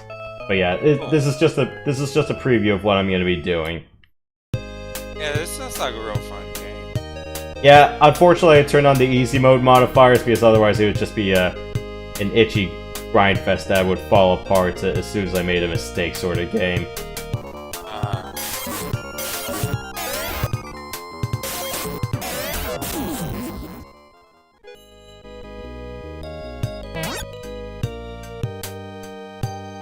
So anytime you're out here, there's a chance of a battle, right? Yeah. And at least depending on where you are, you got nice full color backgrounds. Yeah, it does seem that too cheaped out. You know, another thing too did is when you talk to people, it doesn't go to like a full color background like you're talking about. Mm-hmm. The text just appears on the screen. It's like they sort of went backwards almost.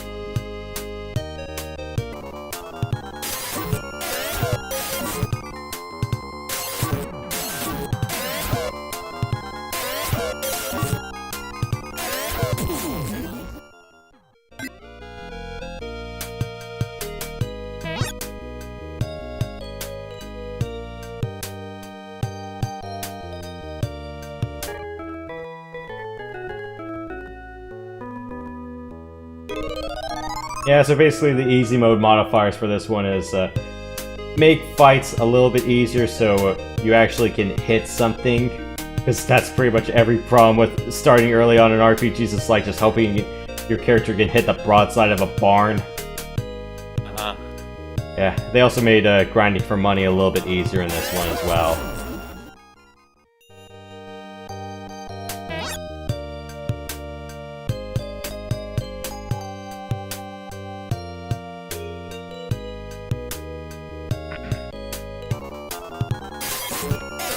Oh. Yeah, I'm just cash grinding for the moment right now. Oh, is it random who gets to attack first? I forgot if there was a speed rating, but there is almost a set order to this. What were you gonna say, Matt? I'm sorry. I was just gonna say it's okay. We're just shooting the shit at this point, you know. Always fun. What's that monster thing? The eye. The man-eater? Yeah.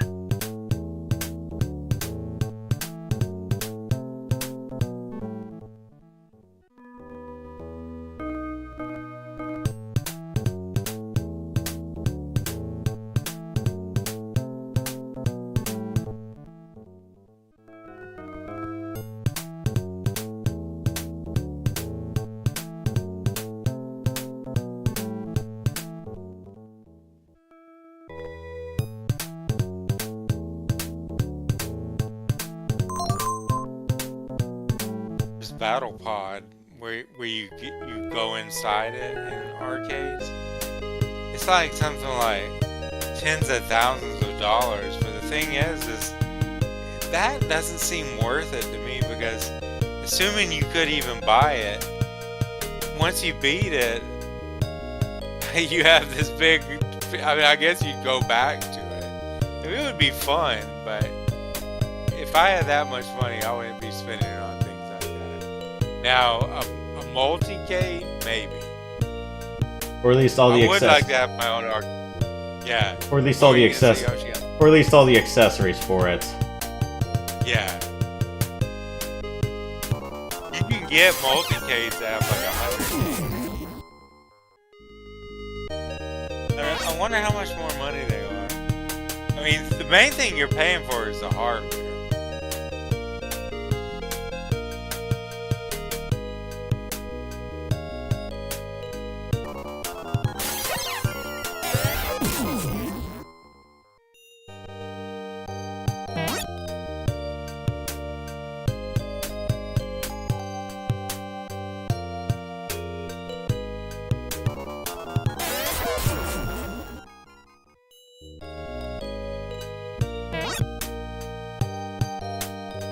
Yeah, just trying to grind up money for the next sheet of armor.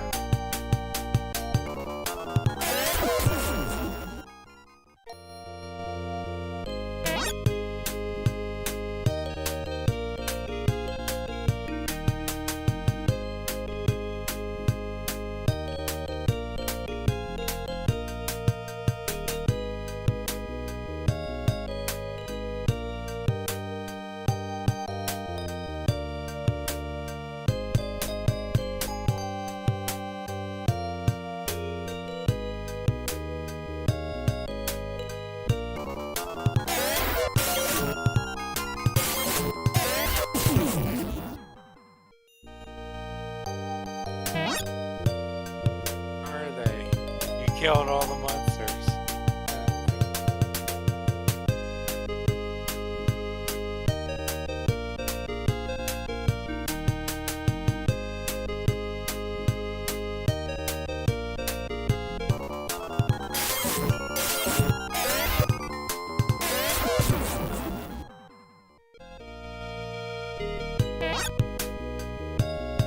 Sweet. You guys ever been in medieval times? Like the festival in medieval times?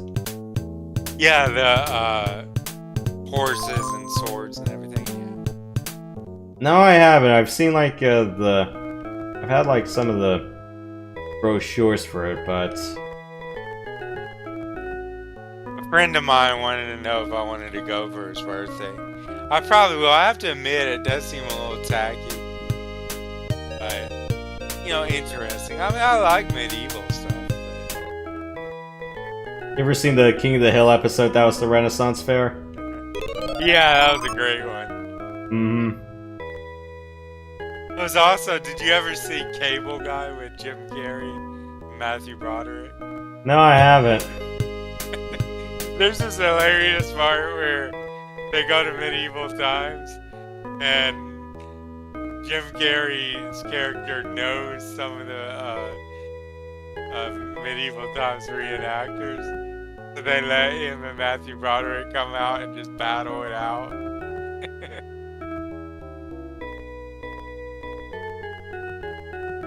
There's one thing I forgot to do before I take off. I gotta get money to pay the passport processing fees. Oops. A couple of extra fights and I'll get the passport dough.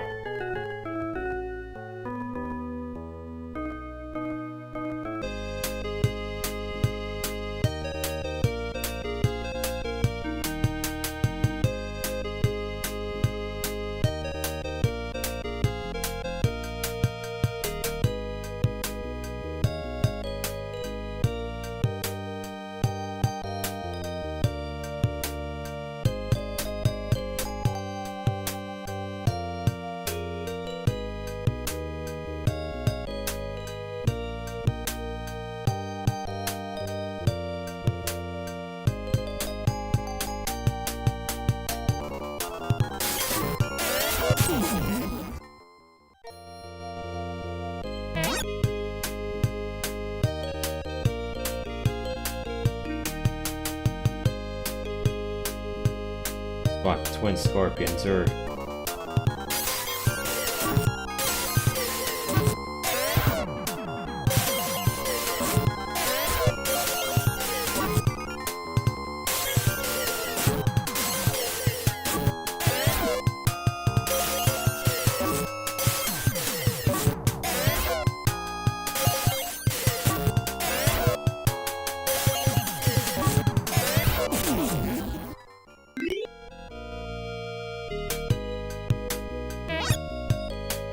Cool.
Time for some interplanetary travel.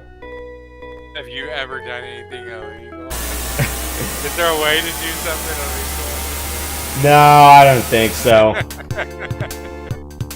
That's just funny.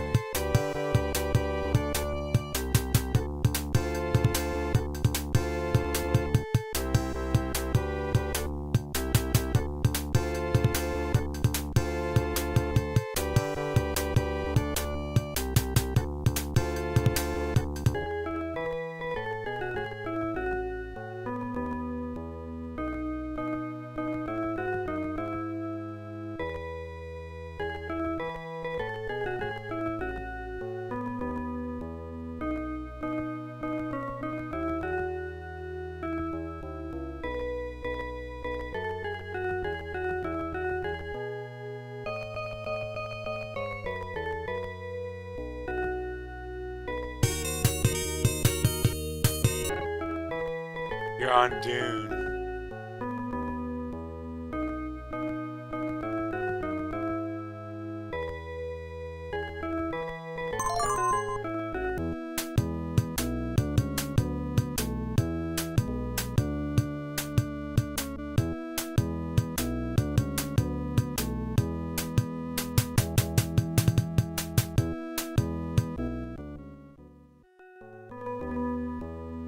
What else can I get from the shops here?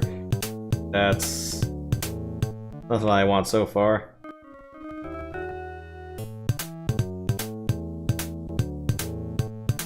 So I gotta get some money for our new friend.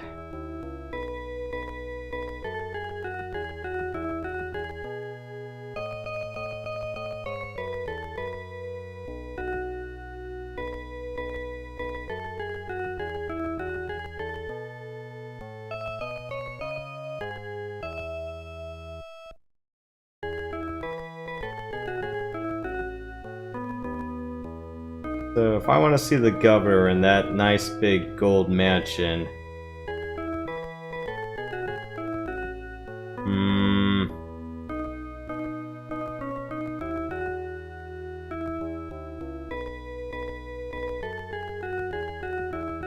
Gotta give the governor something sweet. Problem is, there's no sweets on this planet.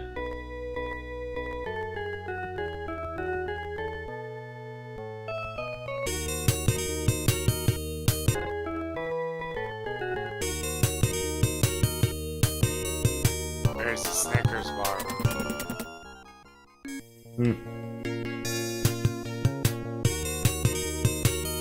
What's your favorite candy bar?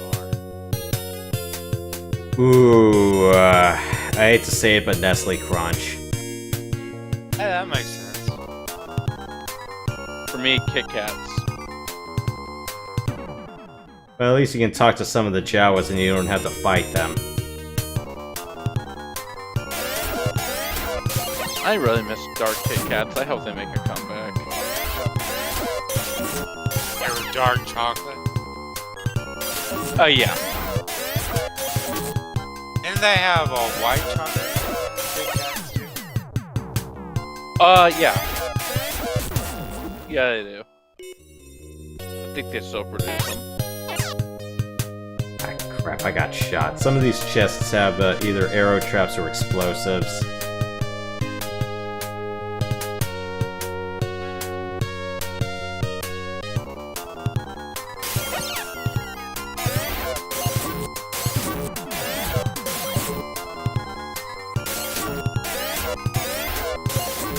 But at least you guys get the gist of how this game operates, so...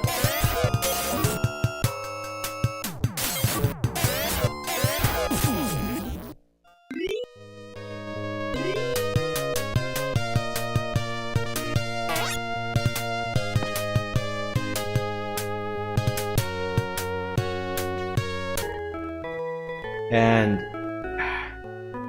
how hospitals... Sega.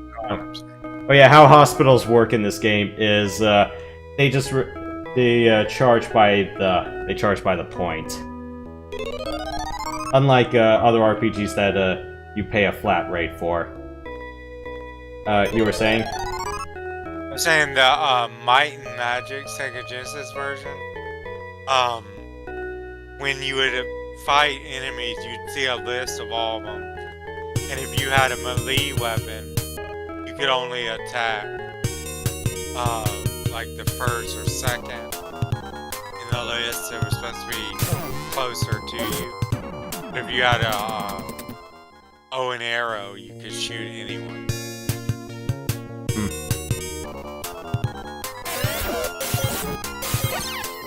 Does this game work like that at all? Like if you have a gun and you shoot the enemies behind? There's no real semblance of front and behind enemies. You just fight the same one. You just happen to hit like multiple of them. Okay. So it's not like Dragon Slayer or Final Fantasy or the other ones where you might have multiple enemies on screen. This one is just one enemy, but you might face like multiple instances of it because they didn't have the rendering capabilities for have like multiple monsters at once. Like how taxing rendering all those sprites on the same line are. Yeah. What Sega Genesis was running with 16 bits, isn't that crazy? They did. You have to give Sega Genesis and Super Nintendo credit for what they did with what they had to work with.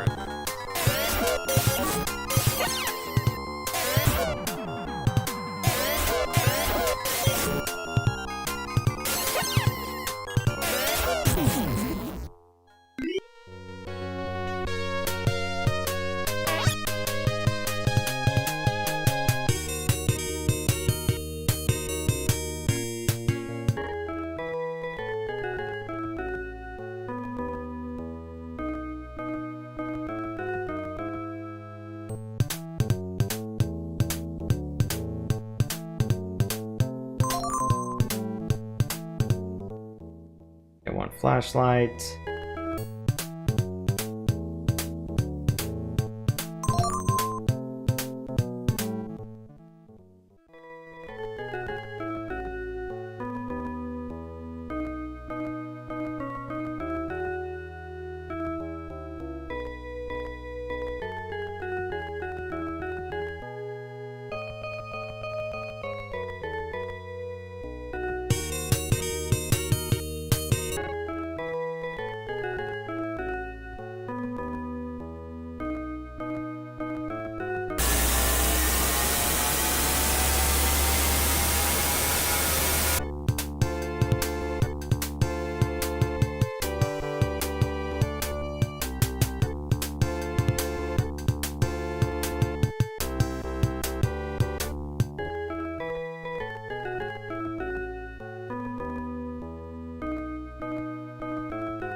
guess we can just do one more dungeon and then call it a night.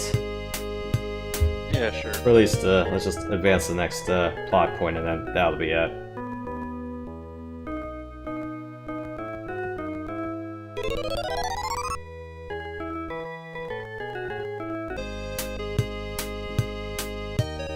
I haven't had to use my passport for so long. I might have to get it renewed if I ever have to go.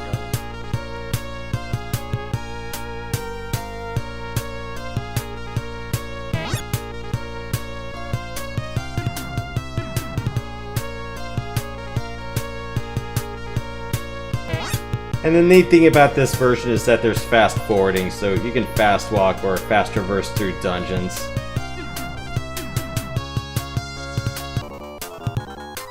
Also on this one, there's a map system for the dungeons, whereas like back then you had to draw it on paper.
Yeah, needle gun. Yeah. Odin is the only person who can use guns, and, well, they do flat damage, and against enemies that have multiple health bars, it's a godsend.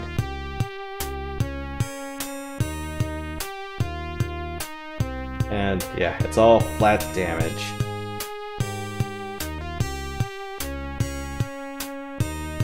Cool. Alright. Yep, that's all I have for now, so that's a sneak peek into, OG Phantasy Star, and we'll do that the week after I finish up Paper Mario 1000 Year Door post game. or at least do whatever I want with it. I'm not going to cover every single thing in post-game, but I'll cover like some of the major parts, and then that'll be it.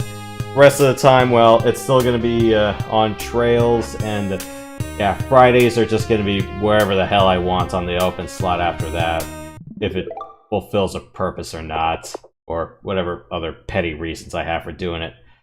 So yeah, that's Paper Mario: The Thousand-Year Door, another postseason of Retro Bowl on camera on the books, and a sneak peek on me doing Phantasy Star. I know I've done it solo last fall and winter time, but this time I'm not gonna do it solo.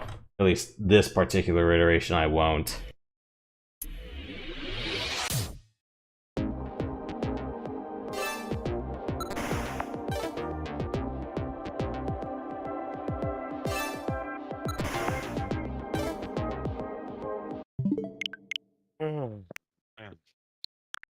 Yeah, as much as there are some other games I want to revisit that I've already done this year, I'm thinking, it can wait. So, River City Girls 2 is supposed to be due for another update. I still gotta beat base Bloodstain before I even dare get the next half of DLC set in. I gotta play the Switch version of Tokyo Zondo on my own time. I streamed the PC version. I was a little bit less than satisfied with it, but that revisit will take quite a while. It's a good game, but yeah, I'm not really ready to revisit it on air. But yeah, that's everything that goes on after this. And is someone's gonna say, "Are you gonna stream a Super Paper Mario one of these days?" I'm like, let me think about it, but so far, not right now. Not right now. Alright. So, yep. Closing time, guys. Last call. Yeah, it's great. I'll just do Mech for tomorrow. I'm kind of on a streaming bin right now. Just been doing a side project on my side. Alright. Yeah, I gotta get around to doing some of my Flight Simulator a la carte. So I've really been stretching myself a bit too much or taking a lot of downtime.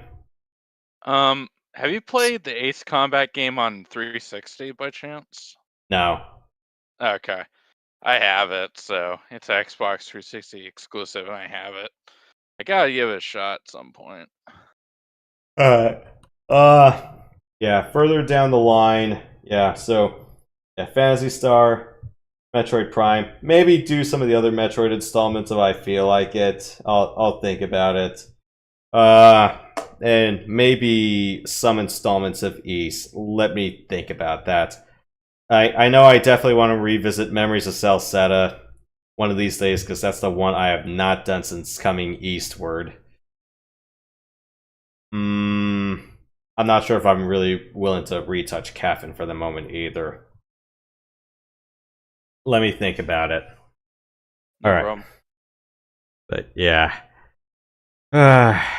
That's Paper Mario done so far. Unless someone tells me it's like, get the Origami King when it comes on sale, then go try that. Maybe, but I'm not gonna do almost everything after Super Paper Mario. I'm going, yeah, Super Paper Mario caught a lot of shit, but well, those complaints were like, oh crap, we were so wrong. It's like, oh, you thought it could get. It's like, oh, you thought a deviation from formula could be the worst thing that could happen to the franchise. Oh, well, look what happened. It's like you pivot from what made Paper Mario a good series. It's like, even if Super Paper Mario is different mechanically, it's more like, hey, it's like Paper Mario is meant more for the stories. Come on. Don't neglect it. Or at least, don't neglect what got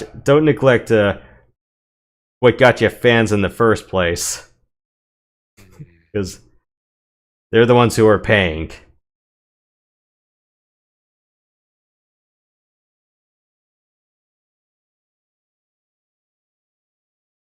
Alright. All three of those games look fun. Mm-hmm. Yeah, so if you want to give Paper Mario 64 a whirl, oh yeah, do so. Thousand Year Door, oh, definitely. Though I I'd more want to play Phantasy Star. Mhm. 2 is fun, but it's just way too hard. I warned you. I know. I haven't really given it that much effort. I just went out, got in 3 battles, died, and I'm like, okay, I need to rethink what I'm doing. Yeah, which is why for 2 and 3 they suggest you use them. They suggest use the uh they suggest use the improvement or the modernization hacks to make it a little bit more tolerable. Yeah, one you can do with the Sega Ages version. Yeah, 2 and 3 you really need those modernizations or improvements. Because those are massive quality of life overhauls, and well, 4 you can play as is. Yeah, so if I don't really find the motivation to do 2 and 3, I'll definitely do 4. Yeah, that's kind of the reality of Nintendo first-party games. They're always like 50 to 60 bucks, and they're rarely on sale. Sorry. It's like the most you'll be able to catch them is like $20 off, and even then, that's not always a guarantee. At least it's better than what Tears of the Kingdom went through. Yeah, that was 70 at launch. Not a joke.